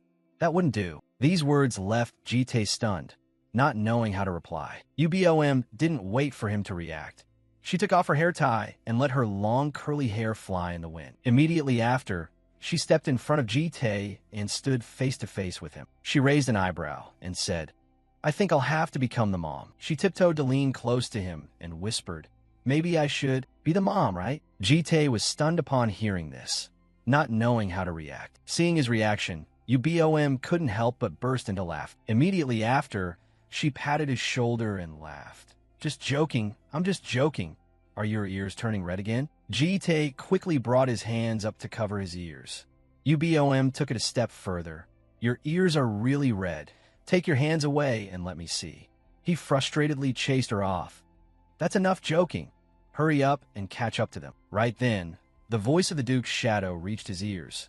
Master, I have found a clue regarding Prototype X. Jitae frowned. thoughts flickering in his eyes. After a long while, he spoke. You go ahead. UBOM stood still, not knowing what Jite meant. He said coldly, I'm going to take care of some business, and I'll be back. UBOM hurried to call him back. Mister, but Jite had already walked straight into the spatial portal. UBOM watches retreating back, muttering in confusion. Where is he going at a time like this? The guard couldn't help but speculate. If he said that, he probably went to use the restroom, right? So it must be urgent. UBOM was speechless after hearing that. She glared at him and raised an eyebrow. You're done cleaning. So you have time to joke around, huh? The guard nodded. Oh yes, I'm all done. Elsewhere in Moscow, Russia, a figure stood silently on the roof of a high-rise building. It was the Duke's shadow, currently disguised as a woman from the demon organization. Before long, Jite appeared from the spatial warp. The Duke's shadow immediately bowed. You've arrived, Master. Jite spoke nonchalantly. I'm just stopping by briefly. I have to return immediately. The Duke's shadow hesitantly suggested. If you're busy, you could have just called. Jite looked up at the dark night and sighed. I just wanted to take a breather. This statement stunned it. But Jite didn't care. He asked seriously, what is X's whereabouts? The Duke's shadow didn't think anymore, handed him a file, and said, please have a look at this. Jite accepted it and frowned while muttering. The Duke's shadow slowly replied, this is the demon's plan to move X to the front lines, a project to attack the Superhuman Alliance. Jite opened the document to take a look. The Duke's shadow explained from the side. Recently, Master, you destroyed the demons hiding in Reyes, causing their organization to become chaotic. They have started to realize something is standing in their way. Jite nodded in understanding. So they decided to strike first, huh? The Duke's shadow nodded. The target is a 70-person strike team. X will conceal their identity, infiltrate the team, and kill them all. Jite frowned slightly and asked, what about X's personal information? The Duke's shadow replied apologetically. I'm sorry, Master. I still haven't tracked that down. Jite was silent for a long time, then burned the document in his hands and said seriously, I will go myself. You stay here and continue to monitor the situation. Understood. Please be careful. The Duke's shadow nodded in acknowledgement. On this side, Yongha's group had climbed to a mountain peak and laid out a mat to wait. After a bit of conversation, Yongha learned Jul's name and couldn't help but laugh out loud. Does the baby's name mean winter? And are these girls spring, summer, and autumn? You cute girls cover all 4 seasons, don't you? Yeo Riem heard this laugh and grumbled with dissatisfaction. I keep thinking our names were just picked at random. Gul replied indifferently. What's wrong with that? I think it's cute. UBOM did not join the conversation. At this moment, she realized something, glanced behind her, and saw that Jite had returned. She called out happily. Why are you back so late? You said you were only going for a moment. Jite replied coldly. I met an acquaintance. UBOM asked suspiciously. Who did you meet? Yeo Riem poked her head out to tease. At this hour, who else could it be? Probably a secret lover. UBOM was angered by this remark and glared at her. Yeo Riem could only change the subject. She looked at Yongha and shouted, so, when is the beautiful scenery going to appear? It's almost dawn already. Yongha replied hurriedly. Oh, it's about to start. Everyone look up at the sky. Hearing his suggestion, everyone complied and saw a crack in the dark night. Gul cried out in surprise. Oh, there's a crack in the sky. Right after that, her eyes widened in delight, because inside the crack was another sky, full of colors and small, incredibly eye-pleasing stars. Yongha saw everyone was enjoying it and laughed excitedly. Haha, what do you think, girls? It's absolutely top tier, right? Yeo Riem stared blankly at the scene in the sky, unable to believe it, and muttered, Oh my god, I have goosebumps. Gul quickly recorded it, saying excitedly, This is amazing. This isn't an illusion, right? UBOM glanced at Jite and asked, Mister, have you ever seen a sight this beautiful? Jite shook his head slightly and replied, I'm not sure actually. Saying that, he remained silent, his eyes fixed on the starry sky. Right then, a vague image suddenly flashed through UBOM's eyes. She pursed her lips and muttered, Mister, could it be that you? But before she could finish her sentence, she was interrupted by Gul's sudden shout. Wow. It's a shooting star. Just as she said, a meteor really did appear in the sky.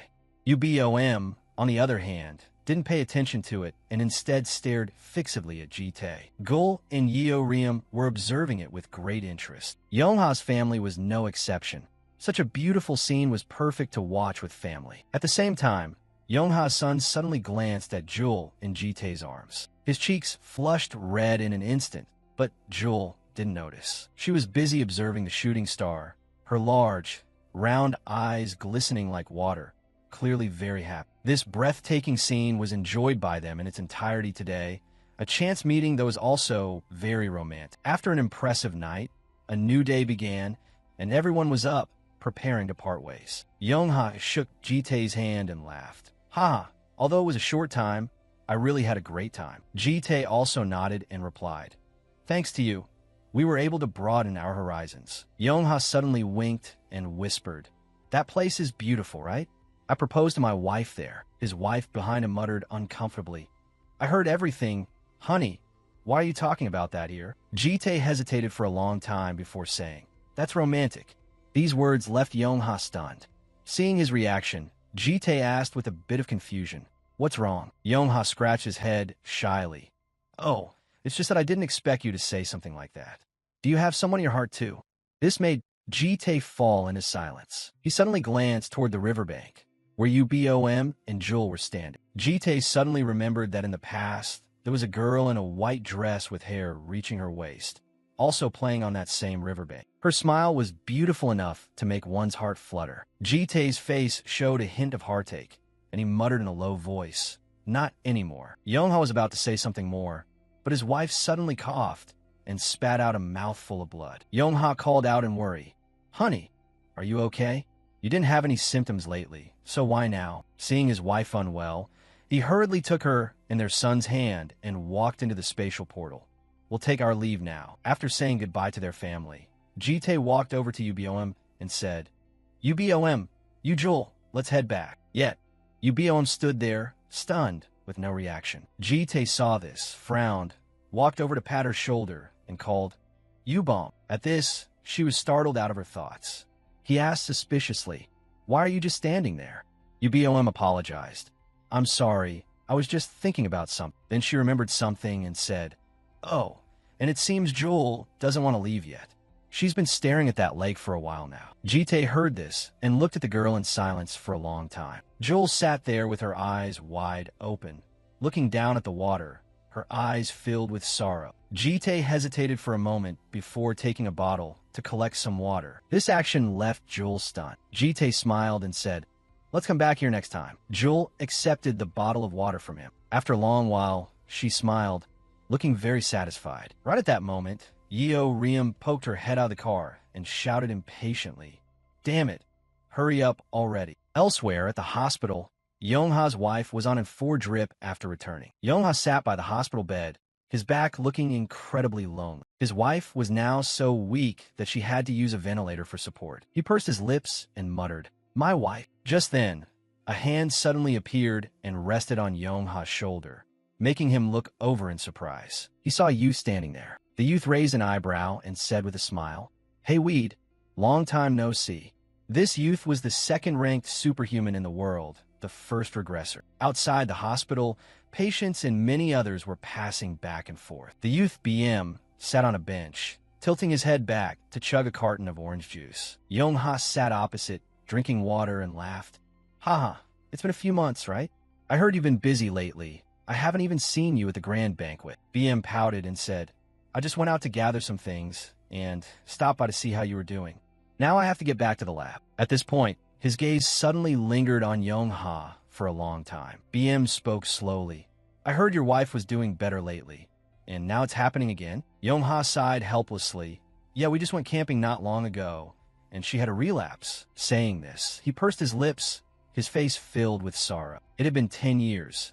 What did it matter how much medicine and magic had developed? No one still knew what Hawan's illness was. If only he had protected her better during that great war, it would have been so much better. If it weren't for that damn ancient virus, Hawan wouldn't have ended up like this. Yongha deeply regretted that time. Hearing this, BM couldn't help but console him. You did your best. Yongha indignantly crushed the can in his hand, gritting his teeth as he muttered, I will never accept this. His action startled BM, but Yong-ha still clenched his fist and said, so what if I'm a top superhuman?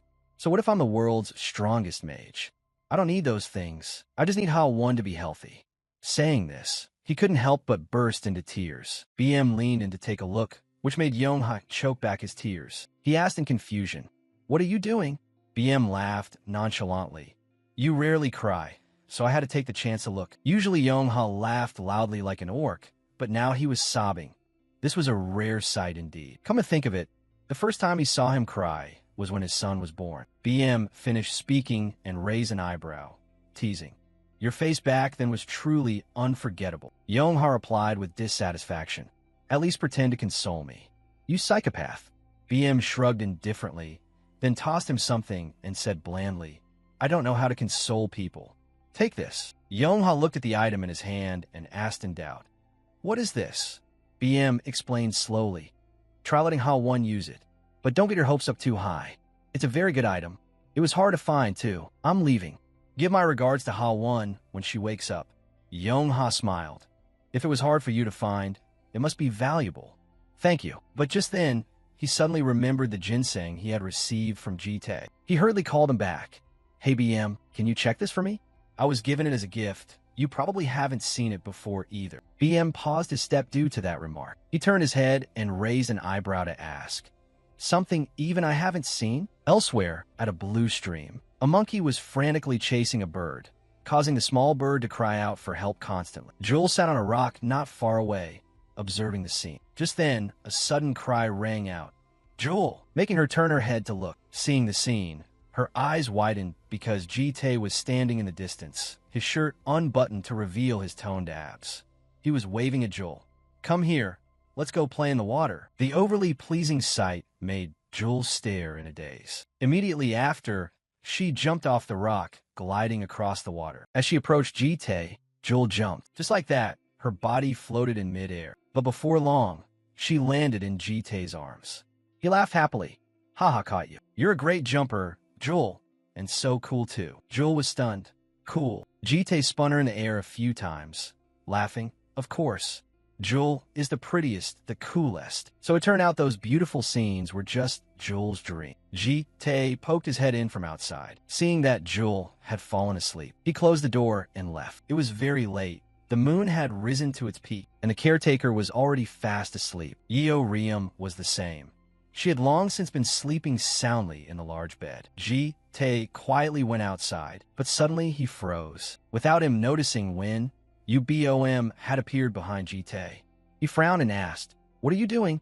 Why aren't you asleep at this hour? Ubom slowly opened her mouth. Let me come with you. Ji-tae coldly replied. I'm only going for a moment and we'll be right back. Go to sleep. Yet, Ubom still stood there, speaking seriously. The urgent matter you need to head out for.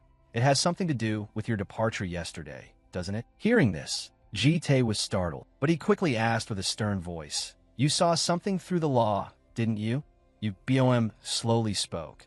You know it, those things seen through the law cannot be spoken aloud.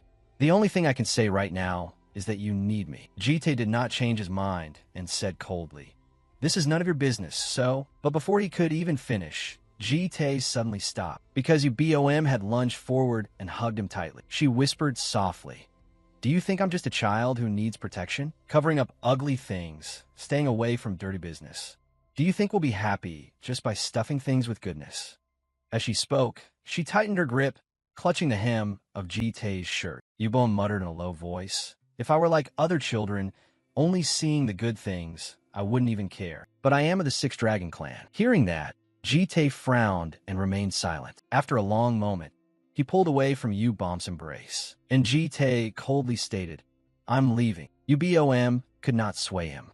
A look of disappointment flickered in her eyes. She lowered her head and muttered, Sorry, but if it's a very painful and difficult task that must be done, what should one do? Ji-tae paused his steps, but without turning around, he indifferently replied, Then it still has to be done. Ubom lightly bit her lip and said, Even when there are people who will hate you, even when there are people who will suffer, Ji-tae just gave a casual nod, then continued walking toward the door. But he spotted a large sword placed in front of the door. Ubom slowly explained, I borrowed it from the caretaker. A time will come when you need to use it, but I hope you don't have to. Jite couldn't help but look at her in surprise, muttering under his breath. Yubong, but before he could finish, Yubom smiled and interrupted. Travel safely. Meanwhile, another development was occurring at the International Superhuman Association headquarters in Tokyo. To prepare for today's large-scale subjugation, prominent powerhouses in the Superhuman Alliance had gathered. The 70-man strike team of the International Hunter Alliance had assembled, and naturally, there was someone else. The leader of the Superhuman Alliance sat in the room, looking slightly displeased. Jite stood before him, raising an eyebrow as he suggested, "Are you the leader here? Make an extra spot in the team for me." It was a suggestion that made the captain's face go as dark as a pot bottom.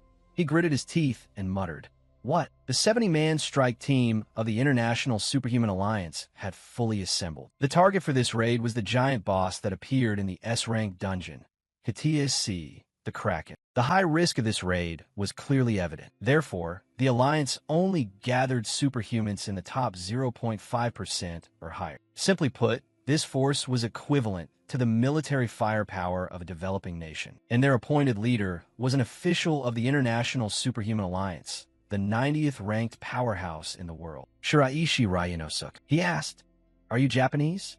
He replied, "I just live nearby." He continued, "In other words, you want a spot in this 70-man strike team? And you want to check the entire files of the members, too." He replied coldly, "You're a quick thinker." The corner of his mouth twitched with amusement. "Ha ha." Then he covered his face with his hand and laughed out loud. "Right. Knowing classified information about our operation and getting past the monitoring network to stand right in front of me proves you're no ordinary person. In such a dangerous operation, having a strong strategist like you join would be something I'd welcome." Then he shifted his tone. "Did you think I was going to say that?" He pointed his finger forward, preparing to launch an attack, and warned, "There are only a few hours left before the raid starts." In this situation, with no prior coordination, no connections, and not even being a member of the Alliance, why on earth would I trust you enough to let you in? He gritted his teeth in anger. "What the hell do you think this Alliance is?" He still calmly replied, "I thought we could talk." He pointed toward the door and shouted, "Get lost to the detention room right now. If you resist, I will consider you an enemy of the Alliance and kill you without mercy." Facing these threats, his eyes showed no sign of fear. This made Shiraishi somewhat angry. He immediately fired a beam of energy toward him, but this attack was easily avoided as he tilted his body. Seeing this, he slumped into his chair and kicked the table in front of him, sending it flying toward him. Without a moment's hesitation, he thrust both hands forward, unleashing countless magic bullets that riddled the table with holes. In an instant, the table disintegrated into tiny pieces. But this still did not satisfy him. Standard attacks aren't working, because all these attacks were neutralized by him in an incredibly simple way. His expression darkened. "I didn't intend to use this." He reached out and touched the armrest of the chair, and instantly his body flew straight up into the air. Once airborne, he drew a bow and aimed it straight at his head. His voice became cold. "Please don't dodge. I don't want to drill a hole through the basement of this building." When he was ready, he used the judgment skill. An arrow whistled through the air from behind. He remained calm, reached out, and caught the arrow with ease. This caused Shiraishi's lips to twitch in fear.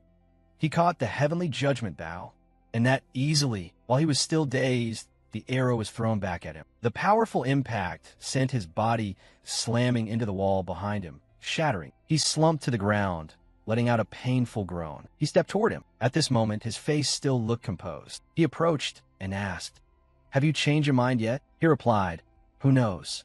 If I keep refusing, what are you going to do to me?" He continued, "I'd probably skin you and wear it." His body emitted a green magical aura, and he laughed through the pain. "Haha, I look young, but I'm old. Old people's skin is tough. It'll be a lot of work if you want to wear it." Without hesitation, he used the light walk technique. His body shot off from his position, quickly turning to run outside. As he ran, he gritted his teeth and thought to himself, "Stay calm. In any case, escaping from that monster is impossible. The only way out right now is the emergency teleport machine in the room next to the office. I'll just get to headquarters, report the situation, and call the guards." Just as he broke through the wall, to jump into the next room. His eyes suddenly went blank for a few seconds. The teleport machine had already been destroyed by someone. His eyes widened in shock at the scene before him. A sword was already pressed against his throat. Intense killing intent flickered on his face. He repeated, "So, have you changed your mind?" He stuttered in fearful frustration. Damn it. After a few seconds of thought, he spoke. "Welcome to the strike team." Back in the office, he sat on a chair reviewing the files of the participants in the strike team, while Shiraishi knelt on the floor, his eyes filled with fear. Who on earth is that monster? Not a demon. Could he be a Ritter Knee from another world like BM? No. If he were a Ritter Knee, the Alliance would have info on it. And why did he want to join our operation in the first place? It's impossible to guess what he's planning. After reviewing everything, he turned and questioned, "Is this all the information on the strike team?" He answered nervously, "Yes." Among the 70 people, there is one person's information missing. He asked curiously, "What is this about?" He explained, "The old operator couldn't be reached, so we had to rush to find replacement. That's why the name isn't in the file yet. But that person was sent directly by headquarters, so there's nothing to worry about." He suggested, "Can I meet that operator right now?" He immediately complied, speaking through his communication bracelet. "The operator is waiting there. Come to my office right now. Don't ask why, just hurry." Suddenly, a voice echoed in his mind. "Master, may we speak for a moment?" He replied, "What is it?" The voice continued, "I have obtained information about Prototype X." He continued, "If you found it, then transmit the memory immediately." The voice stuttered, "I'm sorry, sir, the thing is..." Hearing this, he was startled. "Is it someone I knew in my past life?" The voice answered, "Yes, that is correct." From outside, a pair of small feet stepped inside. Scanning the room, the person exclaimed in surprise, "Huh? Why is the office so messy? Why is the captain kneeling there? And he's injured too." Shiraishi replied, "No, it's nothing. I just fell." The other person continued, "Are you being scolded?" He exclaimed angrily, "That's not important. He wants to see you." This startled the girl. "Me?" He stared at her, thinking to himself, even if X is someone I knew, it doesn't matter. Regardless of who it is, they have to die. But the moment this person removed her mask, his eyes widened in surprise. She asked, "Were you looking for me?" He muttered in his heart, "Hasate bile. She is the ex-lover of the returnee." This moment comes right after Jite began his second regression. 3 years have passed since the war against the demons broke out in Severobakelsk. Humanity has established a camp here to rest. Some are busy building fires and cooking. Jite is also present in this place. He is 32 years old, in his second regression loop. While Jite is admiring the scenery, someone suddenly approaches from behind and taps him on the shoulder. Jite glances back, only to have a finger poke his cheek. The person who arrived is a girl, and she laughs happily, saying, "Haha, you got tricked again, Captain." Jite looks down and asks suspiciously, "What is with that outfit?" This girl has a face that looks very similar to Saiti Bayal, but appears slightly younger. She smiles and replies, "It's rare to get a break, so I try to create a vacation vibe. What do you think? Does it suit me?" Jite says nothing but averts his gaze. Seeing this, Hasarial teases him, "You're blushing." Jite shakes his head in denial. "I'm not." Hasaiti Bayal doesn't think much of it. She suddenly suggests, "Captain, do you want to go up to that hill behind us tonight?" Jite frowns slightly and asks, "A hill?" Hasaiti Bayal nods gently and replies, "Yes, I have something I want to show you."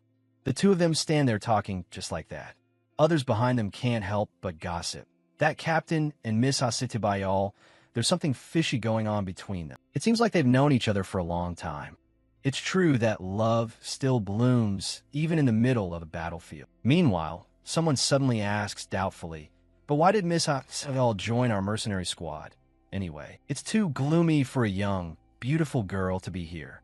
The two of them, Jite, are unaware that everyone is gossiping about them and remain happily standing by the lake, joking around.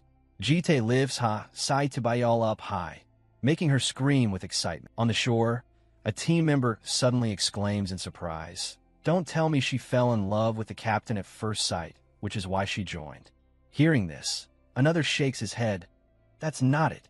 Initially, she worked at an orphanage, and as everyone knows, that was when the war broke out. The orphanage was destroyed, and all the children died. At that time, Bayal was completely heartbroken. After that, she awakened as a combat coordinator superhuman, so she naturally got dragged into this gloomy place. Hearing this, the other person nods in understanding. So that's it. She always looks so cheerful. I never suspected she had a past like that. By evening, at the Star Hill, Jite and Asahal really arrive at the place, and she excitedly waves her hands, calling out, "Come here, come here." Hasaitibayal glances at Jite and says with a smile, "You still remember our promise, huh? I thought you'd forgotten." Jite frowns slightly and asks suspiciously, "Is there something here?" Hasaitibayal looks up at the moon in the night sky. She winks and says with a laugh, "You really aren't romantic at all. There's a beautiful night sky here and a pretty girl like me." Hearing this, Jite falls into deep thought, and the atmosphere becomes quiet. Seeing this, Hasaitibayal coughs in embarrassment. "Actually, there's something else here. You know that my ability is the eye that detects danger, right?" Jite immediately becomes serious, frowning as he asks, "Do you mean there's something dangerous here?" Seeing his reaction, Hasaitibayal exclaims in a panic, "No, you're being too serious. Just close your eyes and listen to me." Hearing this, Jite suspiciously closes his eyes tight. At this moment, Hasaitibayal speaks up. "My ability is indeed to detect danger, but once you get used to it, you can sometimes sense other things besides danger. If my senses aren't wrong, what I'm feeling this time is an emotional tremor." Hearing this, Jite opens his eyes and asks in a low voice, "Are you trying to say?" Yet before he could finish, his eyes suddenly constricted, because in the sky at this moment, there are countless shooting stars. Jite looks up in astonishment. At the same time, Hasaitibayal suddenly takes a step and runs. Then she throws herself directly into Jite's arms. She looks up at him and asks happily, "Do you see it? That's the tremor." Hearing this, Jite seems to be thinking about something. After a while, he reaches out to touch Hasaitibayal's face. And a second later, Jite leans down for a very romantic kiss in this wonderful moment. After a long while, he finally pulls away from Hasaitibayal's lips. After a moment of shyness, Hasaitibayal raises an eyebrow and teases, "The captain's lips are so dry. Let me lend you some lip balm." Jite coughs, nodding in embarrassment. And in a moment, the meteor shower appears in the sky. Jite proposes to Hasaitibayal. After this local battle ends, "Let's get married." Hasaitibayal asks back in surprise, "Are you proposing to me?" So suddenly, Jite frowns and asks, "Why? Do you not like it?" Hasaitibayal shakes her head and replies, "It's not that I don't like it. If it's the captain's order, I have to obey." Hearing this, Jite breaks into a rare smile. That same night, the two of them on the Star Hill talked about many future plans. But then a tragedy occurred. In a battle, Hasaitibayal was severely injured. Someone had used a knife to attack the whole squad. Many people fell, and blood flowed like a river. The only thing was that the one who dealt the blow was Jite himself. At that time, he seemed to have gone mad. His hands wouldn't stop stabbing into Hasaitibayal's body. But Jite kept screaming, "Stop it, please, please stop it." It turned out that someone behind him was controlling him. That person was the collapse-level superhuman, Hasegawa. He laughed, saying, "The sound is truly exquisite. There is no melody more stimulating than killing the one you love with your own hands." Having said that, Hasegawa's tone suddenly became sharp. He gritted his teeth and questioned, "Why do you go around doing things that are an eyesore? Do you know how much damage our side suffered because of you?" He said that he had promised Hasaitibayal that he would let him live, so he should live and remember this forever. Just as he finished speaking, Hasegawa retracted the strings controlling his puppet. He turned around and left the place, leaving Jite standing there with an extremely ugly expression. He laughed triumphantly. "Remember well the consequences of daring to defy us demons." In that regression, Hasaitibayal died at the hands of Jite, and that moment of the second regression became his trauma. The moment he began killing, and the entire mercenary squad fell, Jite's mission to save the Earth failed. He once again returned to the next regression loop, returning to reality, seeing Jite staring blankly. Hasaitibayal couldn't help but ask in confusion, "Hey, are you okay?" Only then does Jite snap out of the past. He looks at the finger Hasaitibayal pointed at him. Realizing this, Hasaitibayal hurriedly explains, "I just saw you blanking out for a while without saying anything, so I just poked you." This situation makes Shiraishi panic. He hurriedly reminds her, "What are you doing? Don't provoke him. Hasanael asked back suspiciously. Why? Is he someone with high status? At the same time, Jite uses his pendulum clock ability. The person he needs to check for malice is Saiti Bayal. Very quickly, Jite learns that due to some reasons, Saiti Bayal's life cycle in this regression has changed, and she has become a cursed one. A superhuman who made a contract with an entity from the abyss to become a demon. The entity that contracted with Saiti Bayal is the seventh lord of the abyss, Rakshata. Jite receives all the information and immediately turns off the ability. Without needing to think much, who Rakshata is doesn't matter. What he has to do is already very clear. His mission is only one, which is to stop Rakshata. Thinking this, Jite slowly opens his mouth. Hey, my position is the flank guard, right? Shiraishi, who is talking, is startled and answers, yes, that's right. Jite coldly requests, switch to combat coordinator. I will act with this woman. A few hours later, at the dungeon area in Hitia's seat, the waves are surging violently. A moment later, a spatial gate appears, and people begin to step out from within. Behind them are many others. This is the 70-person assault team of the Superhuman Alliance, led by Shiraishi. Saiti Bayal walks behind Shiraishi, squinting her eyes as she looks at Jite. He walks in front, his silhouette looking extremely imposing. He draws the large blade from his back. Just like that, the Kraken Dungeon raid officially begins. The Hitia Sea is currently having surging waves, signaling a certain danger. Those participating in the battle this time are taking advantage of their break to view the information. Seeing Jite's name, they murmur in surprise. Combat coordinator? Someone complains unhappily. Why was someone suddenly added like this? And is it okay to let an unknown person join such a dangerous operation? Not far away, Jite leans against a cliff to rest. Shiraishi walks up to him and calmly says, I told the team members that you are an acquaintance of mine. Even though some are suspicious, it probably won't be a big problem. But you won't cause any other trouble, will you? Yita no indirentu. Yeah. Hearing this, Shiraishi says with satisfaction, okay, when you're done, please leave quietly. I find that really troublesome. Saiti Bayal, sitting on the ground, can't help but speak up. I feel like you're putting them under pressure. Even Captain Ryanosuk is that flustered. You must be a big deal, right? Or are you some kind of inspector from the Alliance? Jite remains silent, but Bayal continues without caring, laughing. Then you must have plenty of experience with dangerous dungeons. Actually, I'm scared of water. So this is the first time I've been a combat coordinator in an ocean dungeon like this. Saying this, she turns to look at Jite, winking playfully. If I fall out of the water, don't leave me behind because I'm heavy, I'll probably sink. Jite is immediately stunned and says nothing. Seeing this, Hasitabayal feels embarrassed. Not good. I have something to do for a bit. I'm usually not like this. I don't know why I'm so nervous today. Having said that, she hurriedly runs off, while Jite says nothing throughout the process, just casually watching her leave. This Saiti Bayal, he knows she is inherently this timid. She is not only afraid of deep water, but even trembles at the sight of blood. But the person in front of Jite, right now, is not afraid of water at all. Even though she carries fragments of memories that strayed from the timeline, Hasitabayal still doesn't recognize him.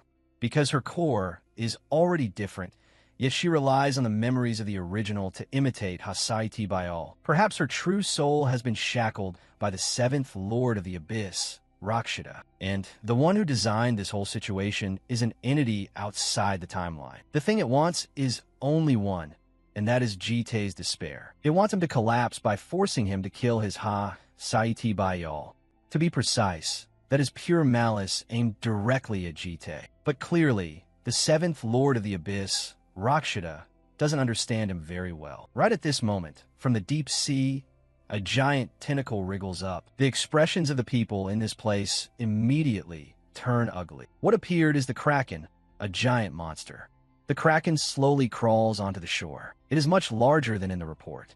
It really is of the giant species. Right at this moment, someone walks to Shiraishi's side worriedly, urging him, Captain Ryanosuk, please give the order. Shiraishi wakes up at this moment and hurriedly says, okay, gotta finish this quickly so we can go to the party. Midfielders charge. Just as he finishes speaking, light arrows begin to appear in his hands.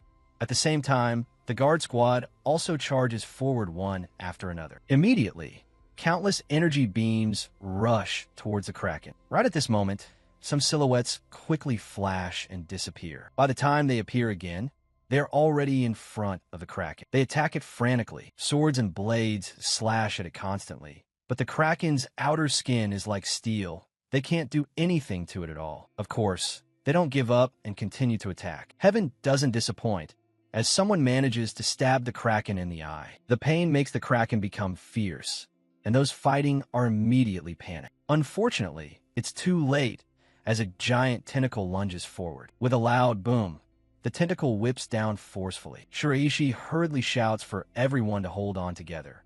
Superhumans of the sealing spell type restrain its tentacles. He also orders the support team to amplify mana and have the archers provide continuous cover fire. Just like that, they coordinate well to strike back at the Kraken, trying to hold on until the combat coordinator finds the weakness. It's just that before long, the iron chains binding the Kraken begin to show signs of breaking. The High Monk controlling the iron chains immediately mutters with a trembling voice, "It's too strong. I can't hold it for much longer." Shiraishi turns his head to look at Jite behind him and shouts loudly, "Has the combat coordinator identified the weakness yet?" Jite slowly answers, "It's its left eye. Everyone, aim for that." Shiraishi asks back doubtfully, "Is that the core?" Jite explains indifferently. Hitting there causes it to have a painful reaction. Shiraishi nods gently, indicating he understands.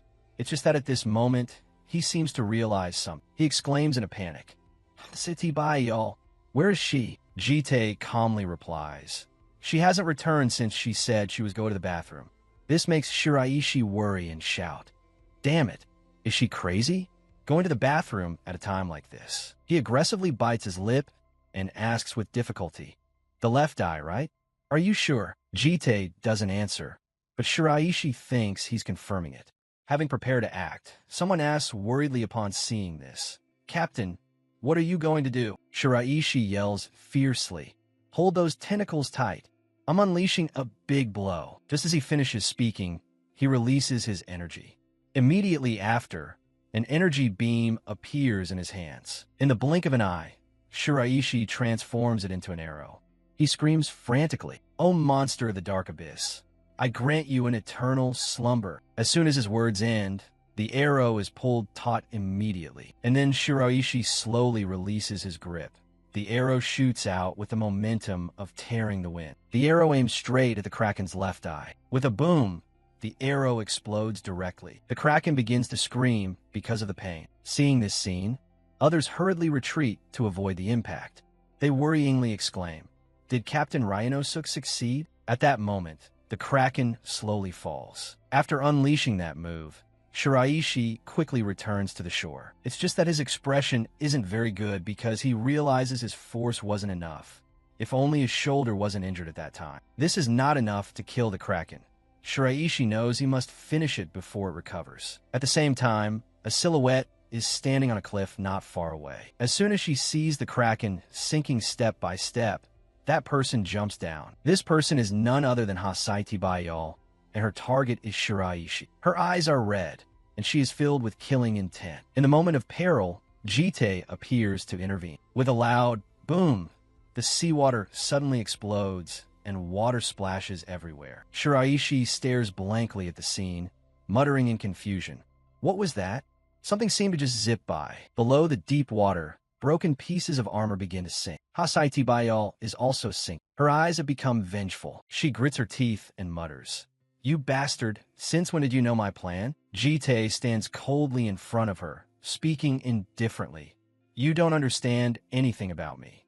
I have no more emotional attachments now." The Hasekayal of that time, and the version of himself from that time, even though they had beautiful moments together and went through a dark past, he had killed them all with his own hands. After Jite finishes, he gazes intently at Hasaiti Bayal, his face filled with killing intent, and Hasaiti Bayal looks at him vengefully, gritting her teeth.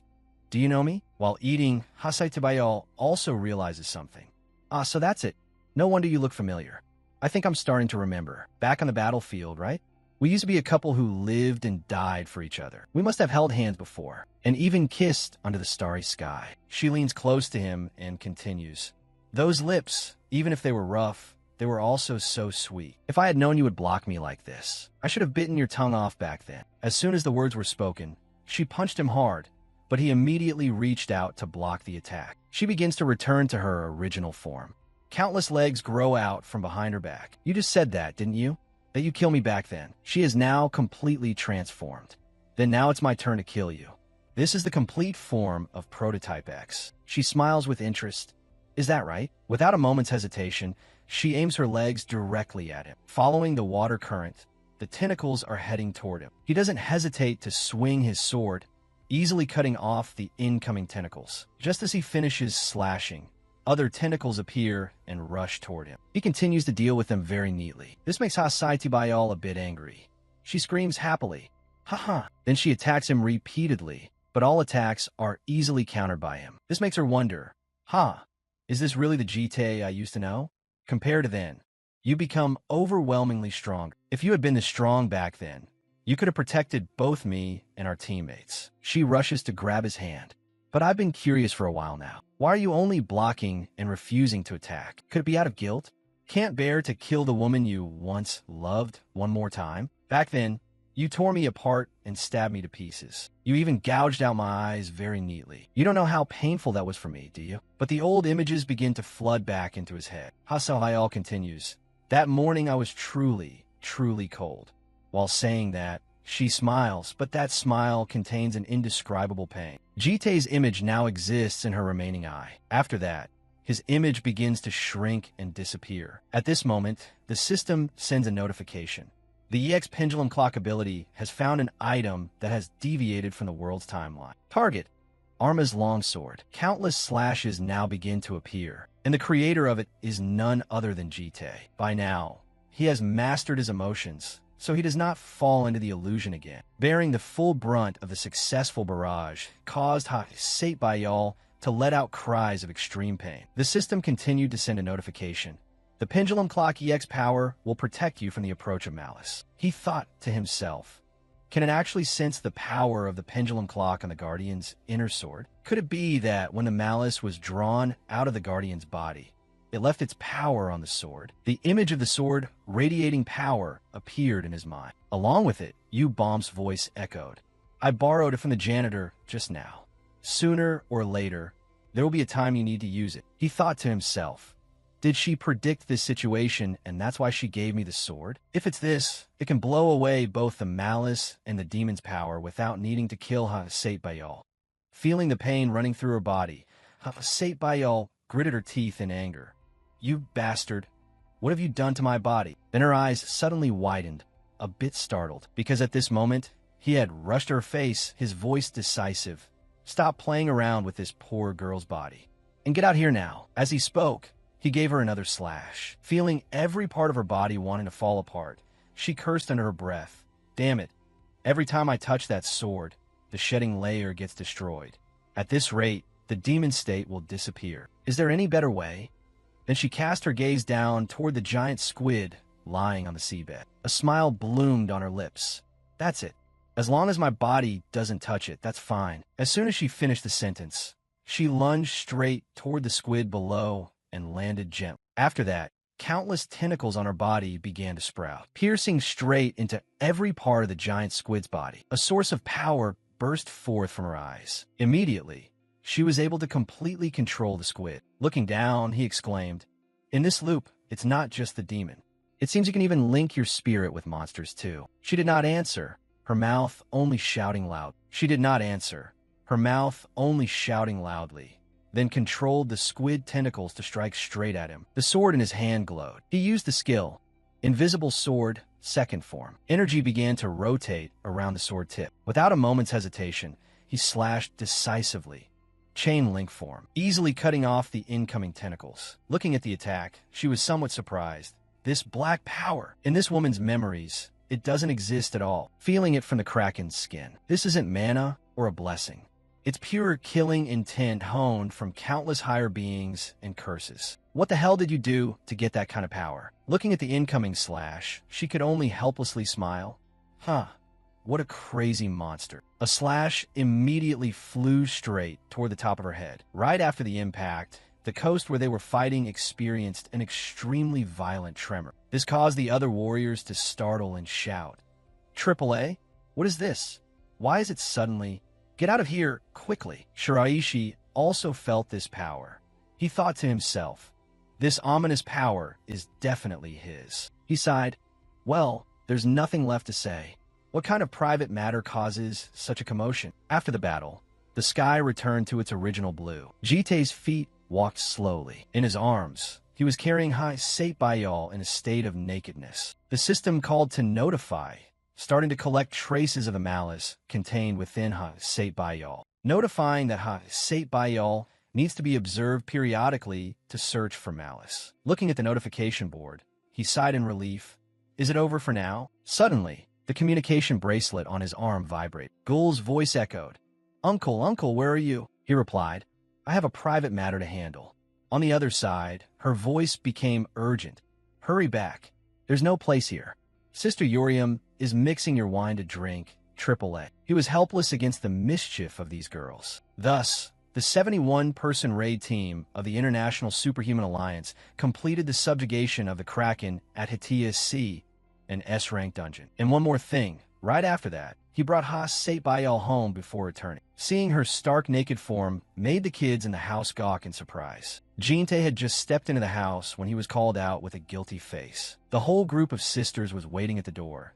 Urium folded her arms and immediately demanded an explanation. On the sofa, Myong Hui lay unconscious, only temporarily draped in a black shirt. Urium stepped forward to tease, provoking Jinte by asking if this was his girlfriend. She even laughed slyly, while Gul was shocked to the core hearing the suspicion that Jinte had stripped someone.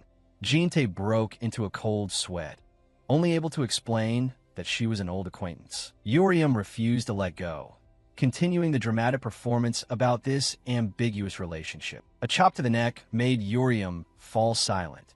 Jinte firmly asserted that this girl was not acquainted with him at all. BOM also joined in, asking if Jinte went out yesterday because of her. Hearing Jinte say he needed to keep the girl to get information, Urium, despite her swelling head, temporarily accepted it. Gul suddenly shouted in protest, making Urium jump. She firmly asserted that this house was the group's own nest.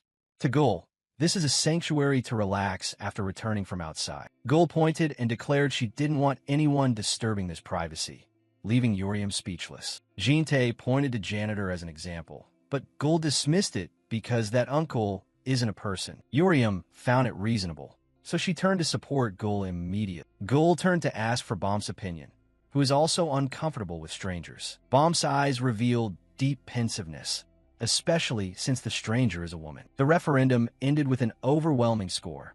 The strange girl was officially banned. After settling it, Gul invited everyone to go to bed early to go to school tomorrow.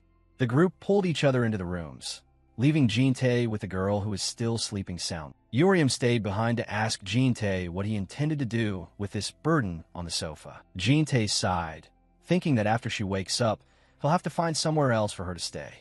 Myong Hui still has no idea she was just voted out by the whole house. The next morning, the sun shone brightly outside the penthouse. Birds chirped, a seemingly peaceful beginning. Urium rushed out to report to Jinte, while Jul hid behind her, watching with worry. She announced that the strange girl from yesterday was starting to go crazy.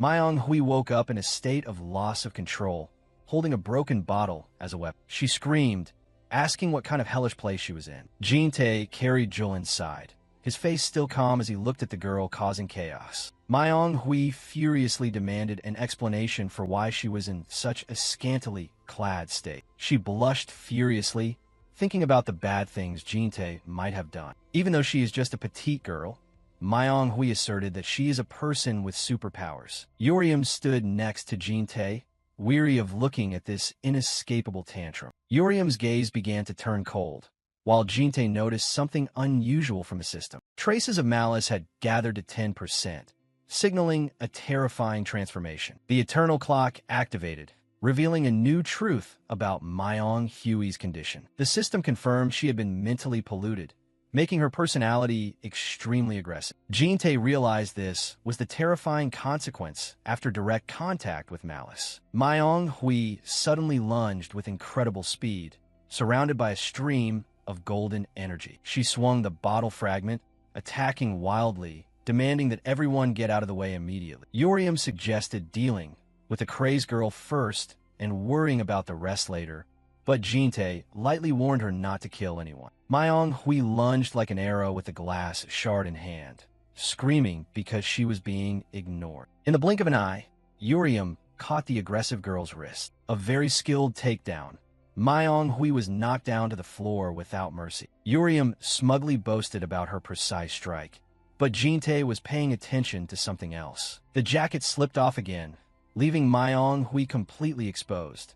Urium panicked, and the girl fainted from shock. The red-haired girl hurriedly used the shirt to cover the poor girl, her mouth muttering constant reproaches. Being annoyed, Urium turned to shout at Janitor, demanding he clean up the pile of broken glass. But responding to that anger was only a cold refusal from the iron armor. Urium, Jin-tae, and Little Joel were all stunned by this unexpected resistance. Janitor declared his duty was to protect Bohm, not to mop the floor. Purple smoke began to spread with darkness. The mental pollution erupted. Janitor roared, demanding Jin-tae return the sword immediately. Urium began to feel chills. Little Joel also trembled because of the killing intent radiating from the armor. Jinty's gaze hardened when he realized Janitor was falling into the exact same state as Ha Satebile earlier. The iron armor's eyes glowed brightly, appearing to have completely lost all reason. Jin-tae realized that during the battle, Janitor himself had been infected with the stream of malice. Thick, black energy enveloped Janitor, turning him into a dangerous enemy in his madness. Jin-tae quickly set Jul aside to prepare to deal with the one who was losing control. Janitor prepared a stance with a mop, treating it as a true weapon to attack. The tension was evident in every crevice of the iron armor, radiating purple smoke. Jin-tae struck with lightning speed, a precise chop to Janitor's neck to end the chaos. A loud sound rang out. The giant armor collapsed to the floor before the astonished eyes of the two girls. The helmet fell off and rolled on the floor, revealing emptiness inside. Urium was shocked to realize that both people had contracted the same terrifying disease from that villain. Myung-hui and Janitor had both been subdued, lying listlessly on the floor. Urium worriedly asked Jin-tae what the next step should be, because clearly they couldn't take them to the hospital. Jin-tae asked a seemingly unrelated question, asking Urium if she had finished all the wine stored in the room. He waved his hand to open a portal glowing with purple color, preparing to take the whole group away. The destination is a place where the consequences of this mental pollution can be cured. The group entered the underground maze, a vast space with gloomy ancient stone architecture. Urium couldn't help but be overwhelmed by the grandeur of this place, while Jin-tae only considered this a secret hiding spot. Looking at the iron cages around, the red-haired girl thought she had just stepped into an underground prison. Jin-tae calmly led the way, ignoring his sister's extreme surprise. Urium began to worry, asking if Jin-tae intended to lock up the sisters if they didn't listen to him. Behind those iron bars, it seemed there were still shadows of the past being imprisoned. A glowing red, I looked through the gap, full of hatred and pain. Jin-tae looked into the depths of the maze, muttering about how this place was no longer as it used to be. The sound of steady footsteps echoed, breaking the terrifying stillness of the stone maze. Finally, they stopped in front of a metal door labeled BM. Both Urium and Joel curiously poked their heads out, wondering who exactly lived here. Urium smelled the scent of an extremely powerful person. Jin-tae confirmed it was the world's second-ranked hunter. The news about the second strongest person in the world made Urium shocked to the point of gaping in astonishment. Jin-tae requested Urium and Joel wait outside, despite the red-haired girl constantly shouting to get inside. Despite Urium's desperate promise to just watch, Jin-tae coldly closed the door to face the person inside alone. Upon entering the dark chamber, Jin-tae felt a terrifying stream of pressure aiming straight at him from the darkness. A giant, hairy beast arm lunged to attack, but Jin-tae quickly drew his sword to block the dangerous strike in the nick of time. Amidst the sparks flying from the collision, Jin-tae calmly remarked that this was truly a rude greeting for a guest. Behind the darkness of the laboratory, a man in a white lab coat was casually sitting and drinking wine as if nothing had happened. He finished a bottle of wine while wearing a knowing smile, completely unsurprised by Jinty's intrusion. That is BM, the second-ranked hunter in the world and one of the first returnees, the cold person who declared he had never invited a guest like. In a normal classroom, the teacher was still busy lecturing on the podium. But below, a boy wasn't listening, just busy doodling dragons and snakes in his notebook. Arendot sat with his chin propped up, his gaze distant, as if his soul were hanging from a tree branch. He was still diligent with his scribbles, ignoring the space around him. Those eyes suddenly flashed with a strange light, as if looking through his thick glasses. The incident happened about 40 years ago, when a terrifying disaster suddenly swept across the globe. It was called the Great Babylon Disappearance. At that time, thousands of children with superhuman abilities suddenly vanished in mass disappearances. Before the sudden crisis, militaries around the world frantically searched but yielded no results. Then 15 years passed. Those children remained missing, leaving only white flowers on empty desks. But then, a man suddenly returned to Earth amidst intense electrical currents. That was Arendot, the first to return from another world, with the alias BM. Currently, he holds the second position in the global superhuman ranking.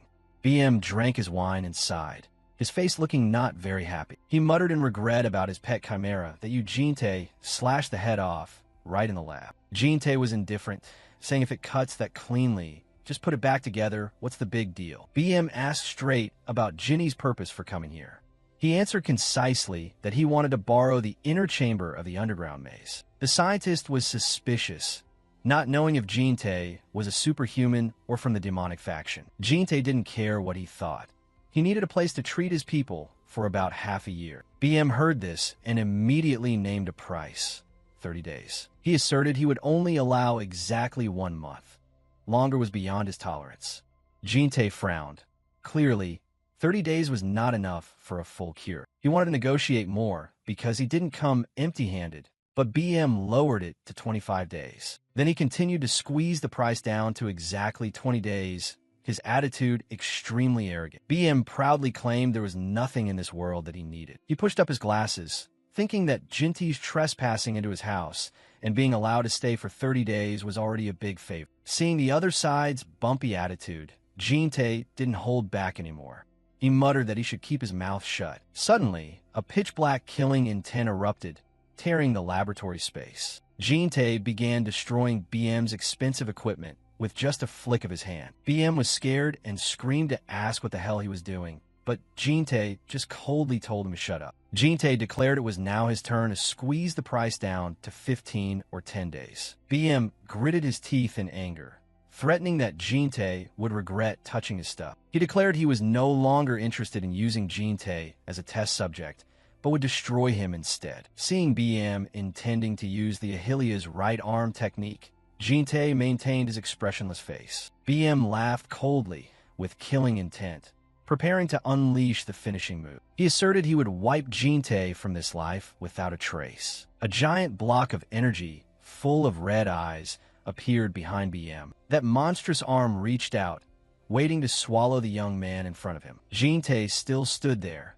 the darkness obscuring half his face, full of mystery. Immediately, he released the Ahilia's curse, creating a terrifying pressure covering the room. BM's arm suddenly halted in midair, unable to move forward even a little bit. BM panicked, seeing his body completely frozen. Suspecting this was some kind of high-level illusion, BM broke out in cold sweat. He realized this was no magic or trick. It was a primitive fear enveloping him, completely overwhelming the will of the second-ranked superhuman. Even the demonic blood flowing in Ahilia's arm had to tremble before Jin-tae. BM terrifiedly wondered who this young man's true identity was, as this pressure was even more terrifying than the strongest opponents he had ever met. Jin-tae calmly picked up a test tube containing a strange compound and asked BM what he was creating. The scientist panicked, shouting and demanding he absolutely not touch that sample. Under coercion, BM was forced to admit that it was a sample to create a humanoid chimera. He clarified that this was just a plan to create a backup clone for old age, not some conspiracy to rule the world. BM lowered his voice to beg Jin-tae to put the test tube down so both could talk peacefully. But Jin-tae just coldly asserted he was lying, causing BM to collapse and promise to reveal the whole truth. Jin-tae placed the sample back. He didn't care what he did, as long as he agreed to lend the inner chamber. BM now knew fear.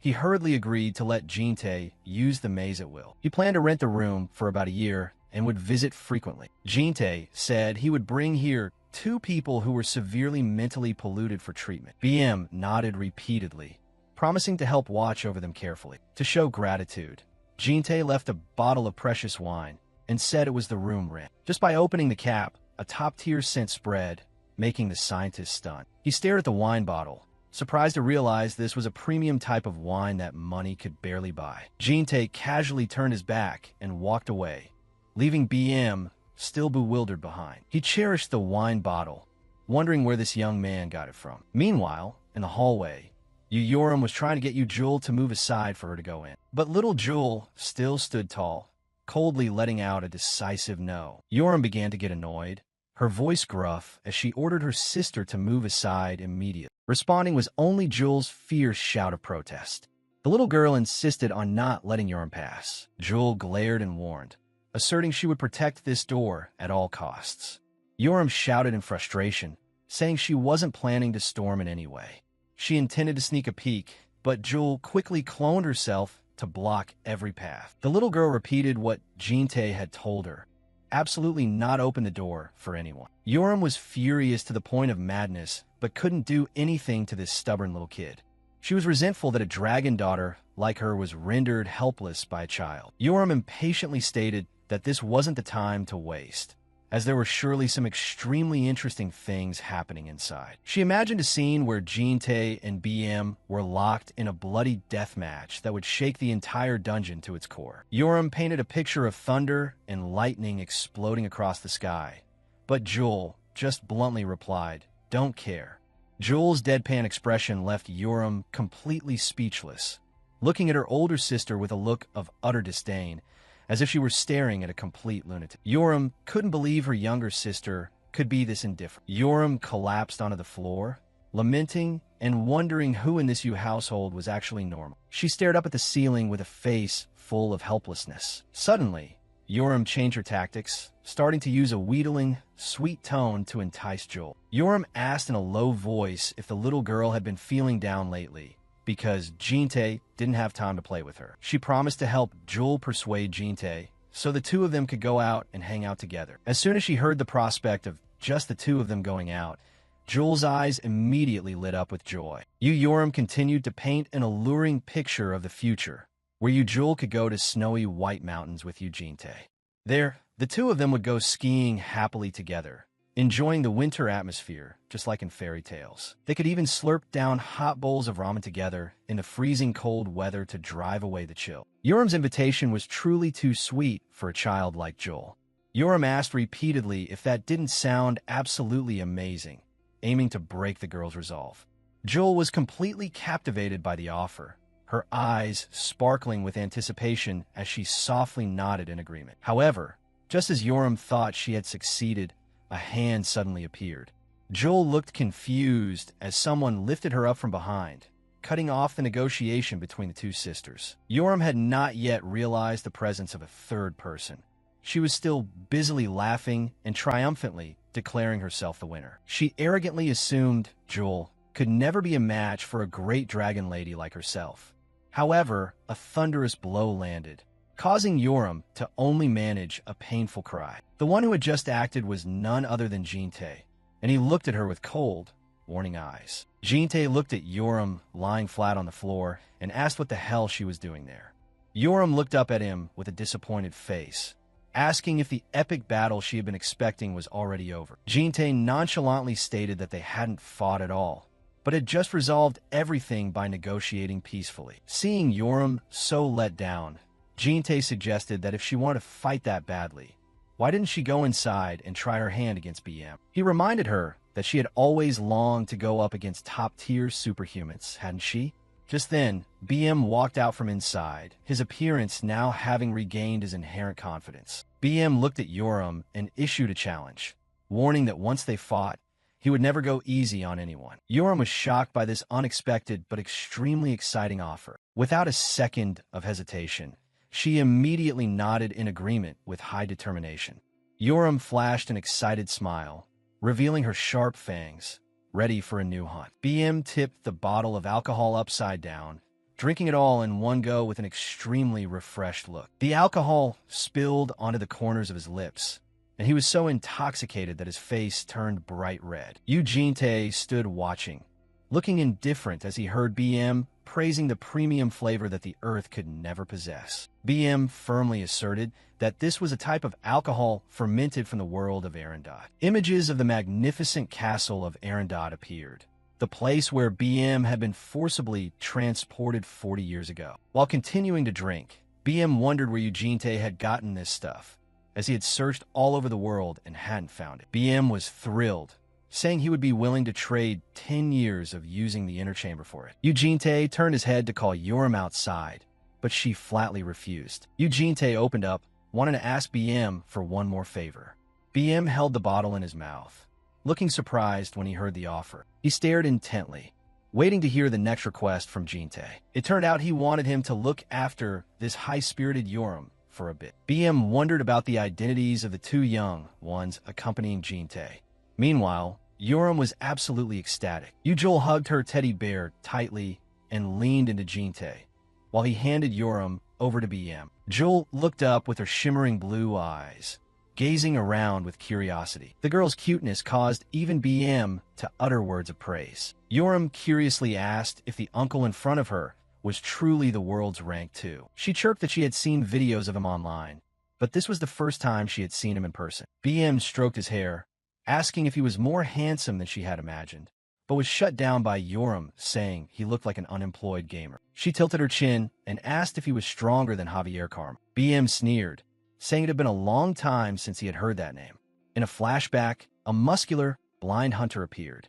BM wondered how he was doing now after being possessed by a demon. Yoram felt guilty and broke out in a cold sweat upon hearing those horrific things. BM headed toward the door, asserting that this world had at least 5 people stronger than Javier. And most importantly, he declared that he was even stronger than those 5 people combined. After hearing that, Yoram's eyes lit up, finding this uncle insanely cool. A hand pressed onto the touch-sensitive control panel to open the door. They stepped into a vast room, which was used to measure the power of the chimeras. BM told Yoram to feel free to attack whenever she was ready. As soon as he finished speaking, Yoram lunged forward like a red bolt of lightning, throwing an extremely powerful punch, but being stopped easily. BM gently brushed her hand away, laughing and saying there was no need to be in such a hurry. His gaze became sharp and cold, looking straight at the little dragon who was all fired up. Yoram flipped in the air, pulling out her sword intending to slash down from above at incredible speed. At the same time,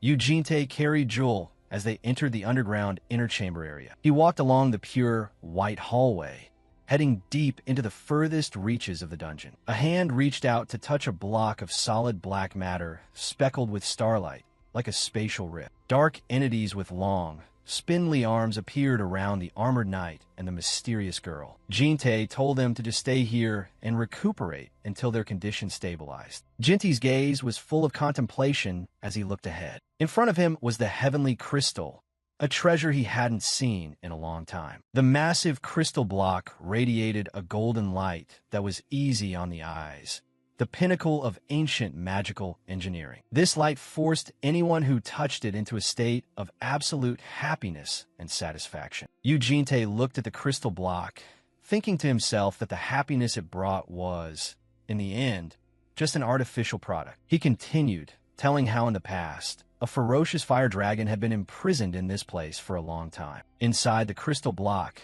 the dragon from back then appeared with eyes full of despair and pleading. That happiness experiment finally failed miserably, as the victim could only beg for death. Yujul stood next to Eugene Tae, blankly uttering a wow of amazement at what she had just heard. The girl was so absorbed in looking at the crystal block that she was even drooling. Eugene Tae immediately snapped his fingers to bring her back to reality so they could prepare to leave. The scene shifted to the modern penthouse at night, the surroundings completely silent. UBOM was sitting on the sofa with Jewel, and she silently understood the reason why the house had been so messy lately. Jewel regretfully asked if they would ever meet Janitor again, while Jin-tae confirmed they wouldn't see him for a while. Yoram walked down the stairs looking battered and covered in bandages, and she gritted out a reply with an annoyed attitude. Yoram was furious, shouting to get rid of Janitor, which made Gul, who was nearby, jump in fear. UBOM looked worriedly at the wounds on Yoram's body, while Jin-tae thought to himself that she had been completely defeated by BM. Jewel puffed out her cheeks to show she didn't agree with her sister's attitude. On the door to Yoram's room hung a sign warning anyone who didn't knock that they would be bitten. Yoram lay flat on the floor of her room, panting with a dazed and vacant look in her eyes. She told herself that even though she knew the outcome in advance,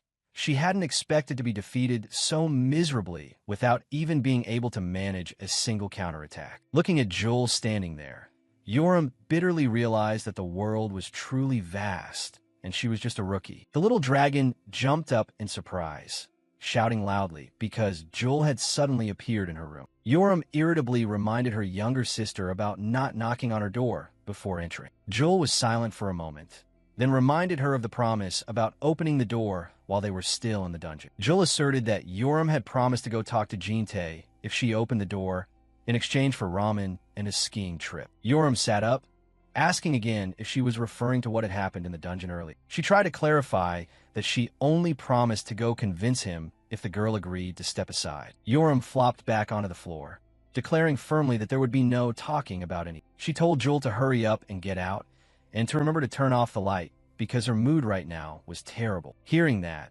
Joel began to tear up, looking at her sister with an extremely pitiful expression. Yoram couldn't stand that look, and frustrated, she jumped up, asking what exactly the girl wanted her to say. Finally, she had to give in, taking Joel by the hand to go find Jin-tae. Jin-tae was sitting and working alone in the dark room. He turned his head when he heard a noise at the door. Yoram stood at the door with an indifferent expression, asking what exactly Jin-tae wanted to talk to her about. Standing behind her sister, Joel gathered all her courage and hesitantly asked Jin-tae if he had any free time tomorrow. The sound of a mop creaking on the tile floor. A giant chimera was busily cleaning up. In the distance, the mysterious researcher leisurely sipped wine in his white lab coat. He looked at the wine bag, which had gone down by half, then sighed, telling himself to drink in moderation next time. The amber eyes behind his glasses began to calculate the true identity of the person he had just encountered. He stared fixedly at the test tube. The fact that Jin-tae possessed precious wine from the world of Arendot still lingering in his mind. He placed the wine bag on the table, certain that Jin-tae was also a regressor like himself. An image of Jin-tae sitting coldly on a pile of monster corpses appeared. He confirmed that he was indeed someone who had returned from Arendot. Looking at the dark circles under Ginny's eyes, he felt a bit of empathy for the exhaustion of those who had lived through many lifetimes. His eyes turned sharp. The giant chimera reached out, handing him something tiny. It was a black hair. He guessed this was definitely Eugenie's hair. The research data had been completely wiped, so now he had nothing left to do other than target him. He smirked, considering this hair a fairly decent parting gift. In another development, the youngest, Joel, was stuttering as she asked Jin-tae if he was free tomorrow. Jin-tae pressed her on what was going on, making the child sweat even more. Joel was twisted up inside, her face pale with stress. So she pointed straight at Yoram, saying her sister had something she wanted to say.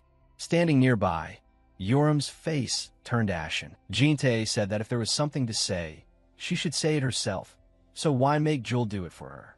Hearing this, Yoram could only simmer with resentment. She turned her face away, muttering that it was nothing important anyway. Jin-tae patted Joel's head to reassure her, and the child looked up at him with a worried expression. Yoram suddenly regained her seriousness, looking straight into Ginny's eyes. She curled her lips, starting to make an offer full of hidden meanings. Yoram asked Jin-tae out on a private date, just the two of them. Joel, standing below listening, was shocked to her core. The girl's soul practically flew out of her body, her mouth wide open, unable to believe her own ears. Jin-tae asked Yoram what she wanted to do tomorrow, and if she wanted to fight BM again.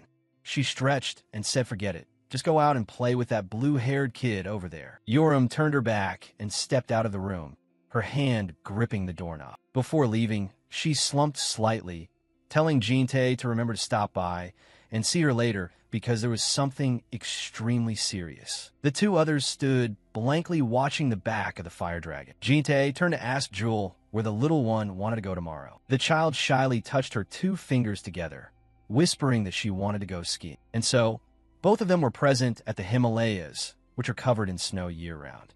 The majestic, white-capped mountains appeared amidst the deep blue sky. Jin-tae and Jewel sat on a sled, rushing down the steep slope at full speed. Jewel sat in front, shouting in excitement within Jin-tae's protective embrace. The sled cut across the rocky outcrops, the speed so fast that the wind was whipping against their faces. Both of them raced on through the screen of white snow. Encountering a high slope, the sled soared into the air and then landed extremely smoothly. Jin-tae still maintained a calm expression, controlling the sled as it rushed downward. Jewel's eyes lit up. The child had never felt this happy before. The sled plowed through the thick layer of snow, creating long furrows on the mountainside. The speed didn't diminish at all, and both of them just kept racing through the vast expanse. Reaching a flat stretch, Jewel was still crawling on the sled, giggling. Jin-tae knelt down and asked if the little one was scared. The child only replied that it was very fun. Jewel sat down on the snow, tearfully saying her legs wouldn't listen to her anymore. Jin-tae stepped forward and lifted the child up, saying they still had to climb more of the mountain. Jin-tae had Jewel sit on his shoulders, asking if this felt better. But the child accidentally used both hands to cover Jinny's eyes tightly, making it so he couldn't see the path ahead at all. The innocent child asked what would happen if she covered his nose, and Jin-tae could only reply that then he wouldn't be able to breathe. Jewel giggled, intending to reach down and cover his mouth too, for good measure. As night fell, the two of them stopped into a small wooden hut in the snowy forest to warm up. An empty pot and bowls and chopsticks had been cleaned up. Jewel lay flat on the floor, patting her stomach and complaining she was full, while Jin-tae was busy cleaning up the pile of instant noodle cups. The child had eaten 20 packs of noodles all by herself. Jewel secretly crawled closer to Jin-tae with a calculating look in her eyes. The child stretched out her tiny hands, intending to do something to Jinny's feet. He glanced down, catching the child red-handed as she was about to take off his socks. Jin-tae asked straight out what the little one was intending to do, which made Jewel freeze in surprise. He reminded her that socks were dirty and weren't things to play with. Hearing that, Jewel could only hang her head, dejected. Jin-tae asked if she was planning to take his hair, since he had already given her 1 strand last time. The child whispered her confirmation, her face looking extremely apologetic. Jewel whispered an apology, her 2 hands tightly clasped and placed on her knees. The child looked up at Jin-tae with tearful eyes, looking incredibly pitiful. Jin-tae sighed lightly, looking at the child who was feeling regret. He reached his hand up to his head and decisively pulled out a strand of his hair. Jin-tae placed the hair in the palm of Jewel's hand, warning her that this was the last time he would give her something like this. He patted the child's head, saying that later, if she wanted something, she should just talk to him directly and not go through her sisters. No matter how busy he was, he would make time for her. Jewel's happiness was written all over her face, and she smiled brightly, agreeing. The fire crackled in the fireplace, bringing a cozy atmosphere to the small hut. As night fell, Jewel hugged her teddy bear tightly and went to sleep, still smiling contentedly. In her dream, it seemed an ancient memory was returning to the little blue dragon. Jin-tae watched the child sleeping soundly, silently calculating the time. He wondered if today was that very day. It was the day a blue clan dragon hatchling would receive the apocalypse from its ancestors. Every dragon clan has its own natural tendencies to find its purpose in life. For instance, the green dragon clan, those who are passionate about the arts and often become talented artisans. Or the gold dragon clan, those who always long to travel across the continent and become guardian deities for all creatures. And even the red dragon clan, the passionate warriors who are always searching for glory in battles. The bright red warriors dive in a battle with destructive power and iron will. However, the blue dragon clan doesn't have a specific direction that is predetermined from start. Exactly 80 days after being born, they receive direct instructions from the ancestor dragon. It is an ancestral will bound by blood, entrusting a mission to each individual little soul. Tiny Jewel stood in the middle of a spiritual space, her deep blue eyes reflecting determination in the face of an unavoidable destiny. A giant blue dragon with the ultimate majesty appeared right in front of the child. Its brilliantly glowing eyes stared deep into Jewel's mind. The great blue dragon spoke, calling out, "My daughter," opening a new, mysterious chapter in the youngest's life. Jewel was floating in a space of deep blue water when suddenly a voice rang out calling her daughter. She felt that even though she was hearing this voice for the first time, it brought a feeling of warmth and familiarity. A giant blue dragon appeared, its scales and fins glowing brilliantly amidst the deep water. Jewel looked blankly at the great creature in front of her, her mouth softly calling out, "Grandpa." The great blue dragon looked at his young granddaughter, saying that he understood her heart just as she understood his. He remarked that it seemed like currently Jewel was living a very happy life. The girl smiled and nodded in acknowledgement. It was true that at this moment, she was feeling very happy. The great blue dragon smiled kindly, saying that it was all thanks to someone who was sincerely praying for her happiness. Then he asked, did she also want to dedicate the same thing to that person? To be able to do that, he told Jewel there would be an important task she would need to carry out. The dragon's eyes narrowed with seriousness, warning that a long, dark night was about to descend. In that darkness, there would be those who had to fall, and perhaps they would never be able to get back up again. He cautioned that when that moment comes, Jewel must use her own two hands to protect the things that are most precious. Hearing that, Jewel confusedly gripped the hem of her clothes, worried because she felt she didn't have any strength at all. But the ancestor affirmed that that wasn't important. What determined everything was the will in her heart.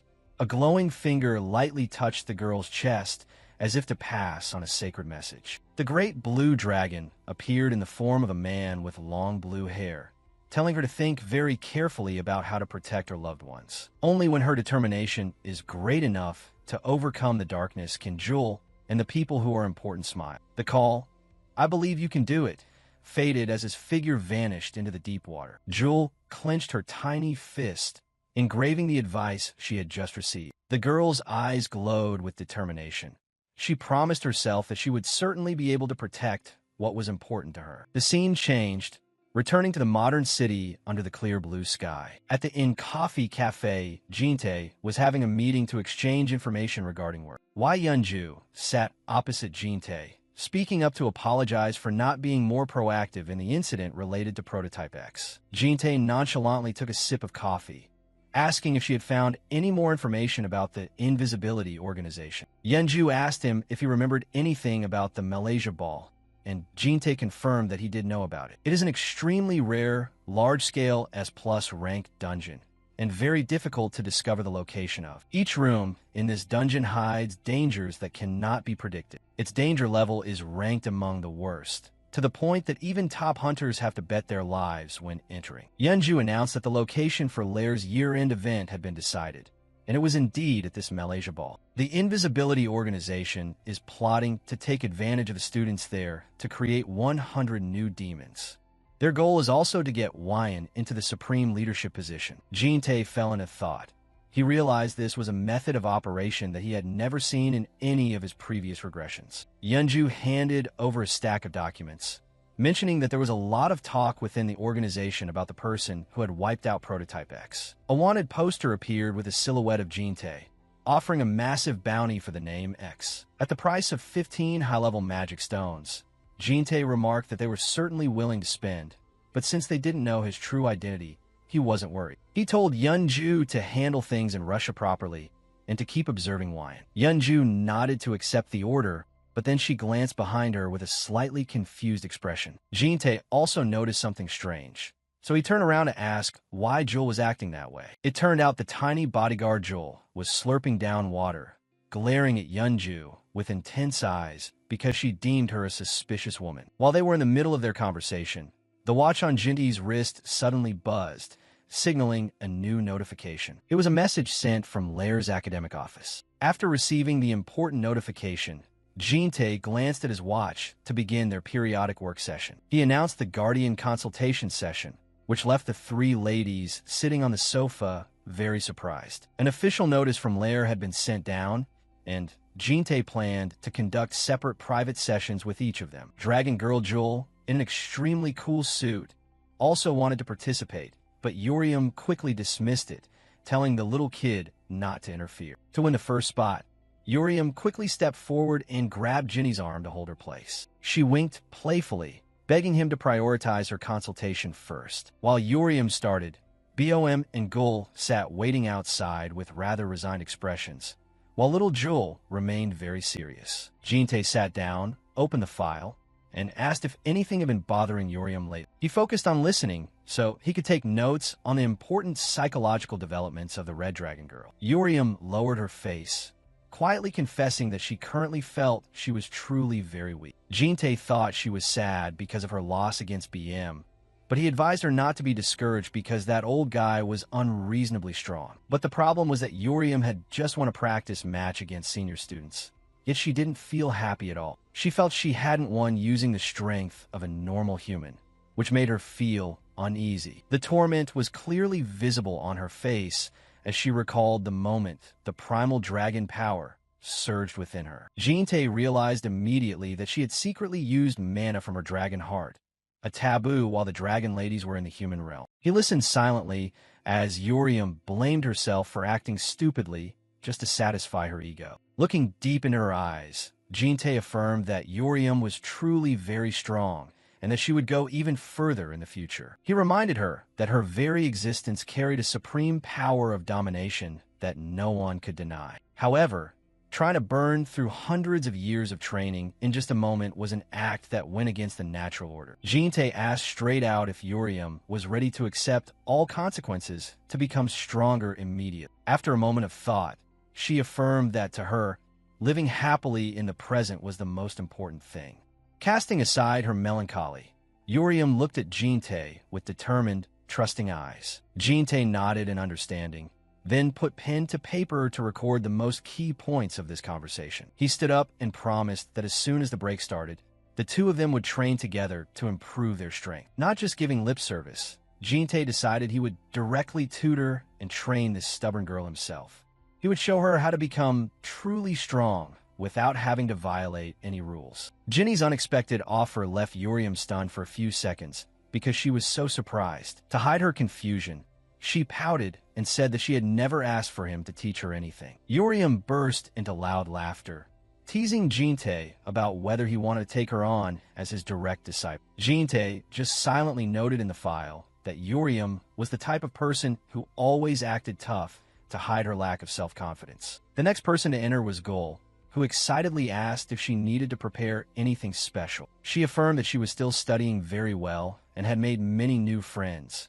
Life at school was completely fine. Seeing Jinte preparing to call the next person, Gul hurriedly said she had something important she wanted to ask. The Gold Dragon Girl expressed her desire to participate in business trips to military bases like other students. Jinte asked for the reason, and Gul said she wanted to do volunteer work to meet new people and broaden her horizons. In her mind, she was envisioning herself shining brilliantly on a performance stage before the cheers of the soldiers. Seeing Jinte lost in thought, Gul smiled awkwardly and asked if she had just made an unreasonable request. Jinte took notes and said he would consider it carefully once her plan became more specific and clear. He thought to himself that her nature of loving attention and excitement was truly an unmistakable characteristic of the Gold Dragon clan. Looking at the file, Jinte realized there was only one consultation session left to complete his mission. UBOM entered the room with a calm demeanor and a gentle smile always on her lips, ready for the conversation. Jinte started by asking about Bomb's life situation. She shared about her studies and taking care of the other dragon sisters. Bomb smiled and suggested creative activities like painting or writing, then asked Jinte if he felt he was lacking anything himself. Jinte maintained a calm attitude and said he was fine, while BOM persistently pressed him about how things had been for him lately. Seeing Jinte had no special reaction, BOM continued to dig deep into the issue by repeating the question about his hidden desires. Ginny's eyes flashed with contemplation when faced with the somewhat excessive concern from the Blue Dragon Girl. The word love suddenly appeared like a suggestive hint about what Jinte might truly be lacking. BOM suddenly leaned down close to Ginny's face, using a yellow piece of paper to cover her lips and looking at him with a teasing gaze. She tilted her head, her emerald eyes sparkling with the anticipation of a sincere answer from her guardian. The afternoon sun shone through the penthouse window. It looked peaceful, but a storm was coming. Yubom smiled mysteriously, while Jinte started to smell trouble and told her she should stop. He kept his expression cold as ice, but inside he was likely screaming because he was being pestered by this girl. The beautiful sister didn't listen, just hopped onto Ginny's lap, ignoring his reminder that this was a psychological consultation session. Young Jinte complained about a sore knee, while BOM sat there scratching notes in the file like a true expert. She pouted, saying she just liked being close to him like this, yet she was still being shooed away. In the vast, spacious room, the two of them kept struggling back and forth, one pushing forward, the other dodging. Baum even boldly said that the two of them should have been this intimate a long time ago. Jinte could only turn his face elsewhere, trying to keep a cool head against the opponent's aggressive attacks. Seeing him flustered, she leaned in even closer, bringing her face right up to his, making him jump back in surprise. But because he leaned back too far, the swivel chair suddenly lost balance and began to tumble backward. A dry thud rang out, signaling a less than pleasant ending to this teasing session. Both of them tumbled onto the floor, BOM landing right on top of Jinte in an extremely awkward position. Jinte lay still, staring at the ceiling, while BOM took the opportunity to ask him directly if he viewed her as a burden or as a woman. But then she suddenly froze. Her playful smile from a moment ago vanished, replaced by extreme confusion. Baum's face flushed bright red like a tomato. She lowered her head, realizing she had just gone a bit too far. In that moment, a dark premonition about the demon Hasegawa flashed through her mind like a bad omen. Just at that intense moment, the youngest, Jewel, appeared from somewhere at the door, freezing for a few seconds as she looked at the scene before her. The innocent child asked what the two of them were doing on the floor that was so noisy. Jinte hurriedly explained that BOM had just jumped on him on her own, and he hadn't done anything. BOM quickly covered Ginny's mouth and gave a fake laugh, saying she was just playing a little prank on him for fun. Seeing her sister get that kind of consultation, Jewel began to pout, feeling left out. The little girl delivered a line that made both of them want to faint. She wanted to do that too. With a determined face and shimmering eyes, Jewel demanded that Jinte consult her immediately. Jinte was speechless, looking at the youngest, while BOM stood to the side, laughing to herself because she knew she had accidentally planted the seeds of jealousy in the child's head. Seeing the situation seemed unstable, Baum quickly slipped away to cook dinner, leaving the other two to resolve it themselves. Just as she stepped out of the room, Baum's expression suddenly became melancholy. It seemed she was worried about what she had just seen in her premonition. In the room, Jinte had no choice but to sit down on the floor to begin the unavoidable consultation for the youngest. Meanwhile, the media was exploding with information about the S+ ranked dungeon raid event called Malaysia's Ball. Professor Wyan appeared powerfully on television to announce the plans for this large-scale campaign. A question was raised. Was it too risky to let students participate in such a dangerous mission? With a confident smile, she affirmed that the strength of this year's students had increased many times over compared to before. A series of badges from top guilds and families appeared, promising an extremely intense battle for positions. Wyan emphasized that they had invested a large amount of resources and effort to ensure the success of this event. At offices, reporters and staff were busily typing away continuously to update the hottest information. The professor ended her speech with red eyes full of ambition, concealing a dark conspiracy behind this event. Elsewhere, Kwok Panwai was angrily watching the news on the television screen with an extremely uncomfortable attitude. He gritted his teeth in anger. His casted arm was the bitter consequence after his loss to Jinte. Assistant Hashimoto, standing nearby, couldn't help but wonder about her superior's sudden intense behavior this time. Panwai clenched his fist, placing all the blame on the head of the man with the alias X who had shattered all his plans. He told himself that as long as he got through this, everything would be back to normal. Looking at Wyan on the screen, Panhwa dreamed of the day she took the throne and he himself would get a share of the glory. Kwok Panhwa was bragging to Hashimoto about the preparations for the Malaysia's ball event. Seeing the girl seemed curious. Panhwa suddenly remembered this was confidential, so he told her to act like she hadn't heard anything. But Hashimoto wasn't easy to fool.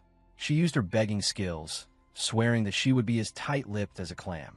With a sweet smile and sparkling eyes, she quickly made the assistant Panhwa soften his stance. Panhwa turned bright red. It was true that even a hero struggles to overcome the lure of a beautiful woman, and his resolve began to waver. Finally, he agreed to reveal the information, but didn't forget to warn her absolutely not to blab to anyone. Extremely shocking confidential information. There would be 2 calamity-level demons and 1 disaster-level demon attending this ball. Powerful entities with glowing red eyes and overwhelming killing intent were gradually being revealed. One of them was Lord Hasegawa, a name that made everyone who heard it shiver. In the middle of the story, Panhwa got a call. He hurried away, leaving the girl sitting there alone. Left alone, Hashimoto's sweet expression vanished, replaced by sharp, piercing eyes. She pursed her lips slightly, her expression full of calculation, as if she had just caught a fat piece of prey. It turned out she was a spy. Hashimoto secretly reported the situation that she had obtained the necessary information. Her cold expression showed that the previous date was nothing more than an act. Back at the penthouse, Gul and Jul were lying on the floor researching chickens through a book. Seeing Jinte say he was going out, Gul's eyes lit up like headlights, and she didn't forget to tell him to remember to buy fried chicken for her. Jinte appeared in an extremely elegant black suit and a long trench coat, exuding the aura of a gentleman. His 2 girls were dazzled, freezing for a few seconds at the uncle's strange, new look. Gul innocently asked if he was going to someone's wedding that he was dressed so nicely. But responding to that excitement was Jinte's cold gaze. He said he was going to a funeral. The 2 kids looked at each other, confused, not understanding what a funeral was that it sounded so serious. The sunset fell over the penthouse, signaling that a long, stormy night was about to begin. Jinte strode through the crowded square. The funeral attire he wore seemed to separate him from the busy world around him. Painful memories suddenly rushed back. The image of a girl with bleeding wounds made his heart tight. He remembered the scene of himself screaming in despair in a pool of blood, a past he never wanted to repeat, and the disgusting smile of the old man Hasegawa, the one behind every tragedy he had to endure. Jinte gritted his teeth, his killing intent radiating coldly as the name Hasegawa was etched deep into his mind. The crowd around them began to buzz, discussing a beautiful girl standing and waiting for someone in the middle of the square. They were curious to know which wealthy person that top-tier girl named UBOM was waiting for, given how she was dressed so luxuriously. UBOM stood there in a seductive black dress, draped in a luxurious white blazer, attracting every gaze. As soon as she saw Jinte's familiar silhouette, her eyes immediately lit up. BOM jumped up and waved excitedly, ignoring the attention of everyone around her. She ran over and pouted, blaming Jinte for making her wait so long, feeling both shy and sorry for herself.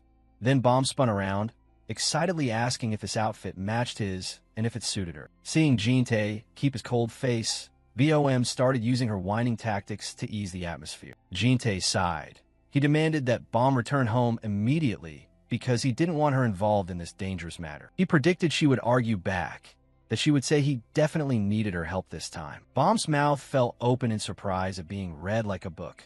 She had intended to say exactly what he had just guessed. Jinte continued to call her bluff, saying she would say that if he went alone, the timid UBOM would be left behind. And then she would sit there crying all night, waiting for him to return, just like a sappy movie script. Bomb was silent, looking at Jinte.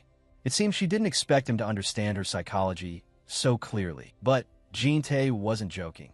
He affirmed that he was about to go kill people, and he wasn't a good person at all. Jinte bluntly warned that everything to come would be very cruel and not clean at all.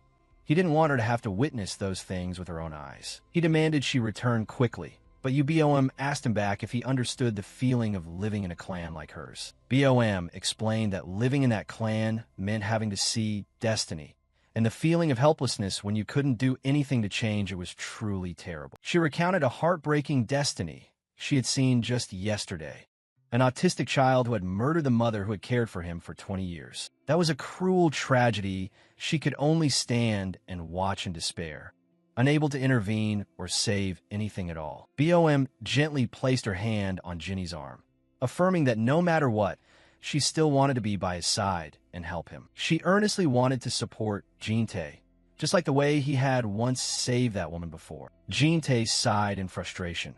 It seemed he was starting to soften up before her persistence and sincerity. Finally, he agreed, but didn't forget to threaten that if she caused any obstacles at all, even a little bit, he would kick her back home immediately. Hearing that, Bomb's face immediately brightened, and she happily replied, "Yes," as if she had just won a great victory. The story paused there and shifted to the city of Kyoto, Japan. Kyoto at night appeared with high-rise buildings crowded together, harboring dark secrets that were gradually being revealed. In a luxurious room, the minion bowed to report to Lord Hasegawa that all preparations for the plan had been completed. A powerful hand reached out to receive a black fedora, exuding a sense of mystery and danger. That was Hasegawa, a calamity-level demon with glowing red eyes and a chilling smile, eager to await the fun about to come. Kyoto at dusk. The ancient city appeared under a brilliant sunset, but carried a sense of mystery. In the center, a modern high-rise building was shining brightly. It was the place where the major event for the upper class was taking place. Inside the banquet hall, the atmosphere was extremely lively with luxurious guests raising their glasses. The sound of the elevator just rang out, signaling someone new had arrived. Eugene Tae and BOM walked out in elegant all-black attire. BOM was slightly startled, her emerald eyes opening wide at this extravagance. Under the magnificent chandelier, couples were swaying to the melodic dance music. The surrounding crowd was full of prestigious faces, busily engaged in business stories and billion-dollar contracts. Both of them strolled into the main hall, turning themselves into part of this vain world to begin their mission. BOM whispered to Jin-tae. It turned out this was the place where he would have to participate in a life-or-death battle. Even though she had seen it in advance, through her divine mandate ability, she still felt overwhelmed because this place didn't look like a battlefield at all. Jin-tae coldly reminded her not to be distracted, because they were standing right in the middle of the enemy's den. BOM observed her surroundings. She realized the guests here seemed to be just normal people, not demons. Suddenly, a seductive blonde woman approached to strike up a conversation with Jin-tae, recognizing he was a completely new face. She curiously asked which prestigious family he belonged to. The woman smiled suggestively, her eyes unable to hide her interest in Jinty's cold appearance. He nonchalantly replied he was from the Konosuk family. Hearing this, she was amazed because that was an extremely powerful ninja family. She laughed happily, not expecting that mysterious family to have such a handsome man.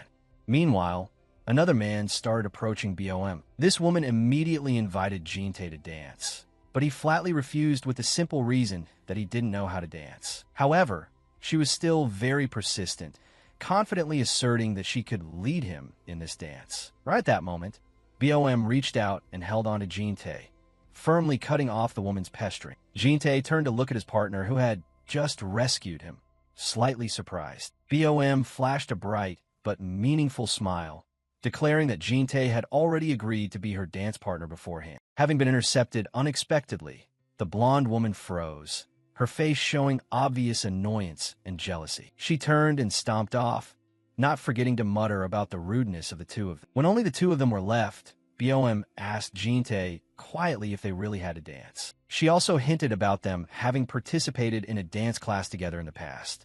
Looking around, everyone was pairing up to dance very enthusiastically.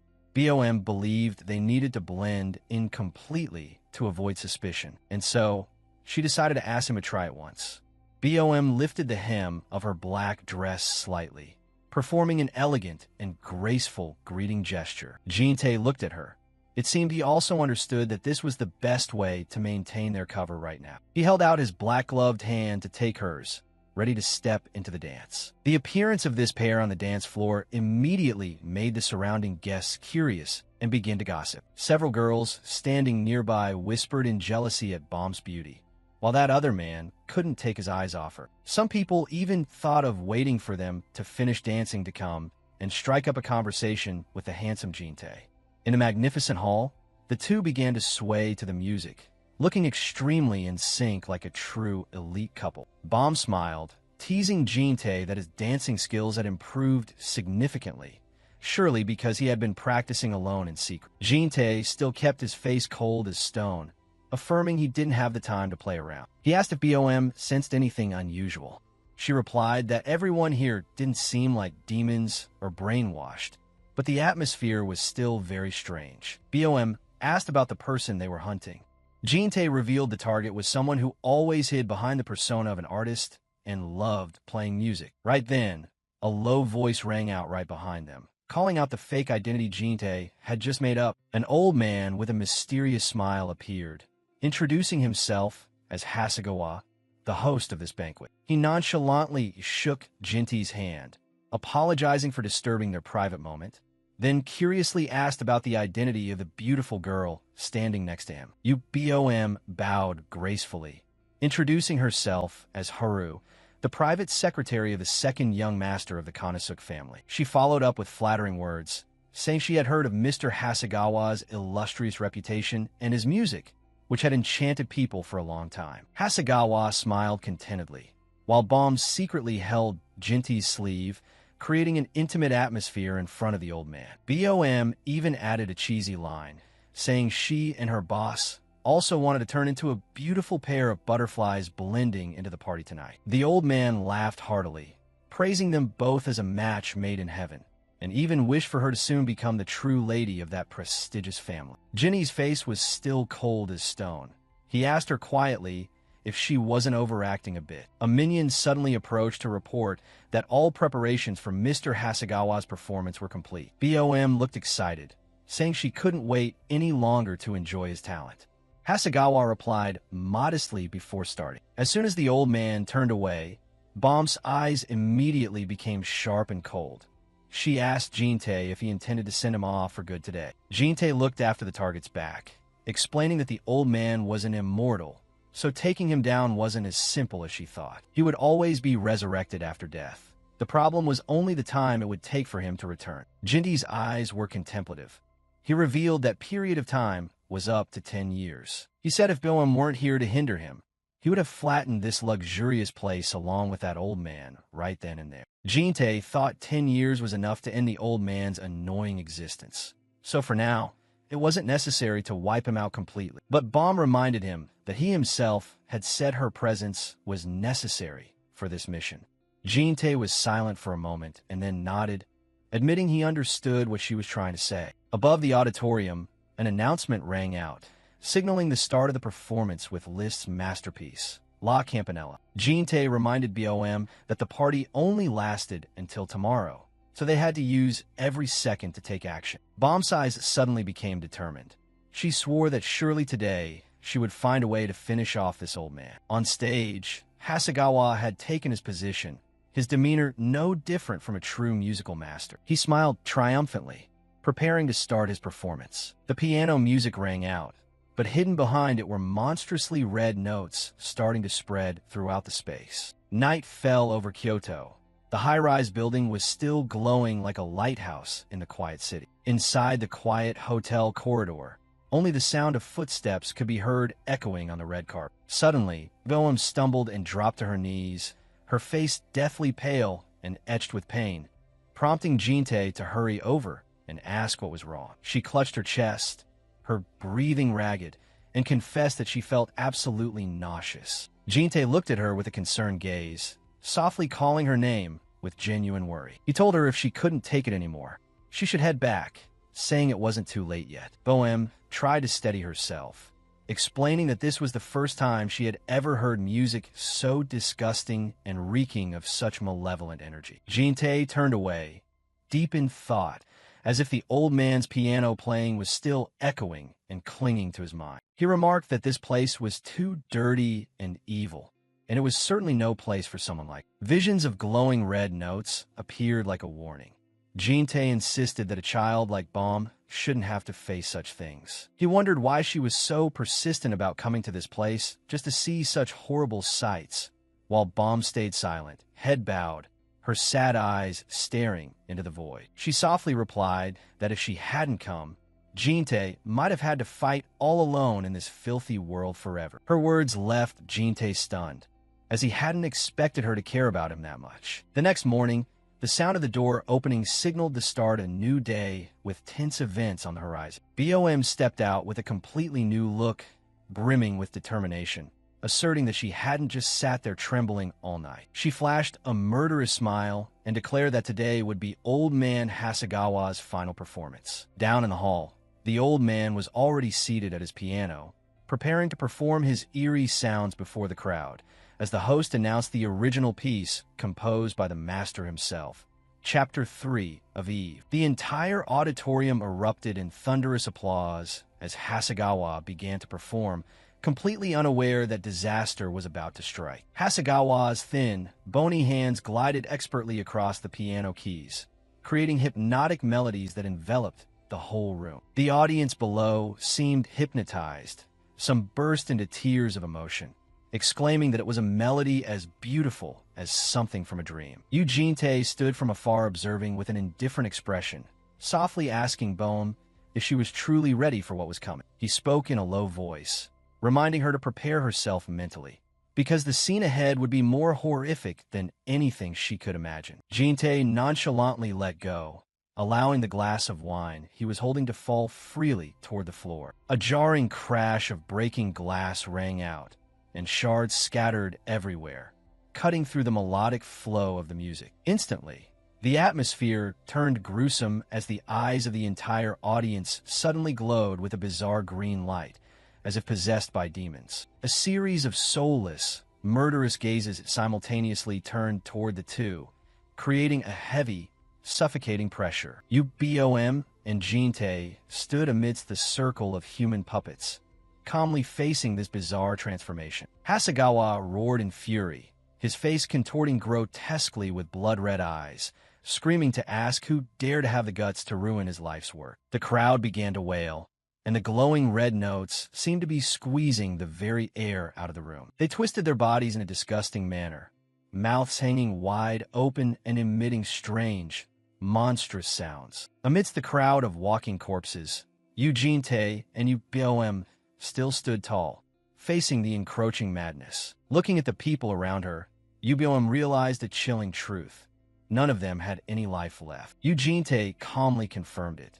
These were, in reality, nothing more than soulless husks. He explained further that all the audience members sitting there were just toys, puppets Hasegawa had built from corpses. Ubom smiled confidently, asserting that as a dragon maiden, she couldn't possibly be mistaken about this. As it turned out, the girl had felt something abnormal earlier when she touched these luxury guests. A stream of blue energy emanated from her hands, exposing the truth hidden behind their human shells. Ubom was certain that there was a fake life force operating inside them, and it only became visible when that artist started playing music while the audience laughed and clapped, yet their eyes were horrifyingly empty and vacant. The horrific truth revealed itself. The only thing truly alive on these corpses were the ears attached to them. Jinte sneered with contempt, exposing Hasegawa's perverted hobby of collecting real human ears. That insane artist meticulously stitched every pair of ears onto the corpses, creating an ideal audience that only knew how to worship his music. Jinte thought to himself that he had been too impatient in his previous lives, killing him before he had the chance to discover this secret. Returning to the discussion, Ubom asked about his immortality and mentioned the catalyst for those who make contracts with demons. The girl drew a picture of a demon on paper to illustrate the law of causality when selling one's soul. According to her, if a demon fails to complete its objective after transforming, they must undergo a molting process. Ubom enthusiastically offered a suggestion, her eyes sparkling as if she had found the way to resolve the situation. Jinte agreed, but first, he needed to force that guy to reveal what he was hiding. He pondered deeply, darkness shadowing his cold face. And finally, Jinte decided to act on the plan Ubom had devised. In the auditorium, Hasegawa took his hands off the keys, looking disappointed that he couldn't find anyone with ears that know how to listen. The guy revealed his true demonic nature with glowing red eyes, screaming in anger because his sacred performance had been interrupted. He ordered his minions to cut off the ears of those who dared to bother him immediately, and the walking corpses lunged like hungry beasts as Hasegawa stood from afar, directing the massacre. Surrounded on all sides, Ubom looked at Eugene Tae and asked if this was the brutal world he often faced. Eugene Tae nodded in confirmation, and the girl closed her eyes, seemingly having made up her mind. A stream of green power began to radiate from Ubom's body. She wanted to understand the world of the man beside her better. The walking corpses pounced, but the girl was ready to fight instead of just standing behind to be protected. The monstrous entities were thrown far back by an immense, invisible pressure. Ubom stood there, her blue hair blowing in the wind along with the powerful magic surging intensely. The girl spoke, passing a verdict for the souls destined to rot and decay, as brilliant rune magic circles appeared, carrying the power of predestination. A massive formation glowed brightly beneath their feet, forcing everything around them to kneel. It was a source of overwhelming power that made the entire auditorium tremble, and the walking corpses were bound tightly by magical chains, unable to move even an inch. Even Hasegawa couldn't escape, his face contorted in astonishment at this power. Dragon scales appeared on Ubom's cheeks as she unleashed her ultimate skill, Heavenly Fate of Light. Her gaze was sharp. She declared that she would take care of all these puppets, so Eugene Tae could act freely. Eugene Tae looked at her with trust, then immediately turned toward his main target. He dashed off like a dark streak of death, while the walking corpses were completely restrained by the dragon maiden's magic. Despite being tightly bound by the glowing blue magic circles, Hasegawa still tried to struggle in vain. He hissed through his teeth, unable to understand what kind of wicked magic was controlling him. Hasegawa roared crazily, believing that this little bit of magic couldn't do anything to him. But the demonic energy was too violent, causing Ubom to start burning out, and the dragon scales on her cheeks began to fade. Seeing Ubom wobble, Eugene Tae thought to himself that she was still too young to suppress a demon like Hasegawa on her own. The walking corpses seized the opportunity to rush forward, wailing disgustingly right in front of Eugene Tae. In a heartbeat, Eugene Tae swung his sword, creating dark light streaks that sliced across the space, knocking away anyone in his path. His cold face stared straight at Hasegawa, who was screaming because his performance had been ruined. Hasegawa's hands curled. He couldn't accept that someone dared to look down on his melody. He threatened to cut off both their ears to attach to his loyal puppets, turning them into a part of the eternal audience. With a twisted smile and glowing red eyes, Hasegawa promised absolute silence for this gift. Immediately, he activated his molting state, draining energy from the puppets to strengthen himself. Eugene Tae calmly observed that disgusting transformation, realizing this was Hasegawa's final trump card. The magic was shattered, and Ubom collapsed to the floor, exhausted by the massive wave of malice. She panted an apology for not being able to maintain the magic any longer. Eugene Tae gently reassured her that it was more than enough, and Ubom looked up at him with eyes full of trust. He stepped forward, his right hand covered in pitch-black, frigid smoke, ready to end it all. Amidst the ruined auditorium, Eugente's back exuded a terrifying killing intent. Hasegawa lunged forward frantically, screaming about the arrogance of those who dared to whisper in front of him. He considered their presence a pile of useless noise, insulting his art. Ubom worriedly called out his name as the demon closed in. Hasegawa laughed gleefully, triumphant, thinking he was about to punish the insolent fools. He roared that the performance was sacred and no one had the right to prevent. The guy recounted the laws of ancient Egypt to justify his cruel ear-cutting actions. He nonchalantly grabbed the hair of a corpse, treating it as proof of the unnecessity of ears that don't know how to listen. Eugene Tae walked leisurely among the reviving corpses. The pitch-black sword in his hand vibrated slightly. He delivered the bitterest insult, calling his entire performance nothing but trash. Offended, Hasegawa screamed, cursing Eugene Tae as a true devil. In a blink, a dark streak of light flashed, and Hasegawa's head was severed from his neck. The slash was so decisive that the demon's body remained standing for a long time afterward. The power of the terrible slash was strong enough to make the entire skyscraper shake. UBOM was shocked to witness the brutal scene that had just unfolded before her eyes. Hasegawa's eyes were still wide open in bewilderment as they fell to the floor. The head rolled in a pool of black blood, ending the madness of someone who called himself an artist. Eugene stood there, looking down at his enemy with cold eyes without a ripple of emotion. He coldly declared that his playtime ended here. Hasegawa's body collapsed, the headless corpse looking as pathetic as could be. The white-haired old man's head rolled across the floor, blood splattering everywhere. Eugene stepped over nonchalantly, placing his foot on that head as if stepping on a broken toy. He looked down coldly at the person under his feet, not moved in the slightest by this horrifying scene. In the distance, UBOM was stunned, watching the enemy be defeated by a single clean slash. She gasped, cold sweat starting to stream down her cheeks in astonishment. Before BOM could even finish saying, "Uncle," Jinte reassured her immediately that this kind of freak wouldn't die that easily. The head under his feet began to emit strange, raspy laughs. Hasegawa realized that this power far exceeded the understanding of ordinary superpowered individuals. He grinned wide, asserting that Jinte was the ex-character he had been looking for all this time. Jinte asked straight out what the old man's goal was. Did he want to kill demons or bring world peace? But he also finished with a remark. Those about to die usually talk too much.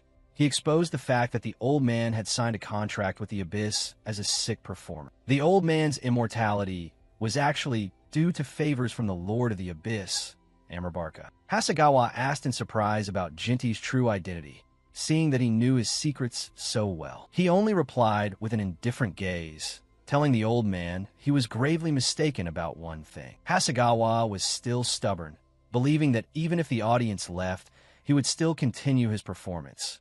His corpse knelt again, stubbornly clinging to what he called performing art. He laughed insanely, declaring he would personally create an entirely new audience right there. As soon as he finished speaking, countless bizarre red threads shot out, surrounding the room. Bohem was suddenly bound tightly by those threads, hanging suspended in the air. She realized in horror that her body was completely unable to move according to her own will anymore. Hasegawa admitted Jinte was strong, but the girl with him was too weak. The old man forced Bomb to take a sharp glass shard, turning her into a murder puppet in his hands. Jinte stood still watching, the thick red threads blocking their path. The old man believed that no matter how strong one is, humans are always bound by human nature. Hasegawa sarcastically called that bond love. He sneered, threatening that if he touched him, BOM would die, and if he stood still, she would kill him. He offered a cruel choice, pushing Jinte into a corner, and BOM was controlled to rush toward Jinte, the glass shard in her hand ready to strike down. Hasegawa waited gleefully for the scene of lovers killing each other with their own hands. Jinte only smirked, mocking that the old man's terrible aesthetic sense hadn't changed at all. His expression remained terrifyingly calm in the face of Bomb's attack. But suddenly, the red threads were shredded into pieces by strange green light beams. Hasegawa's eyes widened in surprise, not understanding what kind of wicked light was appearing. The banquet hall space suddenly vanished, replaced by a vast, star-filled universe. The old man was extremely confused, thinking he had fallen into some kind of hallucination. But BOM appeared right after, coldly declaring that he had stepped into her inner world. Brilliant blue mana threads wrapped around her hands, radiating a divine pressure that made everything bow down. The old man shuddered, realizing this girl was never human to begin with. Hasegawa was bound tightly by chains of light in mid-air, completely helpless. BOM looked at him with the eyes of a god, asserting that her power came from the great azure dragon. Hasegawa screamed, saying that although his current power was weakened, his origin would never lose to him. The shadow of the great azure dragon was present behind her, a mythological entity carrying the power to create life and magic. Bomb's hand controlled the blue threads, softly reminding him that he had been wrong about one extremely important thing. Hasegawa was tied up. He had once arbitrarily called Jinte and her a passionate couple. BOM corrected him coldly. "Sorry, but we are not lovers." She smiled mysteriously, then added, "At least not yet." A bloodshot red, I was trembling behind the blue threads wrapped around his face. Hasegawa was suffocating, his head bound so tightly he could only emit meaningless groans. The old man woke up and found himself in an unfamiliar cathedral, facing Jin-tae and the blue-haired girl. Jin-tae explained that the original hotel had collapsed, so he couldn't perform.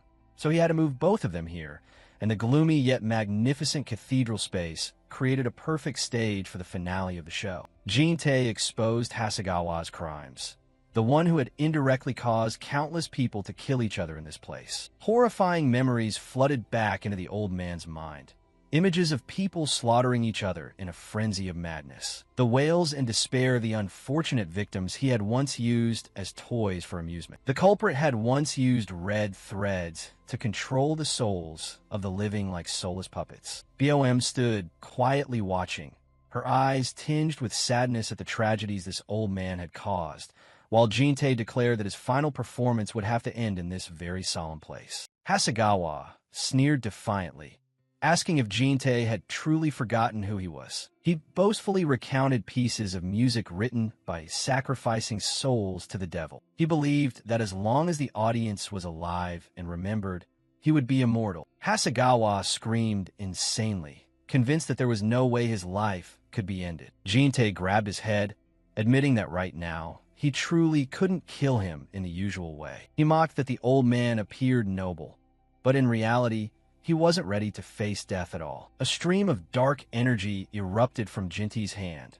signaling that the old man was about to taste something more terrifying than death. Jinty's hand tightened, stained with blood and dark, oppressive magic. The full scene showed the absolute dominance of the regressor over the demon kneeling at his feet. Hasegawa screamed in pain as he felt his soul being crushed bit by bit. Jin-tae stepped on his corpse, explaining that being unable to perform was a serious breach of contract. He ordered in a cold voice, "Perform, right now for me." Hasegawa roared, still believing that the body of a disaster-class demon would soon recover. But his eyes suddenly narrowed when he realized his arm showed no signs of regenerating as before. BOM stood there, her magic directly interfering with and stifling the old man's recovery process. Hasegawa's body began to disintegrate into bizarre green sparks. Bomb's gaze coldly looked down at the defeated enemy, who was gradually vanishing into nothingness. He still screamed in extreme despair,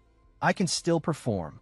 A blast of black energy erupted as his existence was erased from reality. He crazily thought that losing an arm was nothing.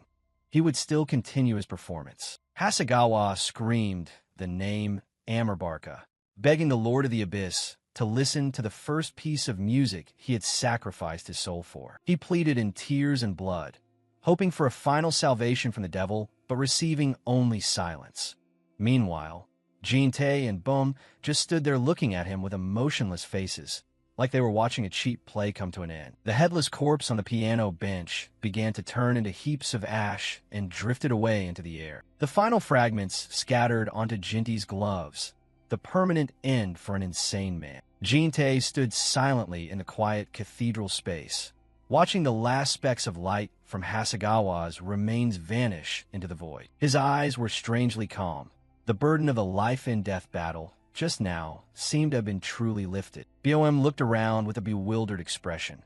She softly asked him about the terrible things that had actually taken place here. Jin-tae suddenly reached his hand toward her, causing BOM to startle slightly and her cheeks to suddenly blush in embarrassment. Instead of patting her head, he pinched her cheek quite hard to scold her for daring to carry out such a dangerous plan. BOM rubbed her flushed cheek, while arguing that if she hadn't used that method, they would never have been able to destroy Hasegawa. His anger faded, and Jin-tae gently placed his hand on her head, a rare gesture of concern from this cold man. He looked deep in her eyes and gave the most sincere compliment for her efforts. "Well done." Bomb's eyes sparkled with happiness when she heard his acknowledgement, while Jin-tae suggested that both of them go back. She flashed the brightest and happiest smile ever, softly responding with a sweet yes. The invitation to go home rang out, marking a peaceful end to a long night filled with instability and death.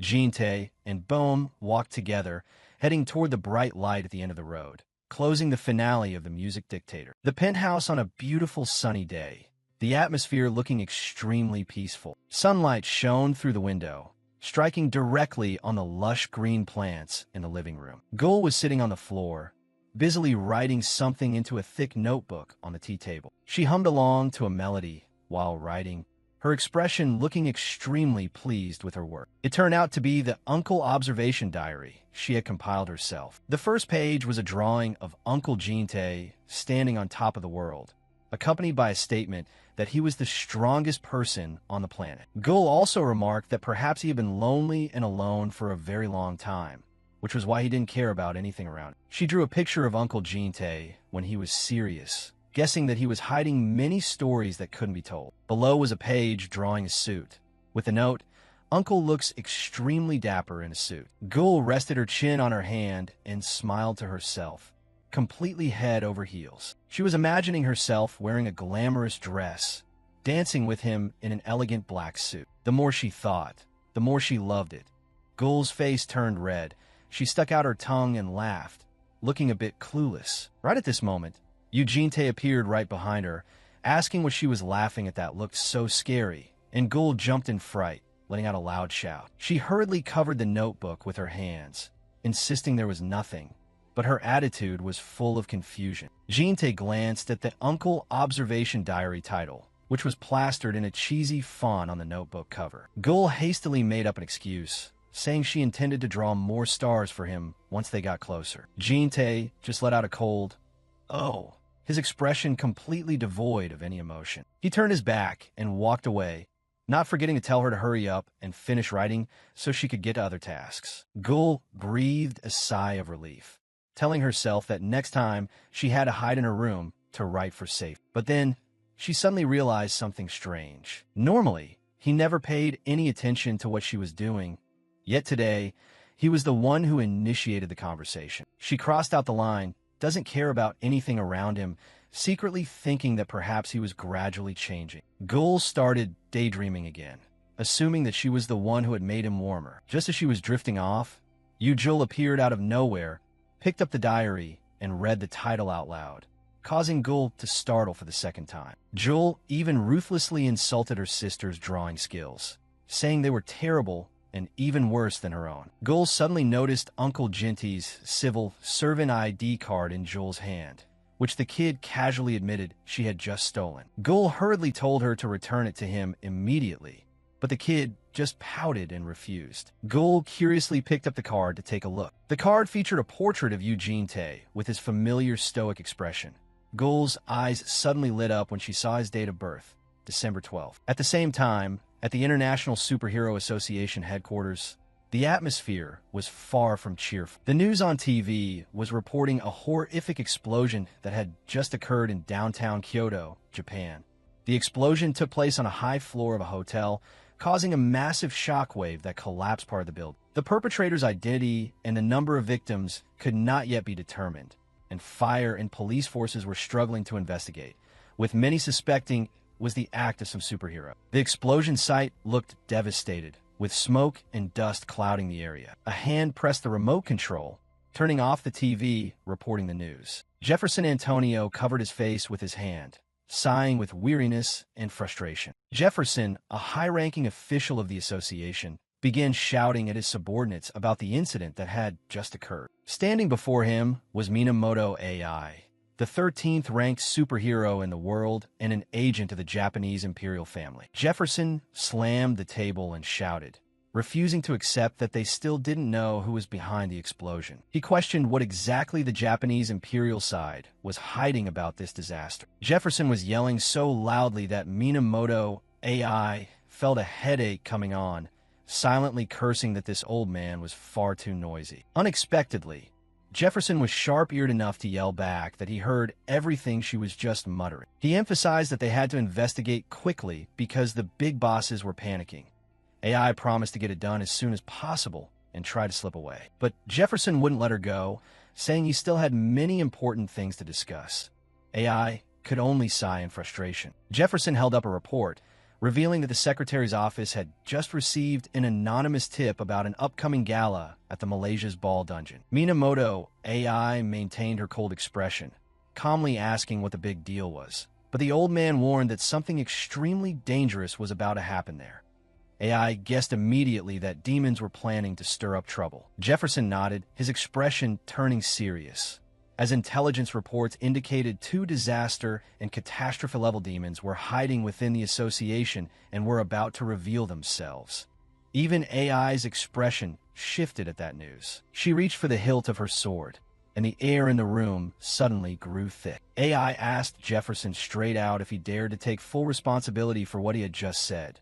The two glared at each other, neither willing to yield in this tense confrontation. Jefferson explained that the tip was sent directly to his desk, proving the informant was skilled enough to bypass all of the association's security layers without leaving a trace. At first, he thought it was just fiction, but after cross-checking, the clues matched up scarily well.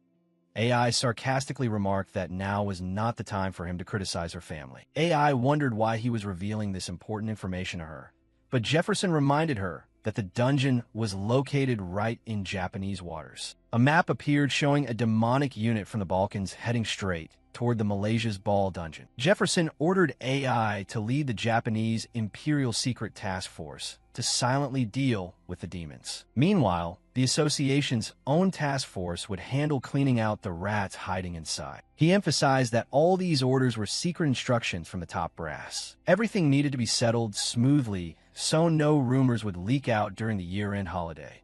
Outside the window, the streets were bustling. Sitting in the car, Minamoto, AI, silently despised the arrogant Jefferson, who only knew how to treat her family like cleaners for the messes they left behind. She suspected the tip about the demons was definitely closely related to Hasegawa's mysterious disappearance. If defeating a catastrophe-level demon like Hasegawa was the work of just one person, that individual must possess terrifying skills. AI narrowed her eyes in thought, trying to piece everything together. She wondered what on earth their ultimate goal was. The assistant driver asked if they should assemble the secret task force right now, but AI remained unusually calm. She ordered the team to remain on standby for the moment, as she wanted to check a few things herself. She decided to stop by the Chungcheon banquet, first to see how the situation was.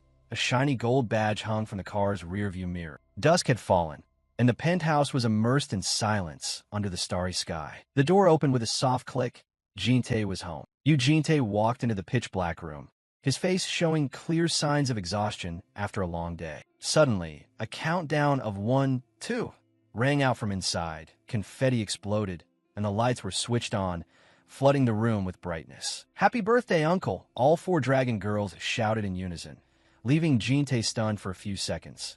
Gul beamed while holding a strawberry cake in the middle, surrounded by Yoriam, Bom, and Little Jewel, who were cheering enthusiastically. Jin-tae blankly asked whose birthday it was, as he hadn't even remembered what day it was. Bom smiled and explained that she had accidentally seen his ID card a few days ago, while Gul insisted firmly that December 12th was definitely Jenny's birthday. Jin-tae finally realized, and indeed, it was today.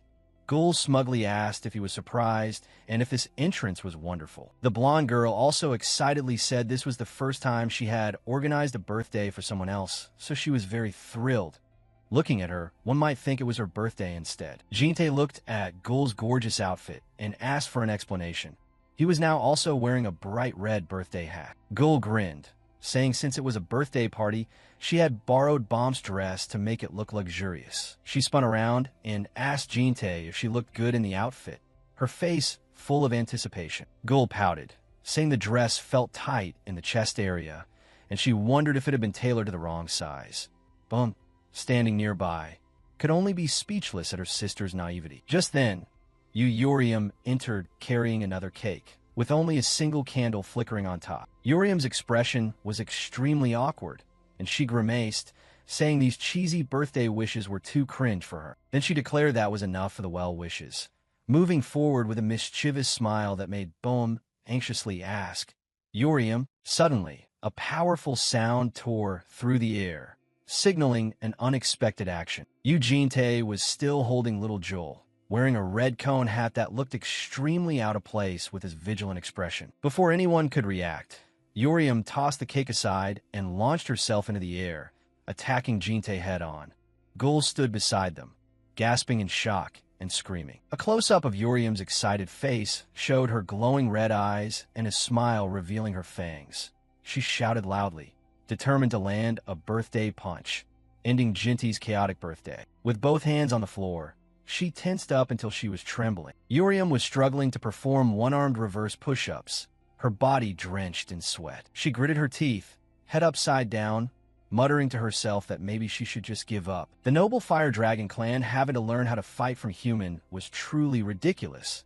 And if this were to get out, even a dog passing by would roll on the floor lap. But looking at Eugene, Urium wasn't even sure if this guy was really human. The gap in strength was so great that she felt even if her whole clan charged at him, they wouldn't necessarily win. She told herself that even if they fought to the death, she wouldn't have a chance to beat him. It was frustrating, but at least she had to get back at him once to be satisfied. So, the fire dragon decided to ambush him with a birthday cake. At this moment, Jinte was holding little Jewel completely off guard. Urium smugly thought to herself that he was busy holding a child, and with his hands occupied, he couldn't possibly defend himself. At this distance, there was no way he could dodge. This was the golden opportunity to slap this uncle in the face. "Happy birthday, uncle!" Urium yelled and lunged forward like an arrow. Jinte remained standing, calmly watching the girl flying toward him with the cake in her hands. But little Jewel in his arms suddenly realized something was wrong. Sweat broke out on her forehead as she felt the attack approaching. Suddenly, the image of Grandpa appeared in Jewel's mind along with his teachings about protecting what is precious.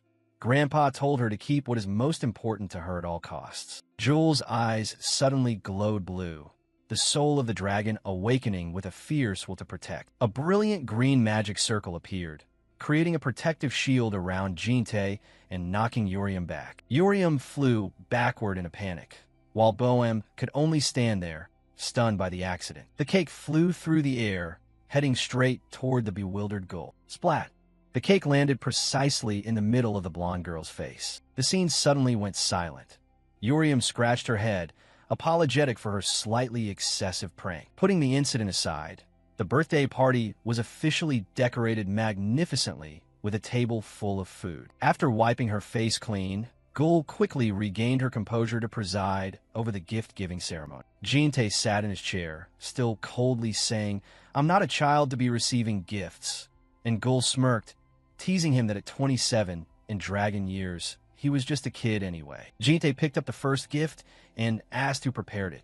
Bomb smiled and took credit. It was a silver pocket watch, looking extremely classic and sophisticated inside a red box. Upon touching it, the Eternal Clock skill alert suddenly vibrated intensely, leaving Jinte curious. He curiously pressed the button to open the watch cover to see what was inside. Inside was a photo of the little dragon family taken together at the lake, with the inscription "Happy Memories." Jinte stood silently looking at the photo, then softly he said thank you, a rare moment of gentleness. Seeing that the uncle seemed to like the gift, Bohem beamed with pride. Next was Gul, who excitedly held up a pink piece of paper.